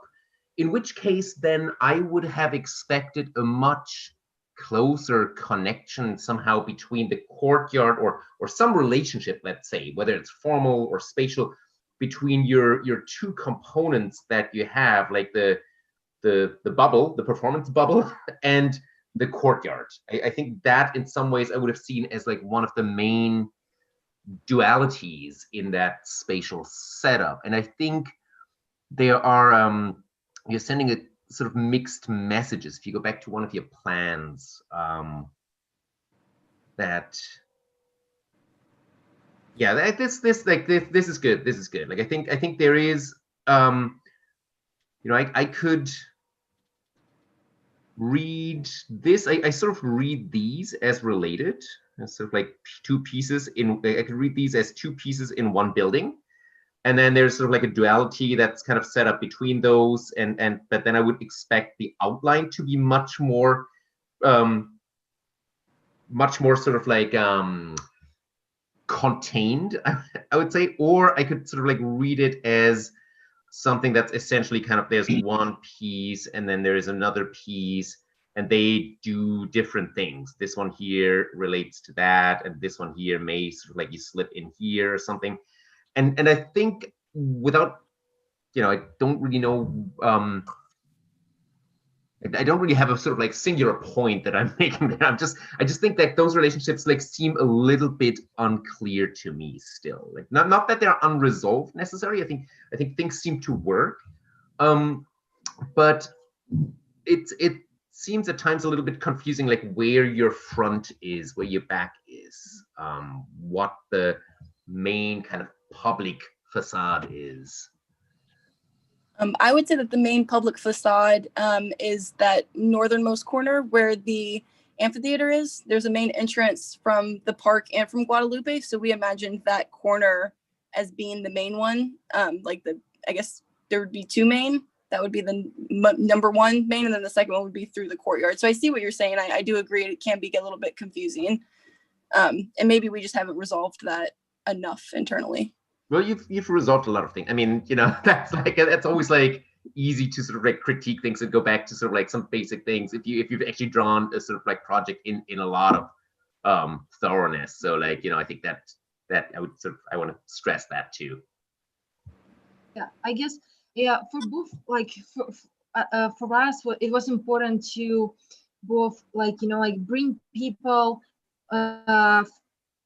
to the courtyard, you know, to make them move through the building and give them an opportunity to enter from the courtyard, but at the same time address the probably the higher like a public flow that is happening like on the Guadalupe Street. Therefore, there is this like duality of like entrances.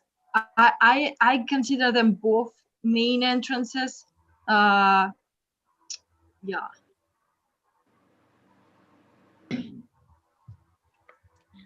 Valentina and Sarah, I think you guys again have done really a tremendous job. It continues to surprise me how much you guys are accomplish. And I guess I'm on a quarter system. Semester is much more generous, but it still feels very like you've accomplished a lot.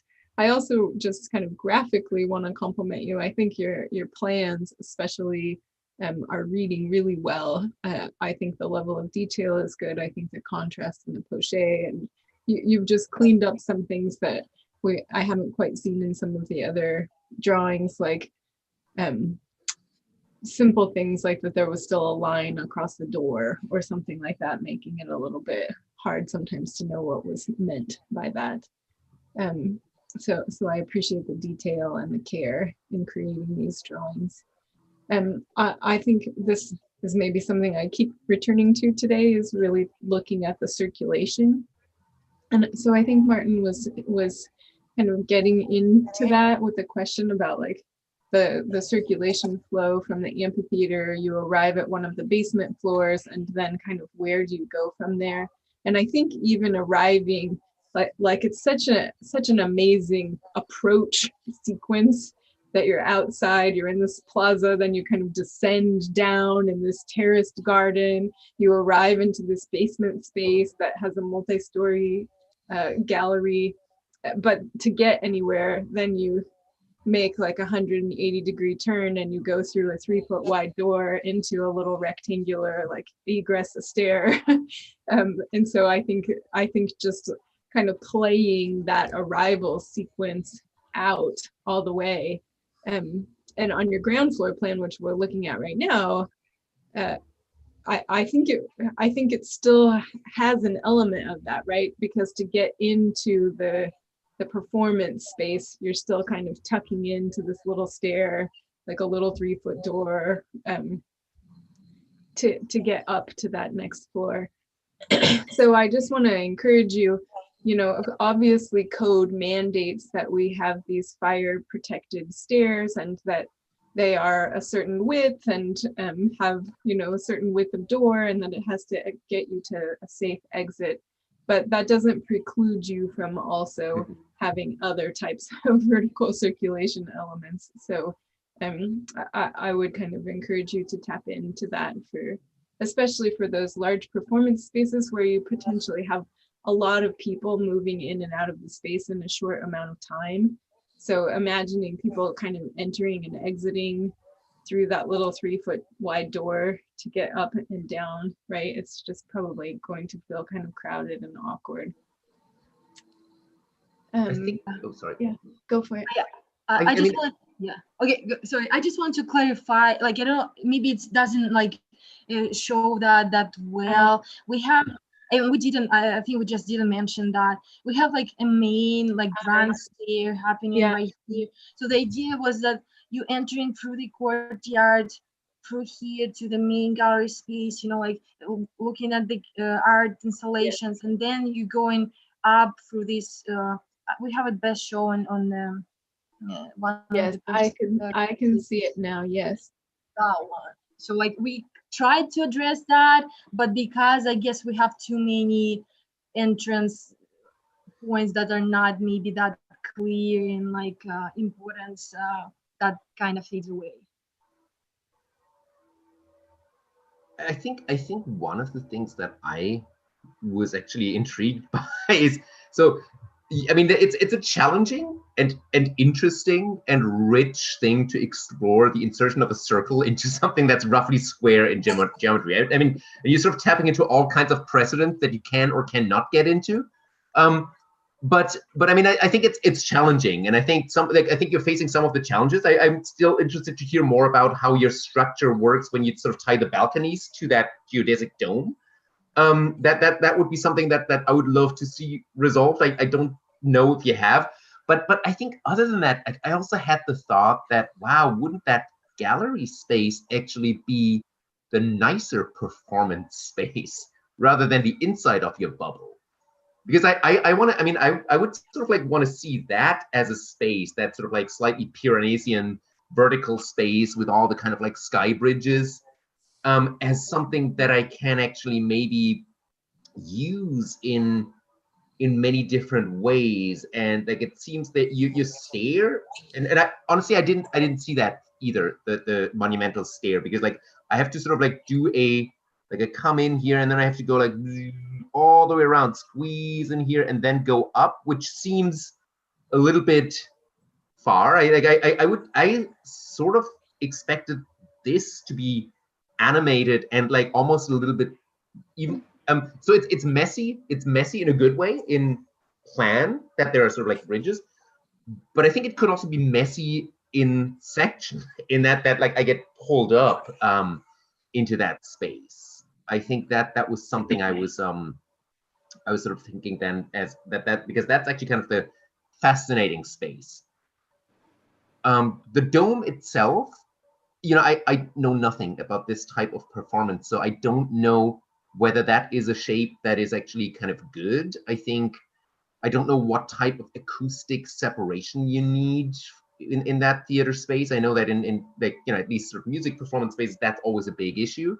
And the kind of like geodesic dome structure that you have seemed thin.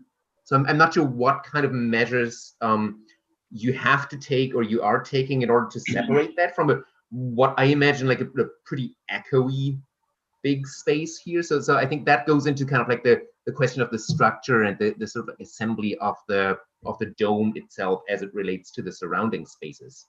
So you know, maybe like, and you've drawn so much, so I may have just missed that. If you have any thoughts on that? No, that's a great comment. We hadn't really gotten into talking about acoustics at all about it, but that's a great concern that we would definitely like to explore with more development of this. I think it's an interesting point about, and I think it's largely to the credit of what you're exploring, Valentina and Sarah, that this space, as Martin points out, it seems to be a very unique, special space. It's almost more of the star, the attractor of, rather than actually the proper performance space, which made me think, in a radical version of this, if you would remove the skin around this portion, if we imagine that just being what's the bare minimum amount of scaffolding you would need to make this work, so that you could see it from the proper seating, but it also could be seen from the outside as well. And I realize there are different issues of how does ticketing work and other components, but I think there's a way that maybe this could be pushed into a different radical realm of how it actually works, which then gets me to another thought. If you go to your maybe the very last rendering from the exterior.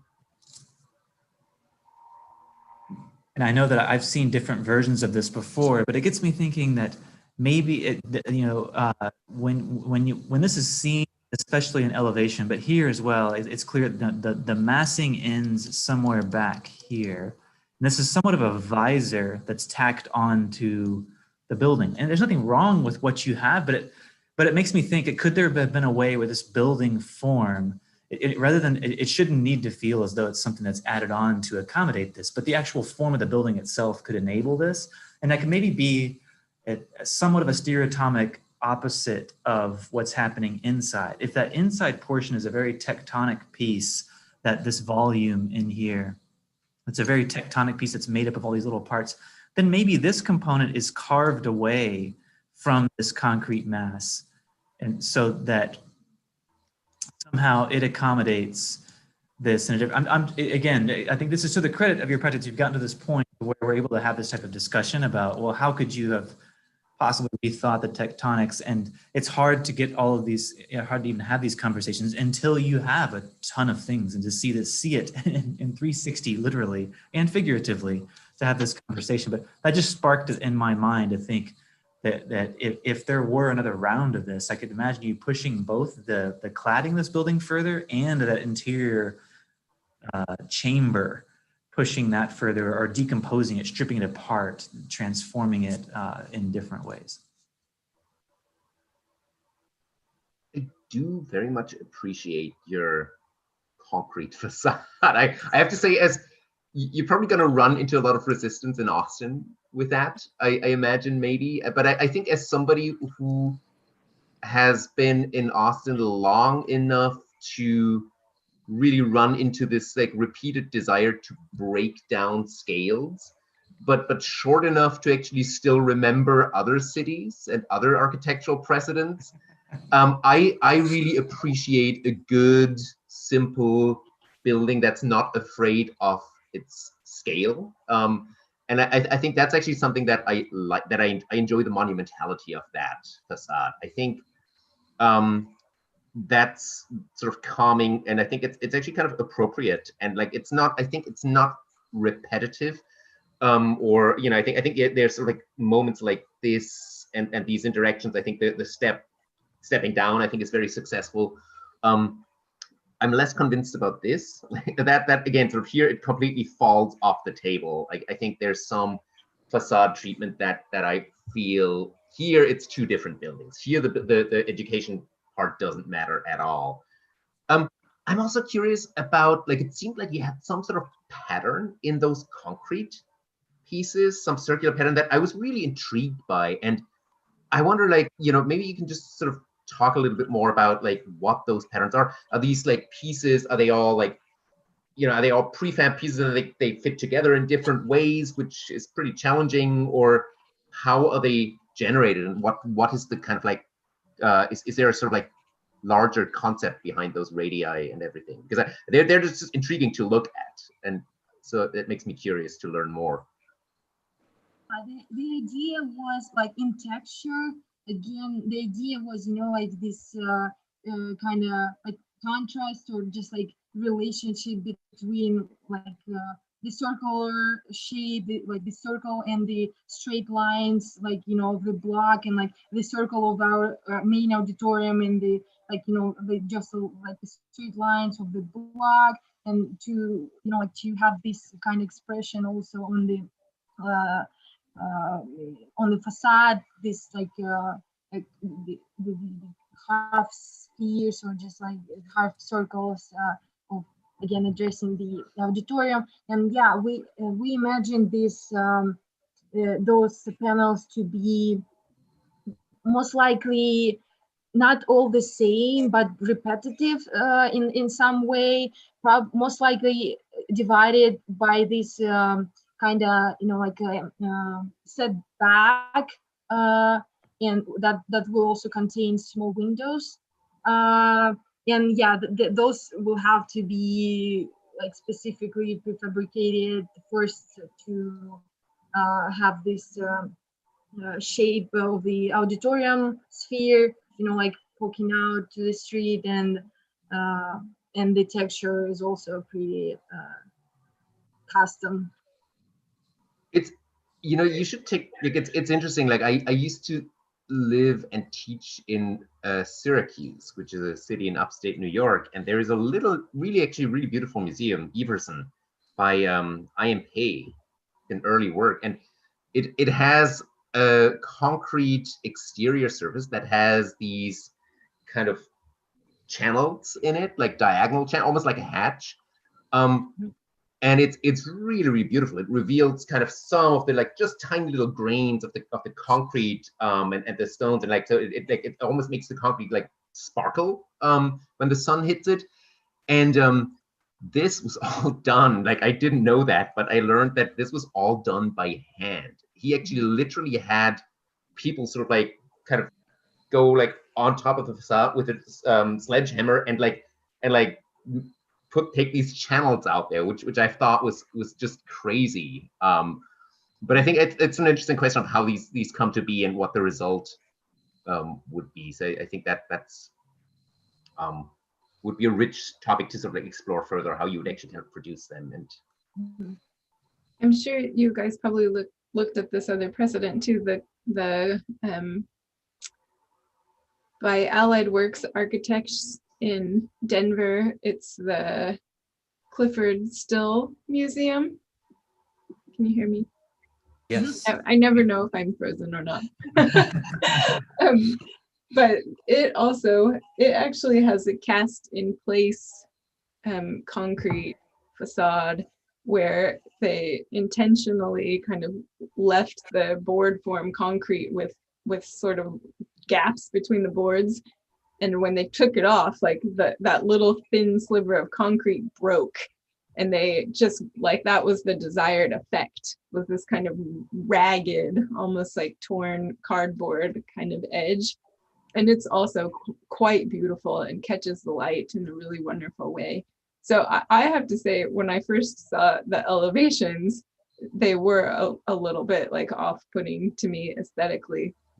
But I think what we get in the rendering is these other elements, which we can see here, where there's depth, where there's slices, and that the slices have kind of splaying at the ends and things like that, and then the texture. So I do think that you could detail this in a way that it would be not perceived as kind of monolithic and off-putting, but actually as quite tactile and quite human scale, if you will, based on the detailing, the modularity, the texture, the way that it would work with light and things like that.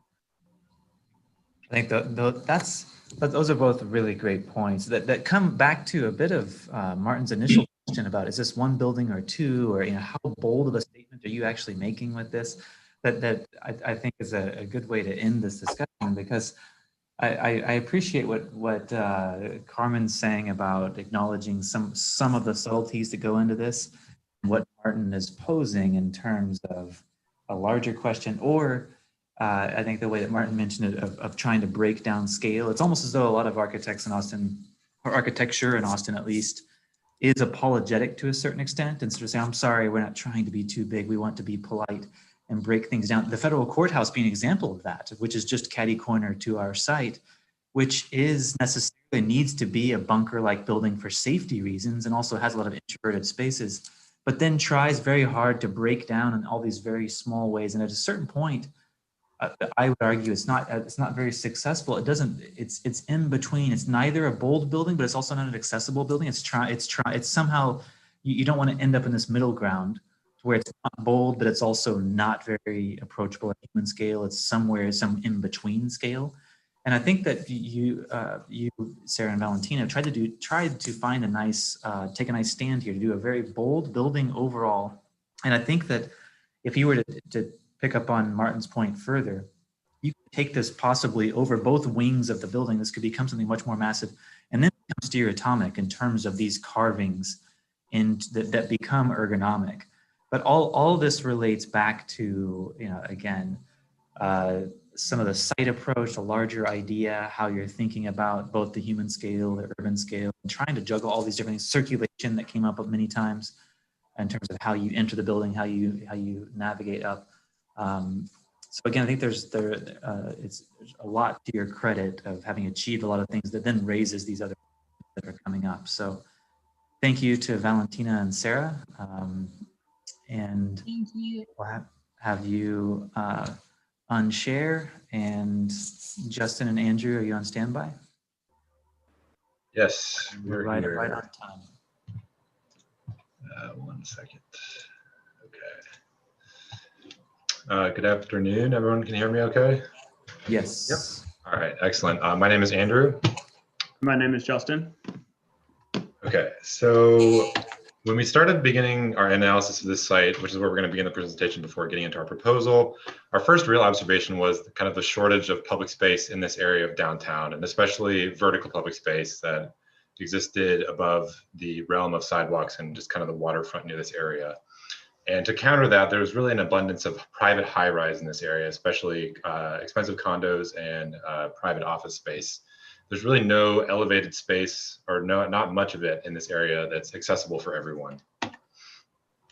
And many of these buildings take the first 5 to 10 floors to provide parking. And this is really kind of the realm that we want to begin reintroducing the public into, kind of pulling them up off of the ground and providing more space, more elevated space, what is traditionally an area of privilege, to provide that to everyone. And so the transit of this area is really a confluence of a number of systems, a multitude of large bike trails, or bike lanes, excuse me, mixed with a number of bus stops and bus routes. And now with the passing of Prop A this past month, 2 brand new light rails will begin construction here within just a couple of years. So this site has the potential to not only respond to that, but really to bring a number of different transit users onto this site that come from a variety of places. We ran a year-round solar analysis on this site, and one thing we noticed that it was primarily shaded throughout the day and the year, which is actually advantageous for our design scheme that will become self-evident later on. So we had 2 driving precedents for our design, one tower by Tham and Videgard, and the concept in this design was that they elevated the first 4 stories of this luxury residential tower to really be brought up into the public sphere. Like, that's all public access that you can see down on the right. Our other driving precedent was Biblioteca Vasconcelos by Alberto Galach. And first of all, the construction technique, the idea of suspended program influenced our design, as well as the radical design of the building itself, encouraging public engagement. So we'll stop here for a second and talk about our proposal. So it's centered around a showcase racket sport arena in the center here, surrounded by an envelope of suspended public courts. Squash and other similar racket sports offer an abundance of dynamic movement confined within a specific geometry that lends itself well to being viewed from a multitude of perspectives and reinvigorates the area with constant action, spectacle, and life.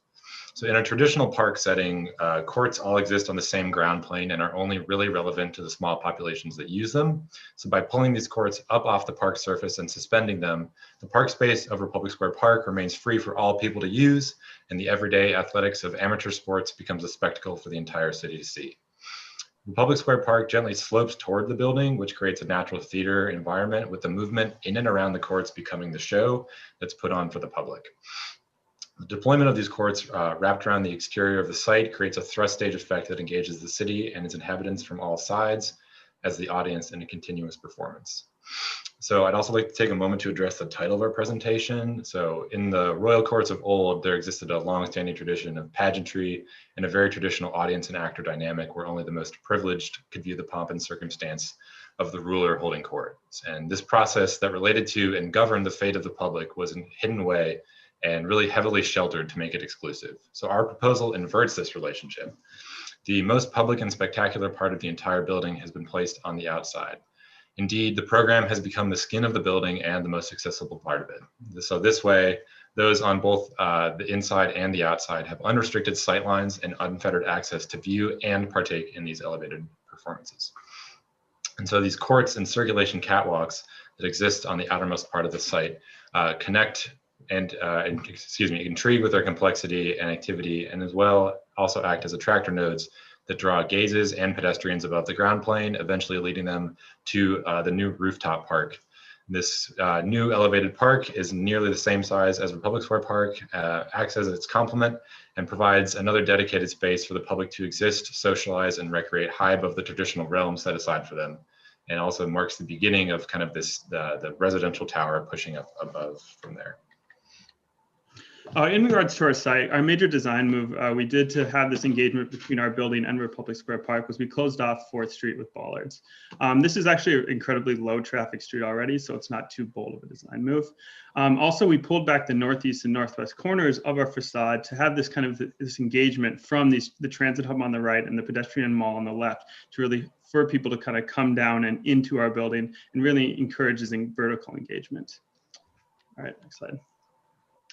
So our formal concept we first started with in the diagram in the top part is the idea of this private showcase arena, and then these interstitial community spaces, and then the extremely public courts on the outside. And we kind of developed different ways in which we thought about how we would put the courts on the outside of the building. First started with kind of an orthogonal superstructure where we set the courts on top of, and then kind of went further with that, having the superstructure spread out into the park and the surrounding area.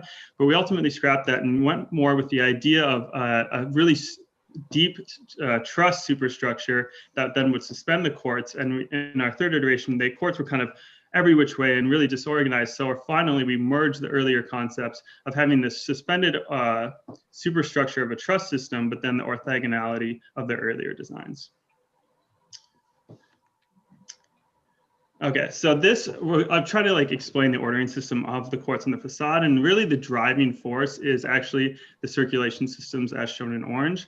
And they're coming out of these cores on the northeast and northwest corners, where there's a lot of vertical circulation, multiple elevators and exterior stairs. And then once we had that circulation system, this alternating between floor and floor and how they engage with the vertical cores, we then placed the courts within these kind of confined circulation zones.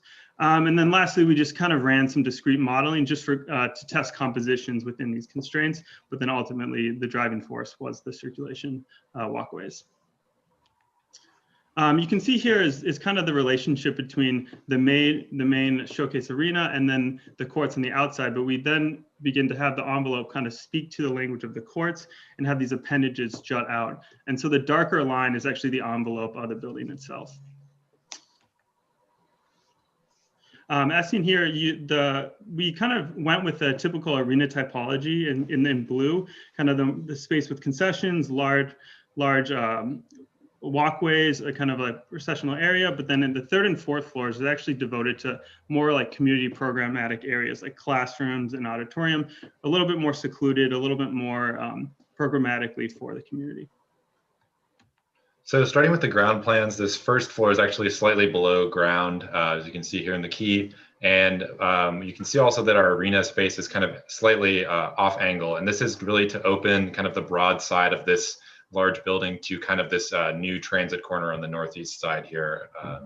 So again, the main entrance there is really directed at that, and then it kind of brings you to the center through the lobby to the center court, and then kind of the traditional, like Justin mentioned, the seating bowl, and then underneath that, the services that really support that space. On the ground floor, a set of public amenities like bathrooms and bike storage face Republic Square Park to provide extra service to that. While the cafe faces onto the new transit line, and the first of many courts start to peek out and operate here. And so the entry, the main entry I'd mentioned, is really what we see as a divergence point.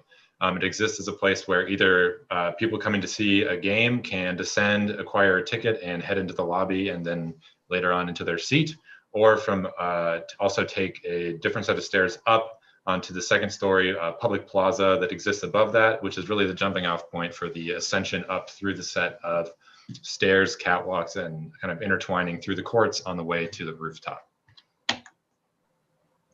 Again, I just want to highlight the openness of the ground plane to the park, really encouraging movement from the park into our building, then also highlighting these vertical circulation cores with elevators on the outside as well as stairs. On the second floor, this is the kind of the concourse level, again, like I mentioned, with the rooftop plaza existing outside with connections to the concourse inside that wraps all the way around the seating bowl, providing a gallery view as well as traditional seating spaces for spectators.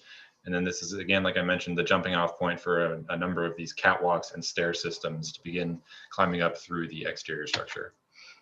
The third floor is the beginning of the other part of our program that exists in this interior space. And that's kind of a hybrid community after school space that really has a home for a lot of different programs that we envision being quite flexible. So a lot of dedicated spaces for community meetings, offices, and a lot of classrooms for after school program and community engagement, as well as the series of these protrusions that really follow the structural logic or excuse me, ordering of the outside that are more flexible for more flexible activities like studying and other socializing.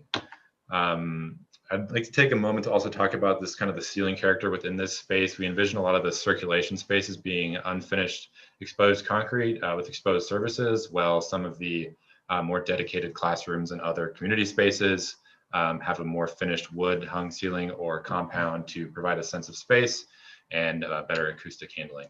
The fourth floor is the continuation of the community and education spaces with dedicated space underneath some of the seating, like I mentioned earlier. And then again, these protrusions pushing out into the space of the courts, providing access in some places, and also just really getting good views of that space and connecting visually as well as physically.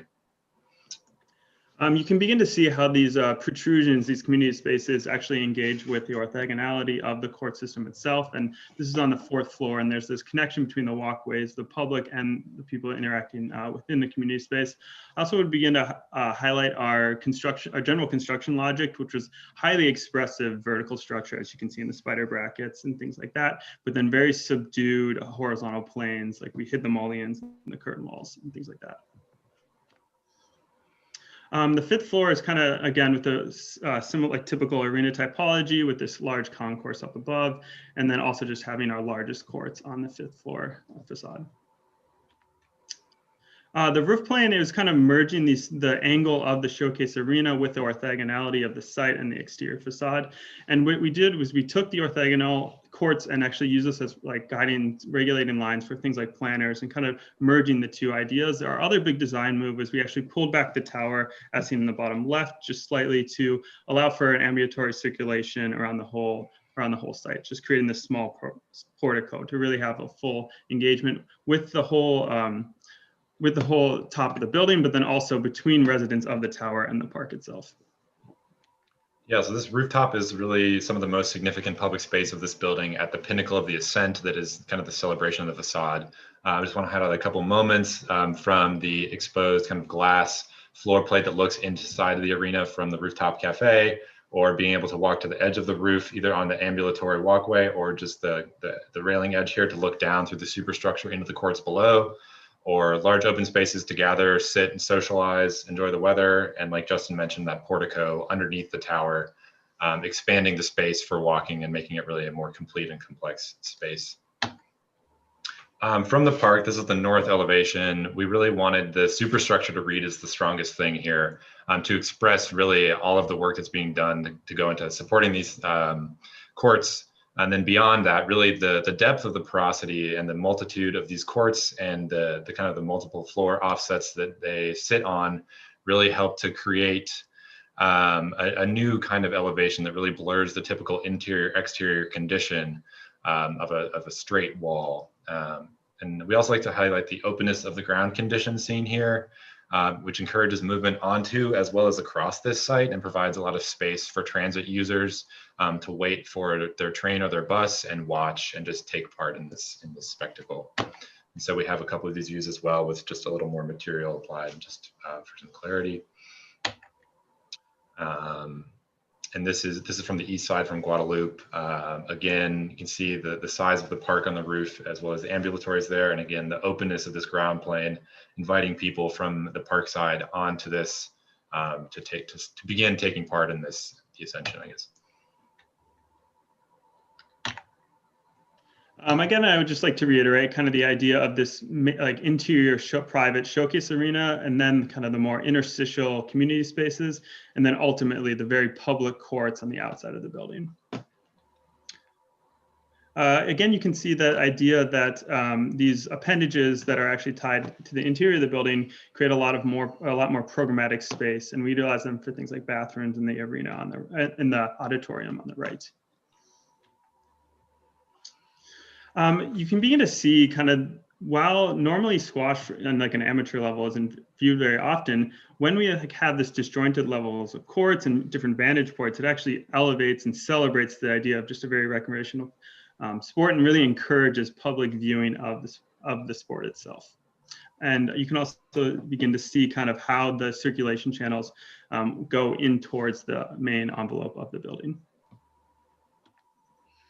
As for the structural system on the inside, our desire for a lot of vertical circulation required large circulation cores seen here that provide both stair and elevator access to the inside as well as outside.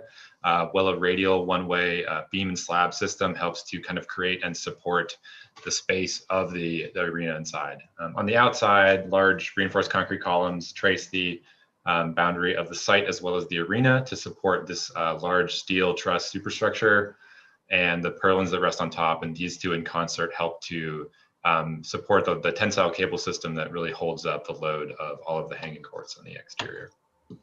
And so this bay model really shows that in action here, from the concrete columns on the edge of the site and within the arena envelope wall and the truss above that all helps to support these courts through the system of tensile cables that we'll get into in a little bit here.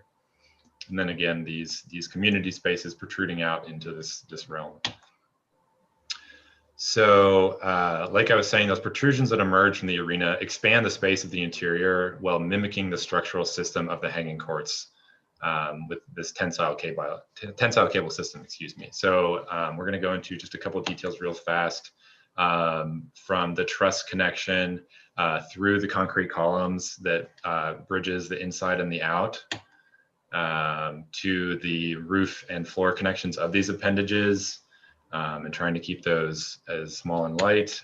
And then the spaces inside that really being expressive of the vertical tensile support being provided from above, showing that inside and also kind of mimicking what people are seeing outside in the structural system out there. And this is details of that system and the roof and the floor. As well as the floor of the arena itself. Again, so our exterior courts kind of mimic the same logic of the interior appendages. They are vertically supported by these tensile column cables that go all the way down.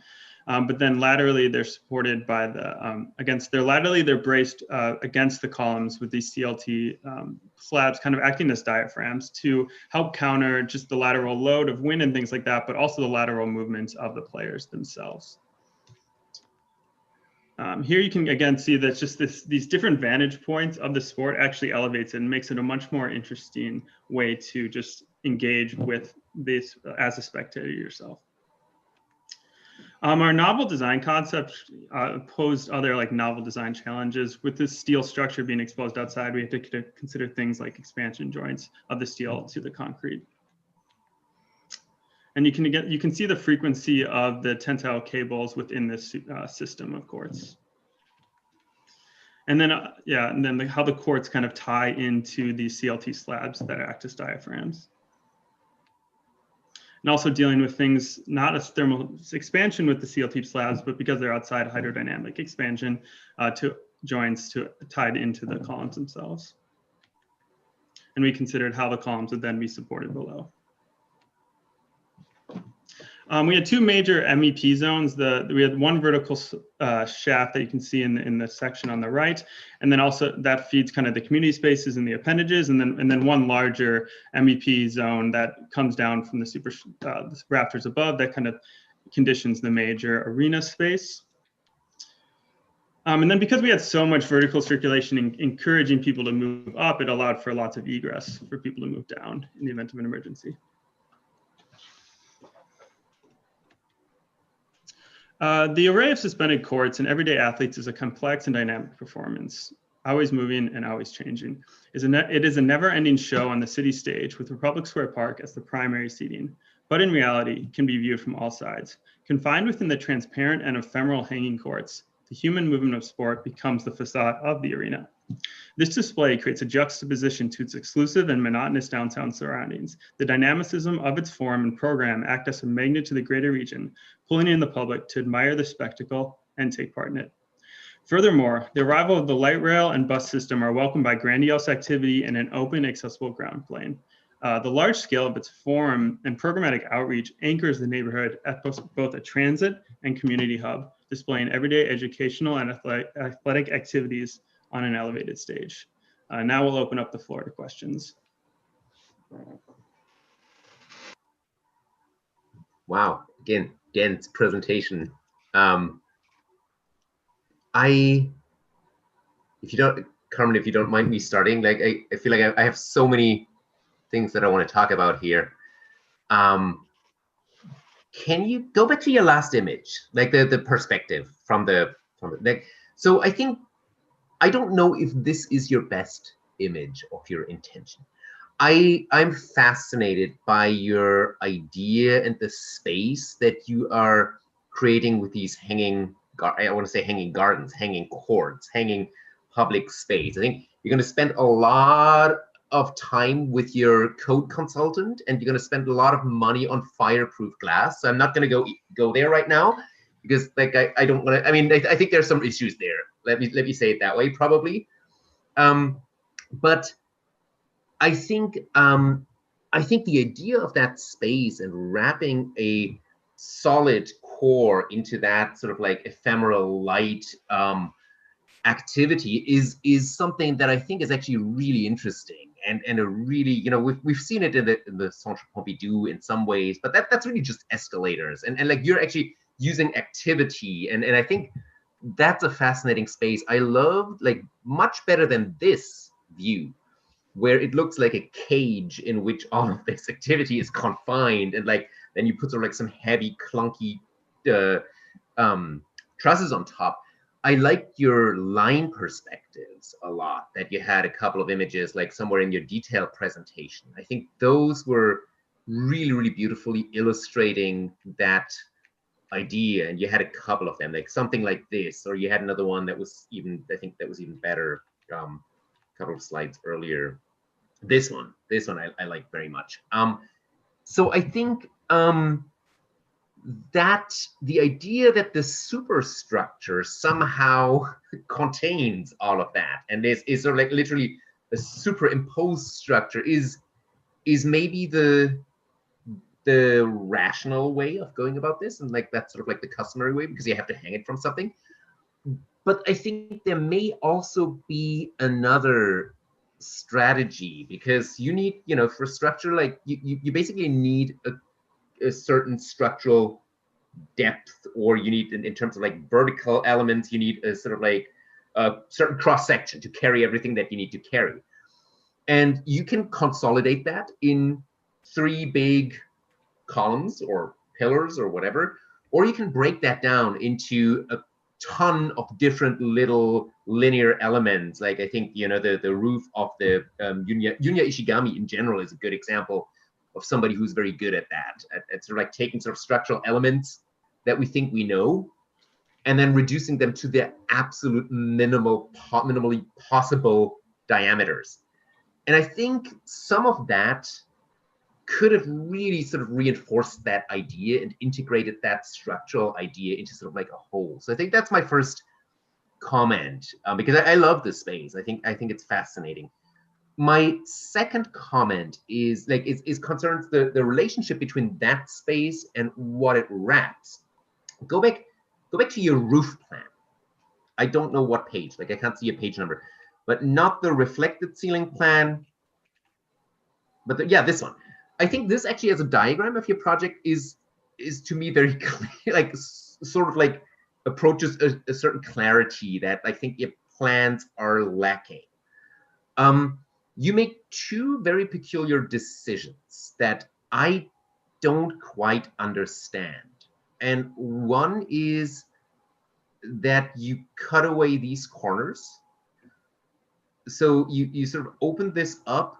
And the second one is obviously that this piece then is rotated. I don't know how many degrees, doesn't look quite like 45, but, and then everything comes together on those really weird pinch points. And I think you have to resolve so many geometrical problems here that I think the essential relationship between this and this, which I think is actually best expressed in your sections. If you go to this section, I'm gonna just clear my drawings. This one, yeah, I think this one is pretty good. Like this one comes out and there's the light thing, like with these fragment thing, and then there's this solid piece. Or you had another section that was also pretty good. This one, you know, I think that relationship is so rich in section and possibly in plan, that I think the rotation, I just don't understand what that gives you that makes the project better that it wouldn't have without the rotation? So go ahead, Justin. Just kind of the rotation, it allowed for us to pull away the northeast and northwest corners to really open that up, kind of creating a secondary plaza from the park, really encouraging people to come from the park down into the building. But why would you do that? I'm just going to play devil's advocate here. Why would you do that if your entire public space is a fascinating vertical jungle of hanging courts? Why do you need that public space also? Because to answer that, the public space above that's kind of suspended is really to people who want to use that, is only for them to engage it. But I think it was important for us still to keep a good portion of the ground open, because this is going to be such a busy area that just requires so much extra space. And there's already a lot of transit that exists there currently that really people are confined to the sidewalks, and so much of that activity spills into the park that kind of can clog it up a little bit. So we wanted to really keep a lot of that space open as kind of an overflow, but also just for people moving across the site. It's a really busy area, essentially. So two different public spaces, one for people who really want to engage with the building, and then the ground plane, people maybe who still would watch as they walk past, but are just interested in getting from point A to point B and just are crossing the site. Okay. I mean, I feel like that's okay. I mean, like, if you tell me that could not have been achieved any other way but through a rotation, then I have to believe you, because you worked on this project a lot, obviously, and you care a lot about it. I'm not convinced, and the reason I'm not convinced is the ton, like when I go to your plans, your regular floor plans, like you run into so many problems of geometry.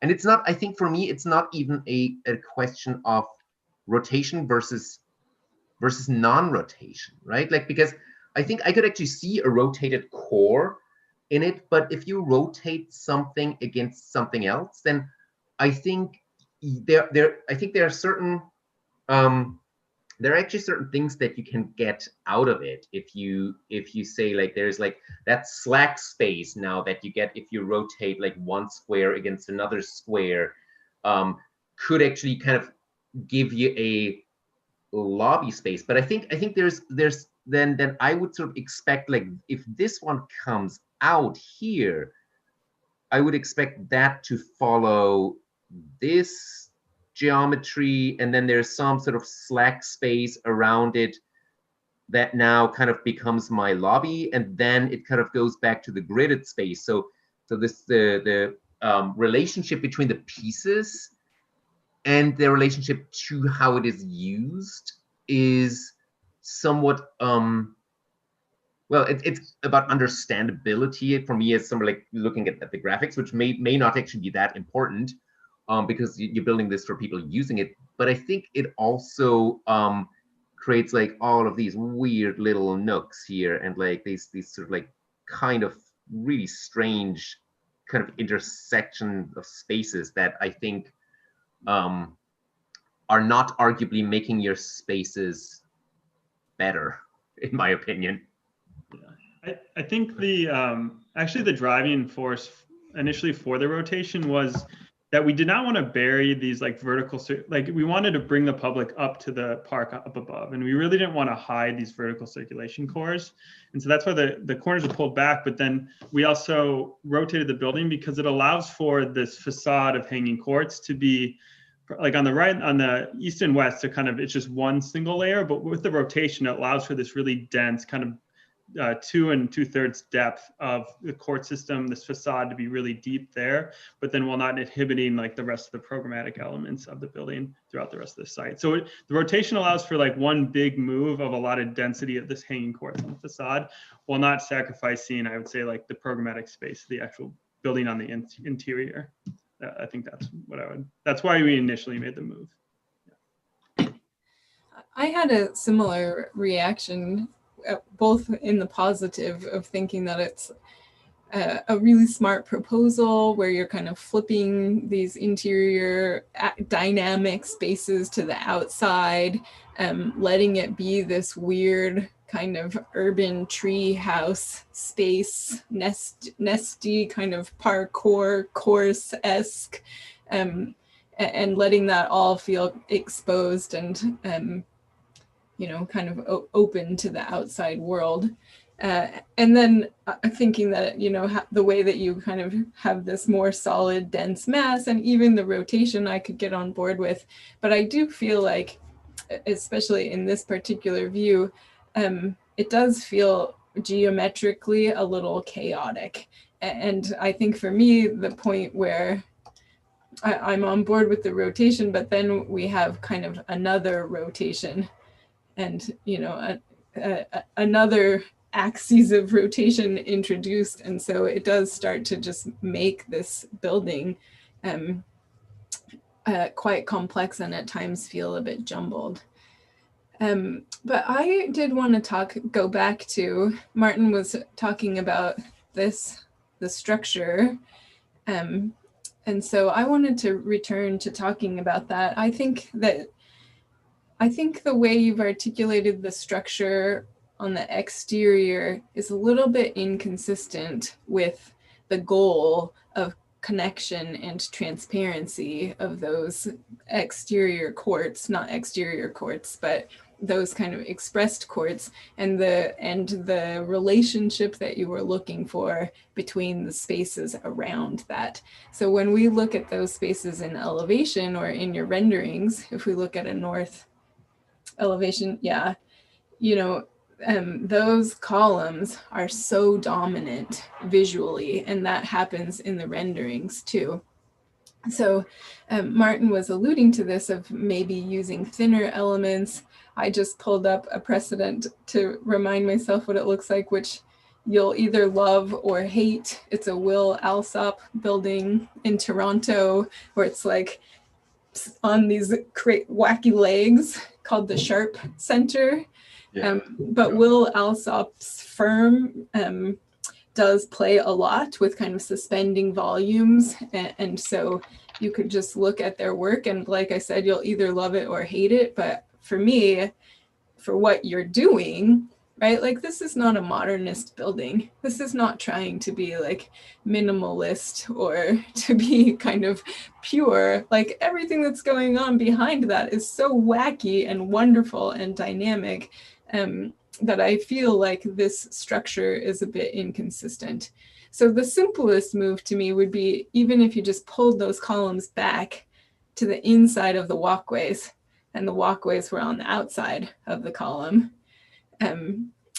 So you just kind of, that's a modernist move, pull the column back away from the exterior envelope. So you could do that. But then I also could see a world where these elements are just much thinner, and you start, I only drew one diagonal. It's giving me multiples. Are you seeing multiple lines? Sometimes they just take a while to show up. Oh, okay. But it's just one right now. Okay, but that's not where I drew the line, by the way. But that's okay, we'll just go with that. But a world where these are actually, yeah, that's interesting. That's not where I drew that line either. We're just gonna go with it though. But where they just become much thinner elements. That's so funny. I think maybe because I resized my screen just now so that I could look at my web browser at the same time. Anyway, just thinking of perhaps much slenderer steel elements that are maybe taking on some triangulation, and that those can work to actually bear load from the floors above, that you could have kind of structure spanning between them, and then you could also have your cable structures. So something to consider is looking again at that overall structural system. I also wondered if all of the courts want to be totally transparent all the time, like everywhere transparent. And once a long time ago, I saw this ballet that was like someone's senior project in dance. And she did the whole entire ballet with the curtain closed, but it was a translucent curtain. And, because the curtain has these undulations in it, the dancers were just backlit, like spotlight from behind. And so actually all you saw were their shadows, but the shadows on this like undulating curtain. So, sometimes their arm would be this like weird blobby thing, right? It was like a skinny arm and then a little bit big and then a skinny arm. So I guess I just wondered, like, this thing is going to take on different light qualities from day to night. People are going to have different comfort levels with being kind of on view all the time. And I just wondered if maybe there was a little bit more kind of theatrics that could be achieved through a play of translucent materials, transparent materials, kind of identifying some light directions that might kind of animate it at different times of day and things like that, which could be quite fun, right? Actually watching like these huge shadows of people kind of coming in and out of focus might actually be more fun than seeing the person themselves, like playing the game.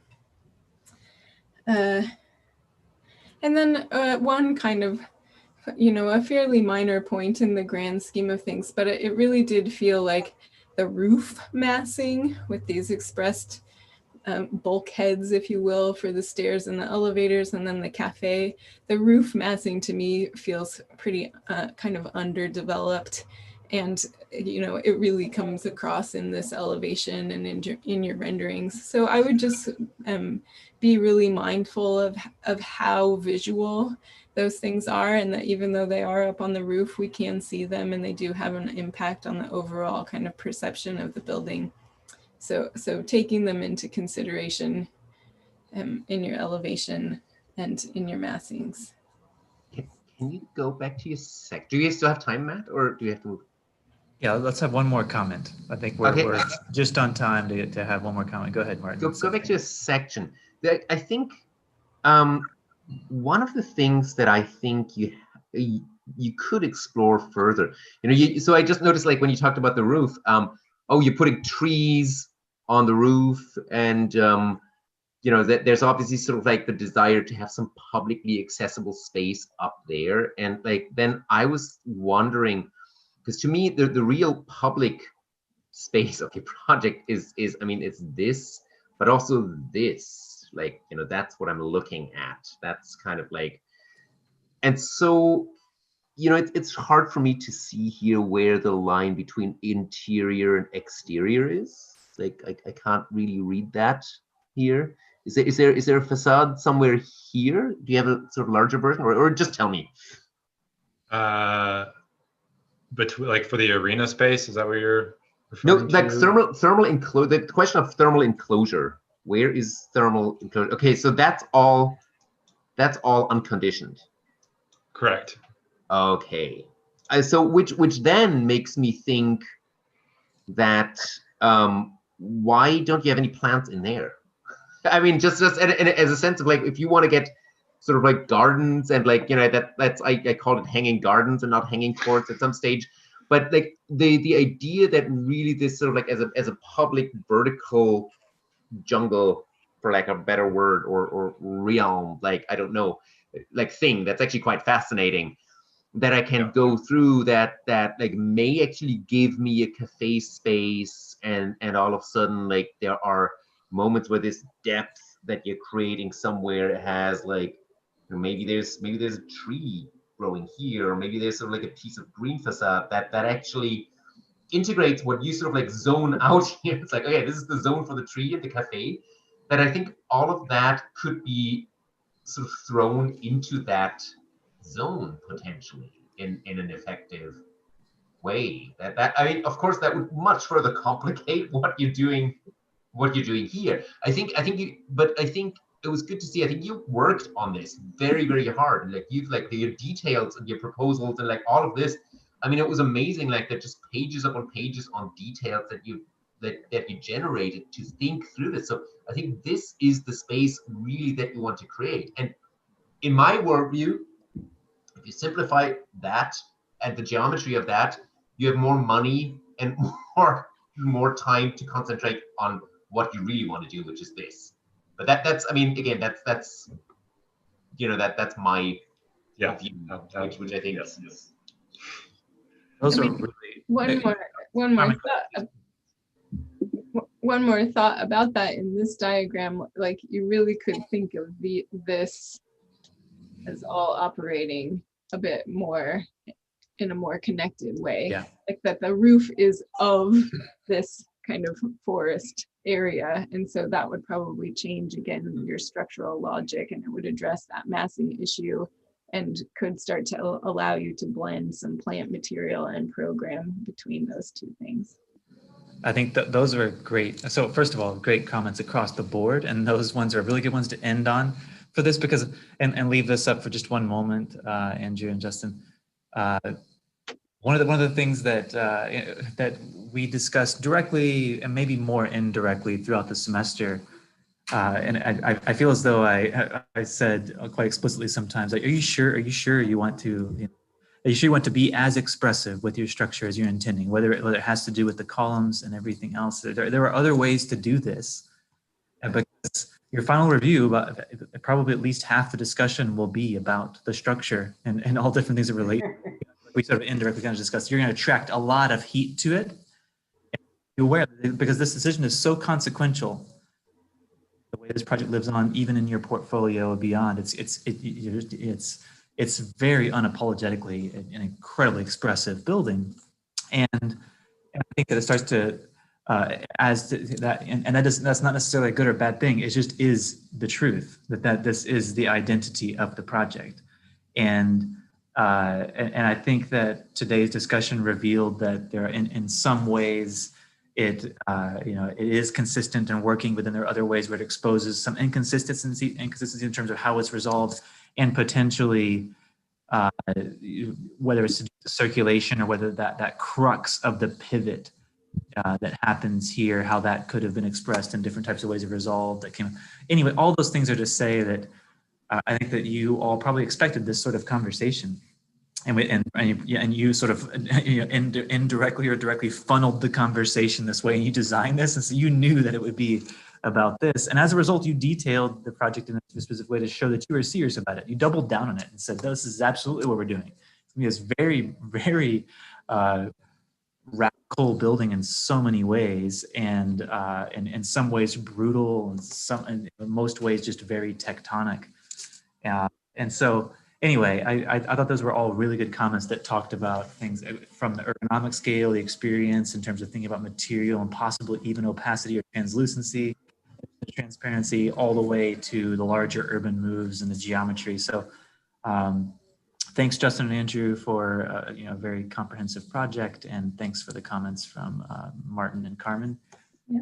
And with that said, we will. Good work. Thank you. Thank you both. We will shift to our third and final project of this session and of the day and of the semester. Amy and Sydney, last but not least. Good afternoon, everyone. Let's see, I'm sure you guys can you all see my screen?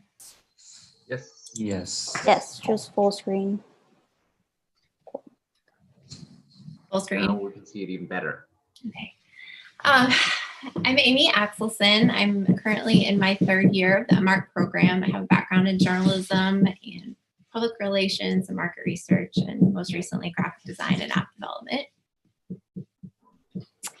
And I'm Sydney, also in my third year of the MARC program, coming straight from undergrad with a major in architecture. So our concept began with the desire to design a complex that meets the needs of Austin musicians, the people who make it the live music capital of the world. These performers that define Austin are fleeing downtown in search of cheaper places to practice, perform, and live. So by now you're all pretty familiar with the site, and these maps are showing the adjacent programs.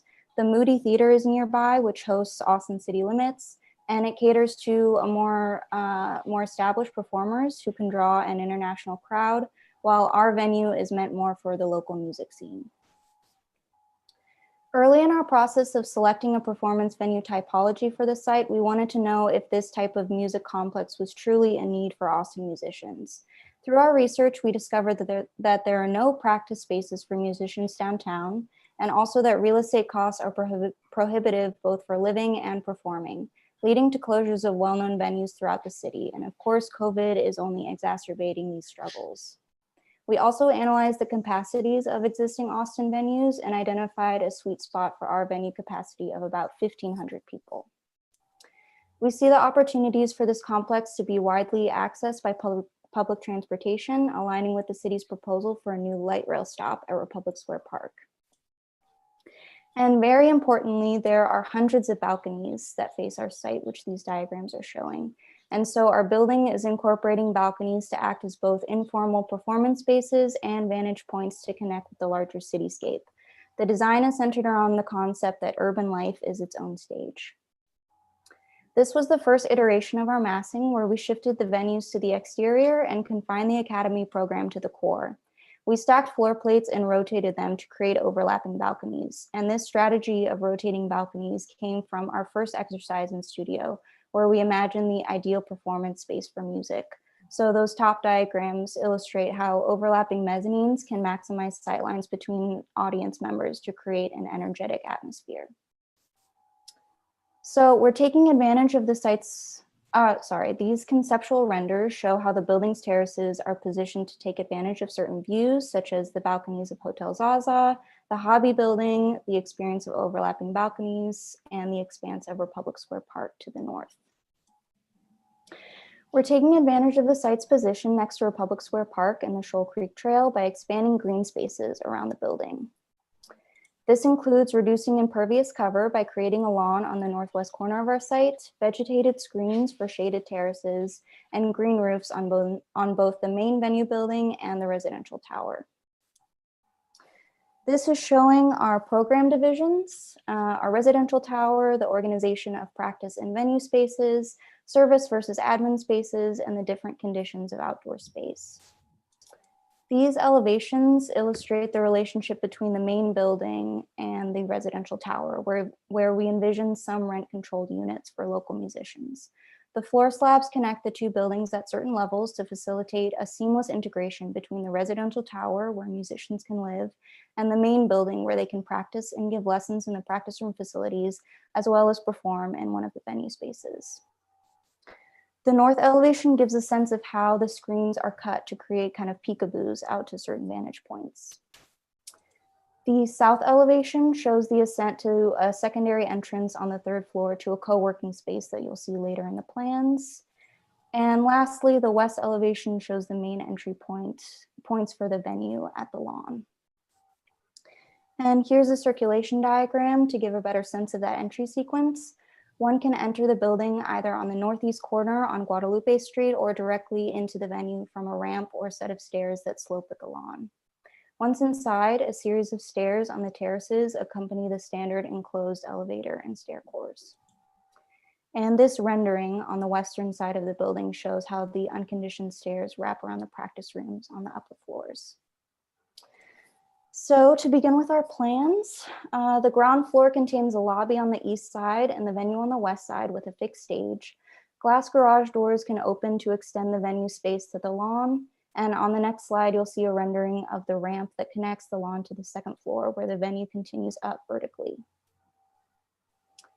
Level 2 contains a variety of balcony conditions. There are conditioned balconies inside the venue that expand the potential capacity, and also unconditioned terraces wrap around the venue. And this nighttime render shows these different levels inside the venue and a balcony on the third floor where informal performances can take place. The third level is the last floor of the main venue space. This is also where our residential tower begins, with a co-working space accessible by that exterior staircase on the southeast corner. And this is a render inside the venue that shows how this series of rotating overlapping balconies can maximize sightlines among the audience. When we were thinking about the practice room floors, we maximized the acoustical barriers by organizing the practice rooms with storage in between. Therefore, no two practice rooms share the same wall. These multifunctional spaces can be rented out by musicians to practice or give lessons, and to enhance interaction and provide larger spaces for collaboration, the storage and practice rooms create a perimeter around these communal spaces. Also providing serendipitous encounters for creative collaboration are the building's exterior terrace circulation. The outdoor circulation also accommodates for pandemic requirements. Oh, sorry, let me go back so you guys can look at that a little bit more. As mentioned, some floors connect to the residential tower where musicians live and work with other professionals. And then here's a render of one of the collaborative spaces on floor between the classrooms and practice spaces. And the RCP here on level 4 shows suspended ceilings that provide an acoustical buffer in the perimeter rooms and an exposed ceiling in the central conditioned collaborative spaces. Each level incorporates pendant and recessed lighting within the interior areas, similar to what you see here. Shown here in the ground level plan on the west, there are 2 exits at each corner, 5 feet below ground level, and on the east, exits on each corner at grade level. Level 2 exits onto the outdoor terraces that feed into the ramp entrance that leads to the lawn on the ground level. Level 3 and 4 are the typical egress strategies applied throughout the building, leading to enclosed fire-rated stairwells and exterior stairs. We are suggesting an active chill beam system seen in this MEP. We're implementing a 4-pipe system for central air, which is one of the quieter, more efficient systems available. And the top right diagram shows the vertical shaft for running pipes and a central duct. The left diagram shows supply and return ducts, and the same logic will be implemented on all the floors. Level 5 is further implementing our logic for acoustical buffering and collective spaces on each of the practice room floors. Here's a render of the practice room with wood wool and perforated plywood panels. We'll get into more detail about the acoustical enhancements provided through architectural elements within practice rooms later. Level 6, practice room floor, which has peekaboos in the screens that align with Hotel Zaza. And here's a render of a view from Hotel Zaza at night. Level 7, more just of the practice rooms. And then a render of another one of the various acoustical enhancements in the practice rooms. And level 8 is our last practice room floor. And here's a render of an exterior collaborative space for creative connection and impromptu performances. And level 9 hosts a smaller penthouse venue, space, and bar. And here are the stairs that lead to level 9 from the level 8 terrace. And we have a green roof that extends into an open outdoor space within the residential tower. Large planters replace standard railing for water retention and screens around the perimeter on the remaining sides. Roof drainage plan. Our structure is a system of concrete columns supporting a waffle slab on each floor with tapered floor plates. The elevator, enclosed stair, and mechanical cores will provide additional support. This bay model outlines structural elements and context within the smaller scaled moments within our building. There's a lateral section of our building and looking towards the north and Republic Square Park beyond, also Hotel Zaza, and its balconies are faintly seen on the right at the east. A longitudinal section facing east with the residential tower and Hotel Zaza behind on the left and northeast corner of our site.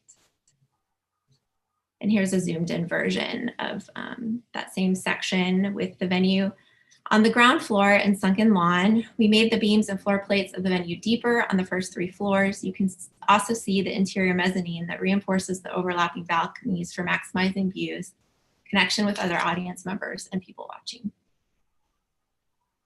Here we're getting into the wall section details with a cut through the section of the north wall and then a cut through the section of the west wall towards the lawn. And thinking about acoustics and how we can incorporate it architecturally, we created a wall system that can adjust to accommodate different acoustical frequencies. The base wall system incorporates cork insulation within the air cavity and fiber cement panels on the exterior. The wall panels on the interior of the practice rooms have different relief patterns and perforations to respond to varying frequencies. Here's a detail of the planters on the green roof, the building's pier and beam foundation, and accordion garage doors that open interior performance and collaborative spaces to the outdoors on each level. Details of the screens that surround our building and its connections and terrace drainage. And to close, in summary, our project, Rhapsody in Green, simply aims to be a physical representation of the energetic creativity Austin's music scene provides the city. With our building, we are elevating the local music scene so Austin remains the live music capital of the world at a time when the city's growth is putting a strain on local musicians. The building's dynamic form, which provides moments of lyricism at various scales, will allow creative energy to flow freely and unite local musicians to share their talents and passions with the community. Thank you, and yeah, we look forward to your feedback.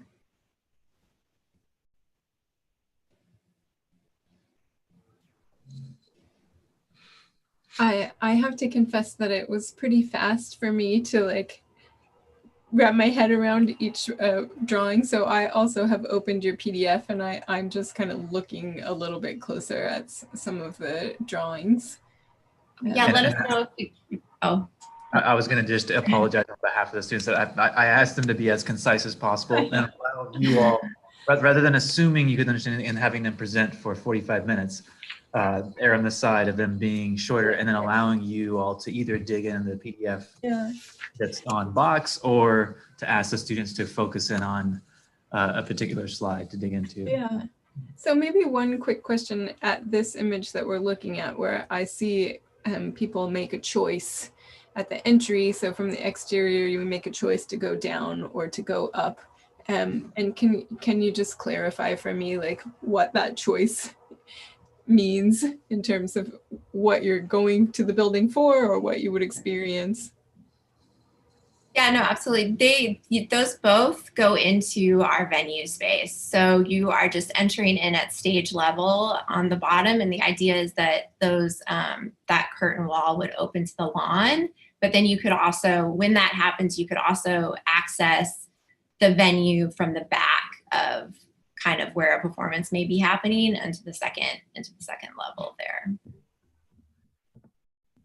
I mean, I'm still, I think, Carmen, I'm in the same boat as you. I'm still trying to wrap my head around, and I'm sort of maybe sort of as I speak, sort of zoom in a little bit more and organize my thoughts. Like, I mean, some of my first impressions are that I think it's a very handsome building. It's very beautiful in many ways.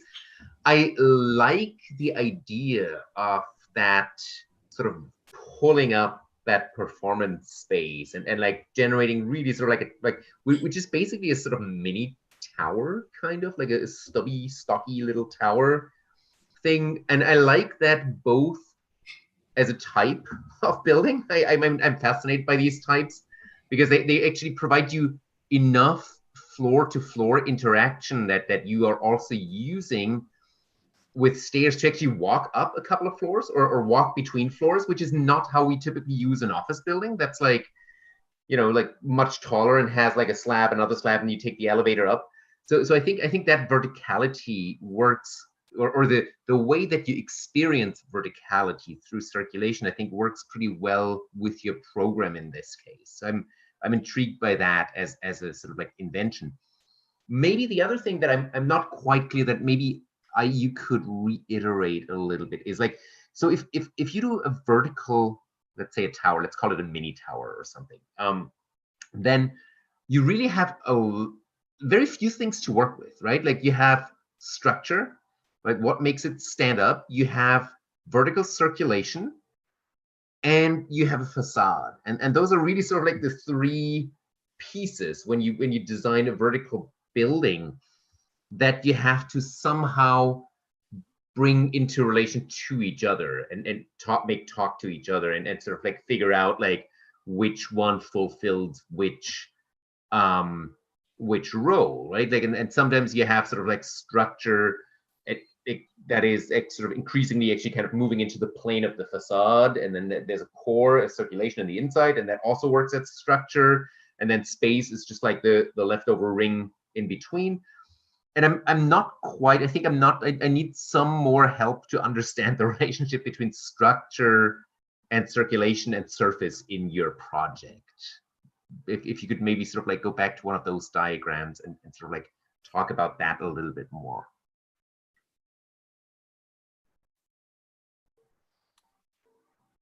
I think maybe especially maybe the structural diagrams. You, by the way, another thing, like you have very beautifully drawn plans. Oh, thank you. I was going to go back to the circulation. Okay. Yeah, I mean, start anywhere. Start anywhere. Okay. I think yeah. So the intent was that the circulation was happening on these exterior terraces around the core, which was the academy and the practice rooms, because we really wanted, from our precedent research, we really embraced this idea of how these performances could happen in sort of within the circulation. And that is kind of where a lot of the program is existing, like sort of those impromptu performances program. And then like the practice rooms are the core. Practice rooms are this area where everyone kind of spends that time and then meets in the middle, but the impromptu encounters are happening on the outside. And structurally, it was based on we initially started with a 12-foot sort of just grid, and then we started removing columns to kind of, open up the spaces and allow for those collaborative spaces.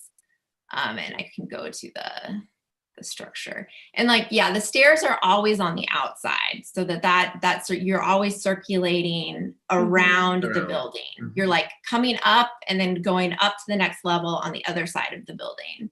They force you to use the balconies, right? These quite expansive spaces. Yeah. When you talk about the balconies being venues, is that right? Are you thinking the balconies are kind of venues? Yeah, I would say. Oh, sorry, Sydney, were you talking? No, yeah, I was just going to say yes. Kind of, I mean, informal. We're not picturing that there are actual like ticketed events on these spaces, but yeah. Okay. Yeah, it's more for like the musicians are in the practice rooms, and we're assuming they're not going to be in the practice rooms like all the time. Like the idea is that they emerge and then they interact with one another. They share their ideas. They perform for each other and the students in these other areas that are on the terraces. Okay. Yeah, there was one image where I was just kind of wondering about like acoustic separation between floors and things like that, if it was actually intended to be a venue. But you're saying like it might be really welcome if you hear somebody like playing a violin on one floor and someone singing on another floor and someone playing a piano and someone like having a little jazz ensemble, and you could hear all those things right at the same time. Sorry, I was trying to find the structural diagram. Yeah, I'm sorry. I'm just flipping. I feel like I'm just randomly flipping back and forth. But you can also show that in plan. I think a plan would do, because I guess like my question was also just like, to sort of like reframe it maybe a little bit. It's like, how do you, so you have a core at the center that's probably concrete by definition, and then you have that waffle slab that kind of like comes out from there and it rotates slightly against each other. How do I know where I place the column now? Like what determines the placement of these guys in relation to kind of your rotating waffle slabs?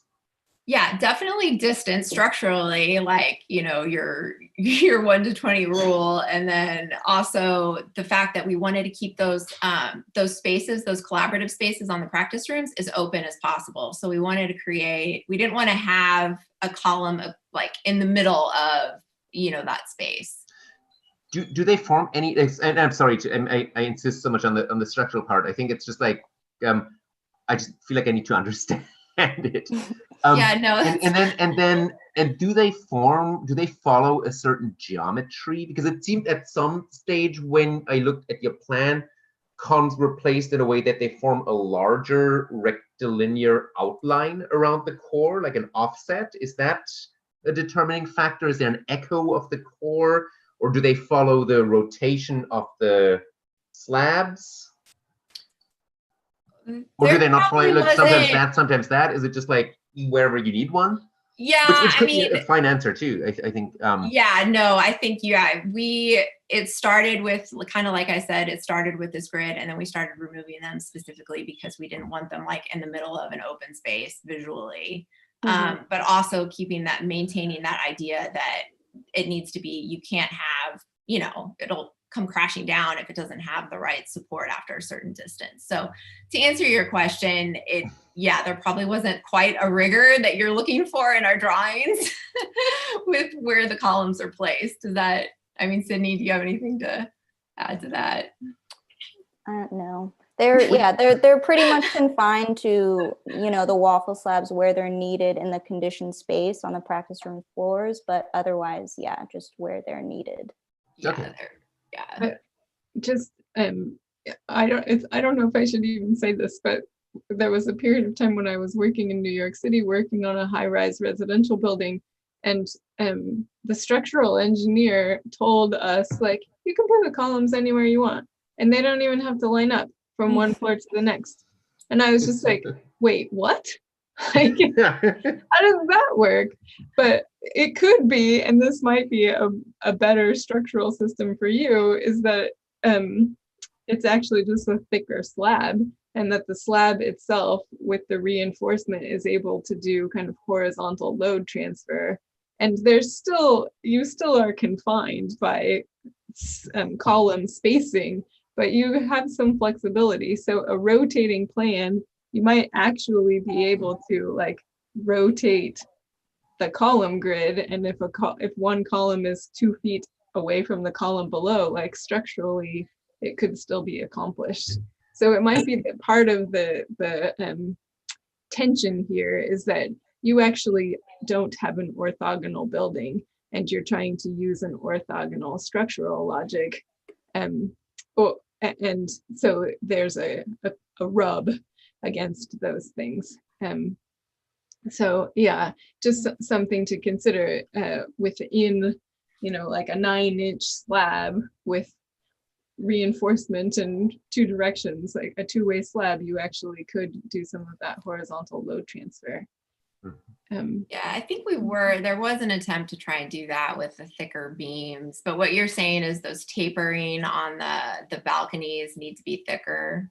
No, I'm actually saying like the waffle might be a fundamental mismatch. I see what you're saying. With your overall like rotational scheme. So I think the taper is fine, but the waffle might not be quite what you're looking for, right? Because the waffle does require some consistency from floor to floor, and the waffle is moving loads perpendicular to each other and sort of linearly in each direction. But if you actually just use a slab that doesn't have that kind of linear element or orthogonal grid-like element, you could get away from those constraints. And then you can use things like a triangular grid or Voronoi even. So anything, almost any type of logic to where it's just got enough density. Exactly. Geometry. So that's a really good point, that if this were pushed further, that there would be the possibility that grid could take on a different logic. That's a great point.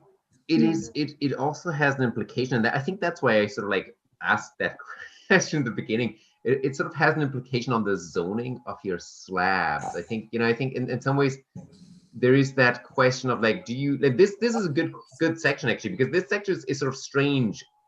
I mean, I like a lot of aspects of it, but it's strange in that it suggests sometimes, there's a certain zones actually that are sort of consistent, and until they're not, like which I always read as sort of like structural zones that suggest a certain like sort of, okay, there's a center, there's kind of like a zone that's structural, and then there's the outside zone, and that would sort of be the classical way of thinking about a vertical building, right? There's these zones that go all the way through.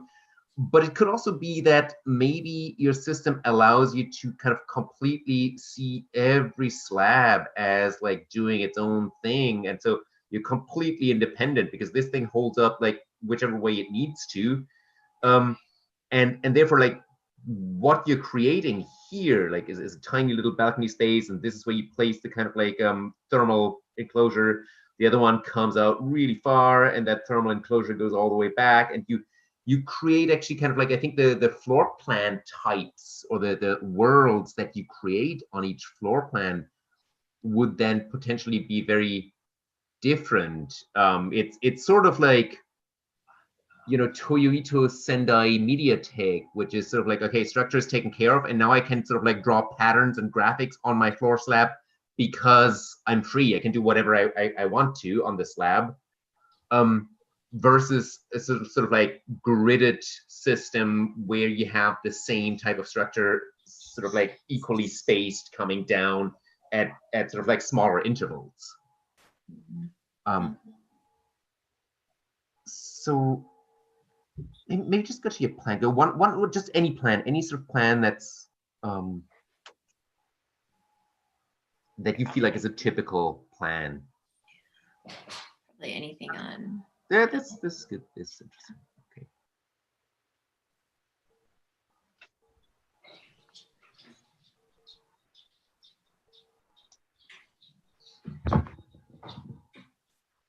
Okay, just flip through your plans. I just feel like we didn't get enough time. I'm just trying to sort of like, sorry, like I shouldn't say smart things right now, but I'm going too fast.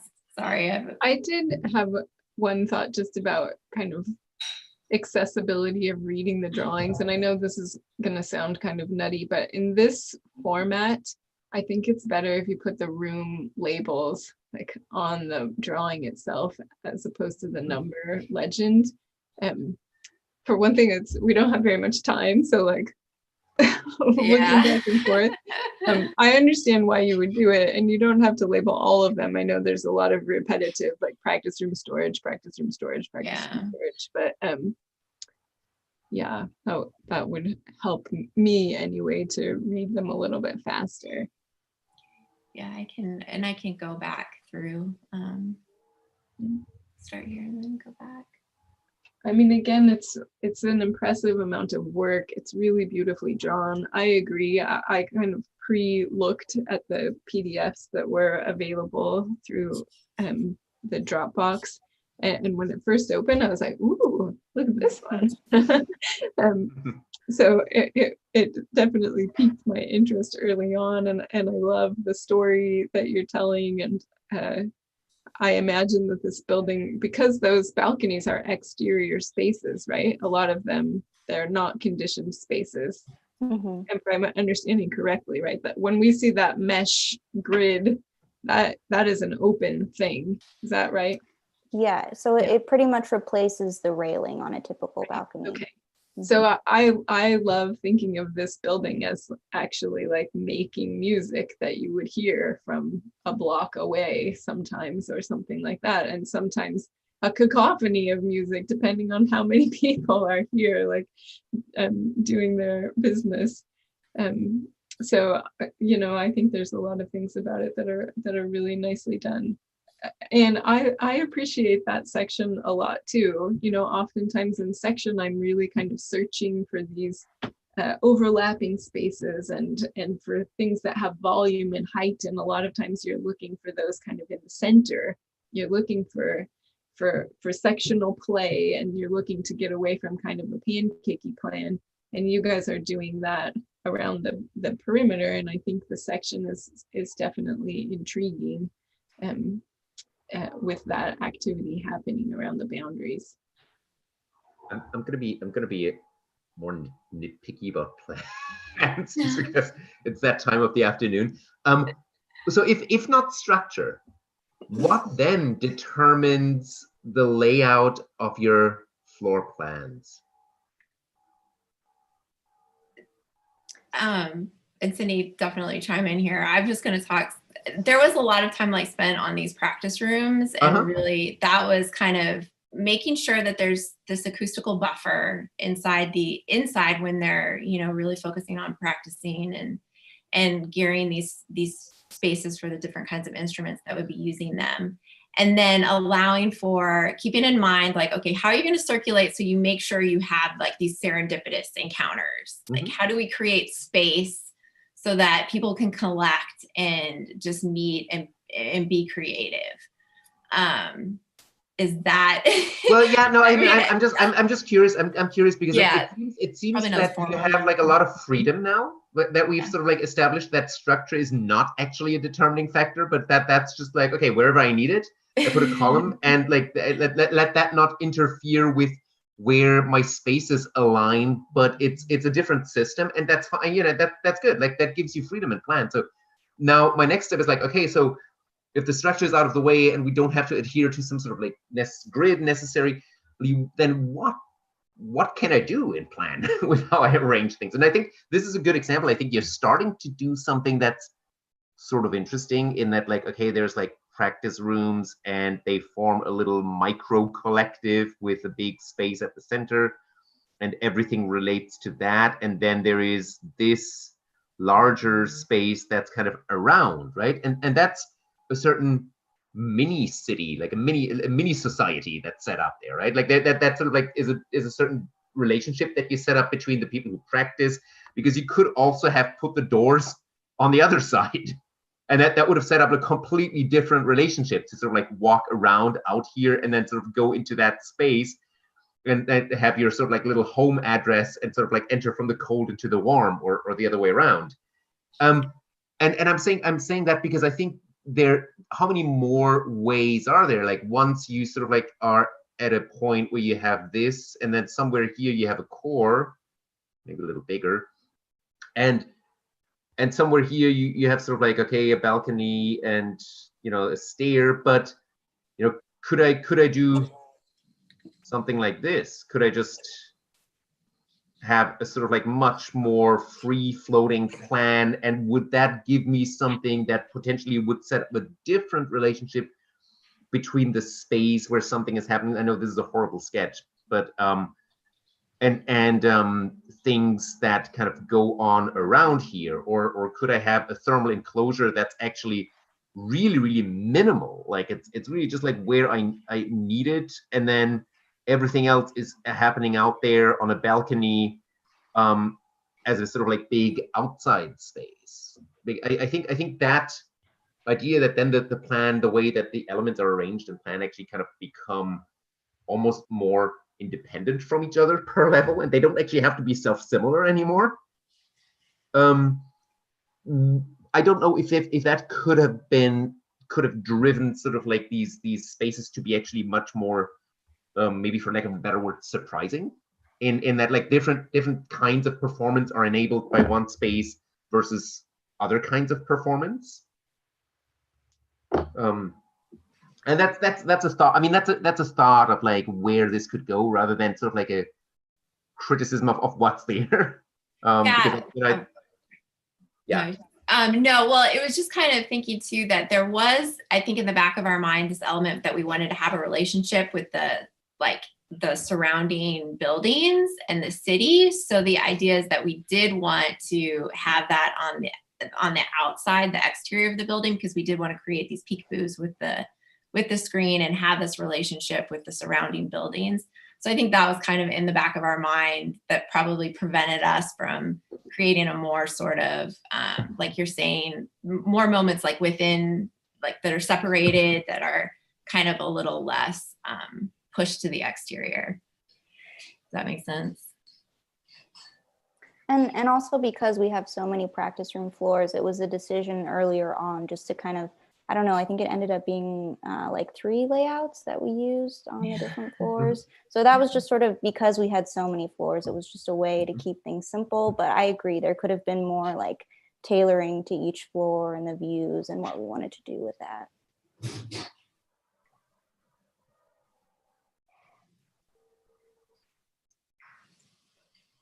Any last comment, Carmen or Martin? We're just past 5, the end of the final day of reviews, and so I want to keep everyone too much longer, but I wanted to certainly give you a chance to make a last comment or two. You know, just one final comment about this project. A little bit of a question about the placement of the outdoor kind of green space on the ground floor. And I'm just curious, having seen some of the other solar analysis drawings, that with that big tower on the south side, that might be kind of a cold, dark outdoor space. So just something to consider. And obviously I don't know the site very well, so I could be totally wrong, but I'm guessing that it will kind of be cold, and then very late in the day, it's going to get blasted with some sunlight, perhaps, and maybe then be kind of glary and uncomfortable. So something to think about. I know you had your reasons to put it there. And then to end on a much more positive and aspirational note, it's been really wonderful to spend the afternoon with you guys. And I think all of the projects are really sophisticated and ambitious. And again, I'm super impressed at the breadth of what you're taking on. And then also that you managed to get into like exactly, how the curtain wall attaches to the slab, and how the screen works, and how the railing works, and how the rooftop planters are drained, so I think there's a lot thinking at multiple scales going on that's really impressive. So I think that you guys should feel quite pleased with what you've accomplished in this period of time. And even considering that you've been in architecture school, for some of you maybe only for 3 years, that you're like debating like structural systems and how that works with a conceptual logic, and that you're talking about your mechanical systems and the egress, and you're like bringing it all together. I think you should just look back, as was said earlier, look back at how far you've come, and I think you should feel quite proud of that.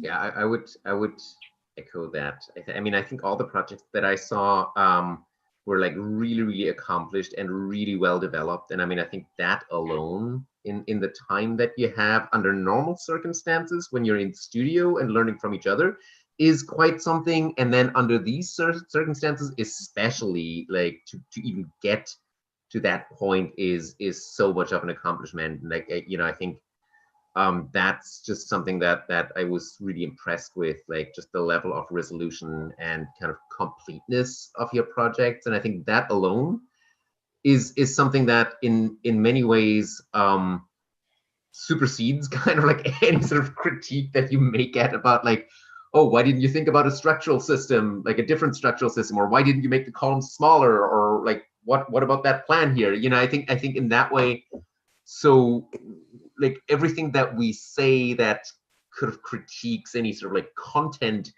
can only happen because we want to have a creative discussion about your project as if it was still going on. But like we can only do that because you represented it so well, and because we now can actually kind of like talk about it in that way. So so I think that goes, well, too often it goes without saying, but that's why I want to sort of like stress that I think all of that is sort of like critique at a very high level. And I'm really impressed with the resolution, I think, of your projects. I think editing is probably going to be the harder part, like when you put it in portfolio, I think that's actually for you guys, like this project for you guys can be the ticket to your dream job, or like that's a project where like I've talked to many former students of mine who sort of I meet years later, and they're like, wow, you're that project in like way back then it was TechCom, but that was actually why I got the job. And so I think the question of editing is actually crucial, like where you have to find ways now to condense a project, a sprawling project, like into I don't know how many images, and that's a real challenge. Like I think be very careful, and it may actually require you to throw out some of the things that you've grown attached to, at least, well, not throw out, but like throw out of your portfolio. But it also, in some cases, may require you to rework the occasional drawing, because you're just like, that drawing needs to be in there, but this thing here just doesn't quite work. And like that perspective, we need to sort of like change that because it doesn't work. So I think make your selection first and sort of see what you need. and then figure out like if there's like the occasional drawing that may need just that little tad of like one afternoon of additional work, sort of going forward. But yeah, congratulations. I think really nice work. Thanks for all those comments, and thanks for the great comments, the project specific comments, as well as those general ones as well, Carmen and Martin, for this last session Friday. So I'll excuse you two to leave as the reviewer. So thanks again. I can't say thanks enough. I'll be in touch with both of you before too long. Stay on for just very much. It was nice to see all of you and meet all of you. Thank you. Bye-bye. Thank you. Bye. So, so I know it's the end of the last day of reviews, and I know everyone's quite spent, and so I don't want to take too long, but I do want to take a moment to say a few things to you all, and most of it's just complimentary, and then some of it's a little just a bit practical in terms of the very last steps of the semester. The very first thing that was said throughout the day that I want to just emphasize again is that you really all accomplished a lot this semester. You know, part of this semester, as you know from the beginning, is trying to put sort of 10 pounds of stuff into a 5-pound bag, and you're trying to, there's so many things that are expected of the studio. I tried to, arrange it in a manageable way with the strict syllabus that you try to stick to in order for you to produce work. And I asked you to make decisions sooner than you were comfortable with quite often, certainly by that mid-review, to sort of commit to an overall building form and amassing that would be a lot sooner than you're used to. But, I asked for a lot, and I think that on the whole, you all responded really well. I think that there are probably more than 1,000 decisions you have to make in the course of this studio along the way. And I, of course, can't be involved in all the decisions. I try to create an environment and a framework to help you become self-critical. And I think that you all stepped up to do that by and large. I also wanted to comment about that, to talk about the expectations for reviews, that these are really meant to be discussions. I talk about them that way, and I mean that it's a conversation. It's not a grading session. It's not where we determine if there's pass or fail. That the grading is done by what you've done up to this point. And you could think about grading to a large extent as to what you have done for the final PDF that you had prepared for today, and what you said for your presentation, what your presentation actually was, and not about what's discussed after. That discussion is meant for us all to learn from, but that's not what determines moving on. And in terms of pass or fail, I wouldn't let you present, I wouldn't let you get to this point if you weren't going to pass. So it's not a matter of pass, fail. There's not that kind of stakes on the line, which is the case sometimes for different studios, and certainly my experience academically. So it varies.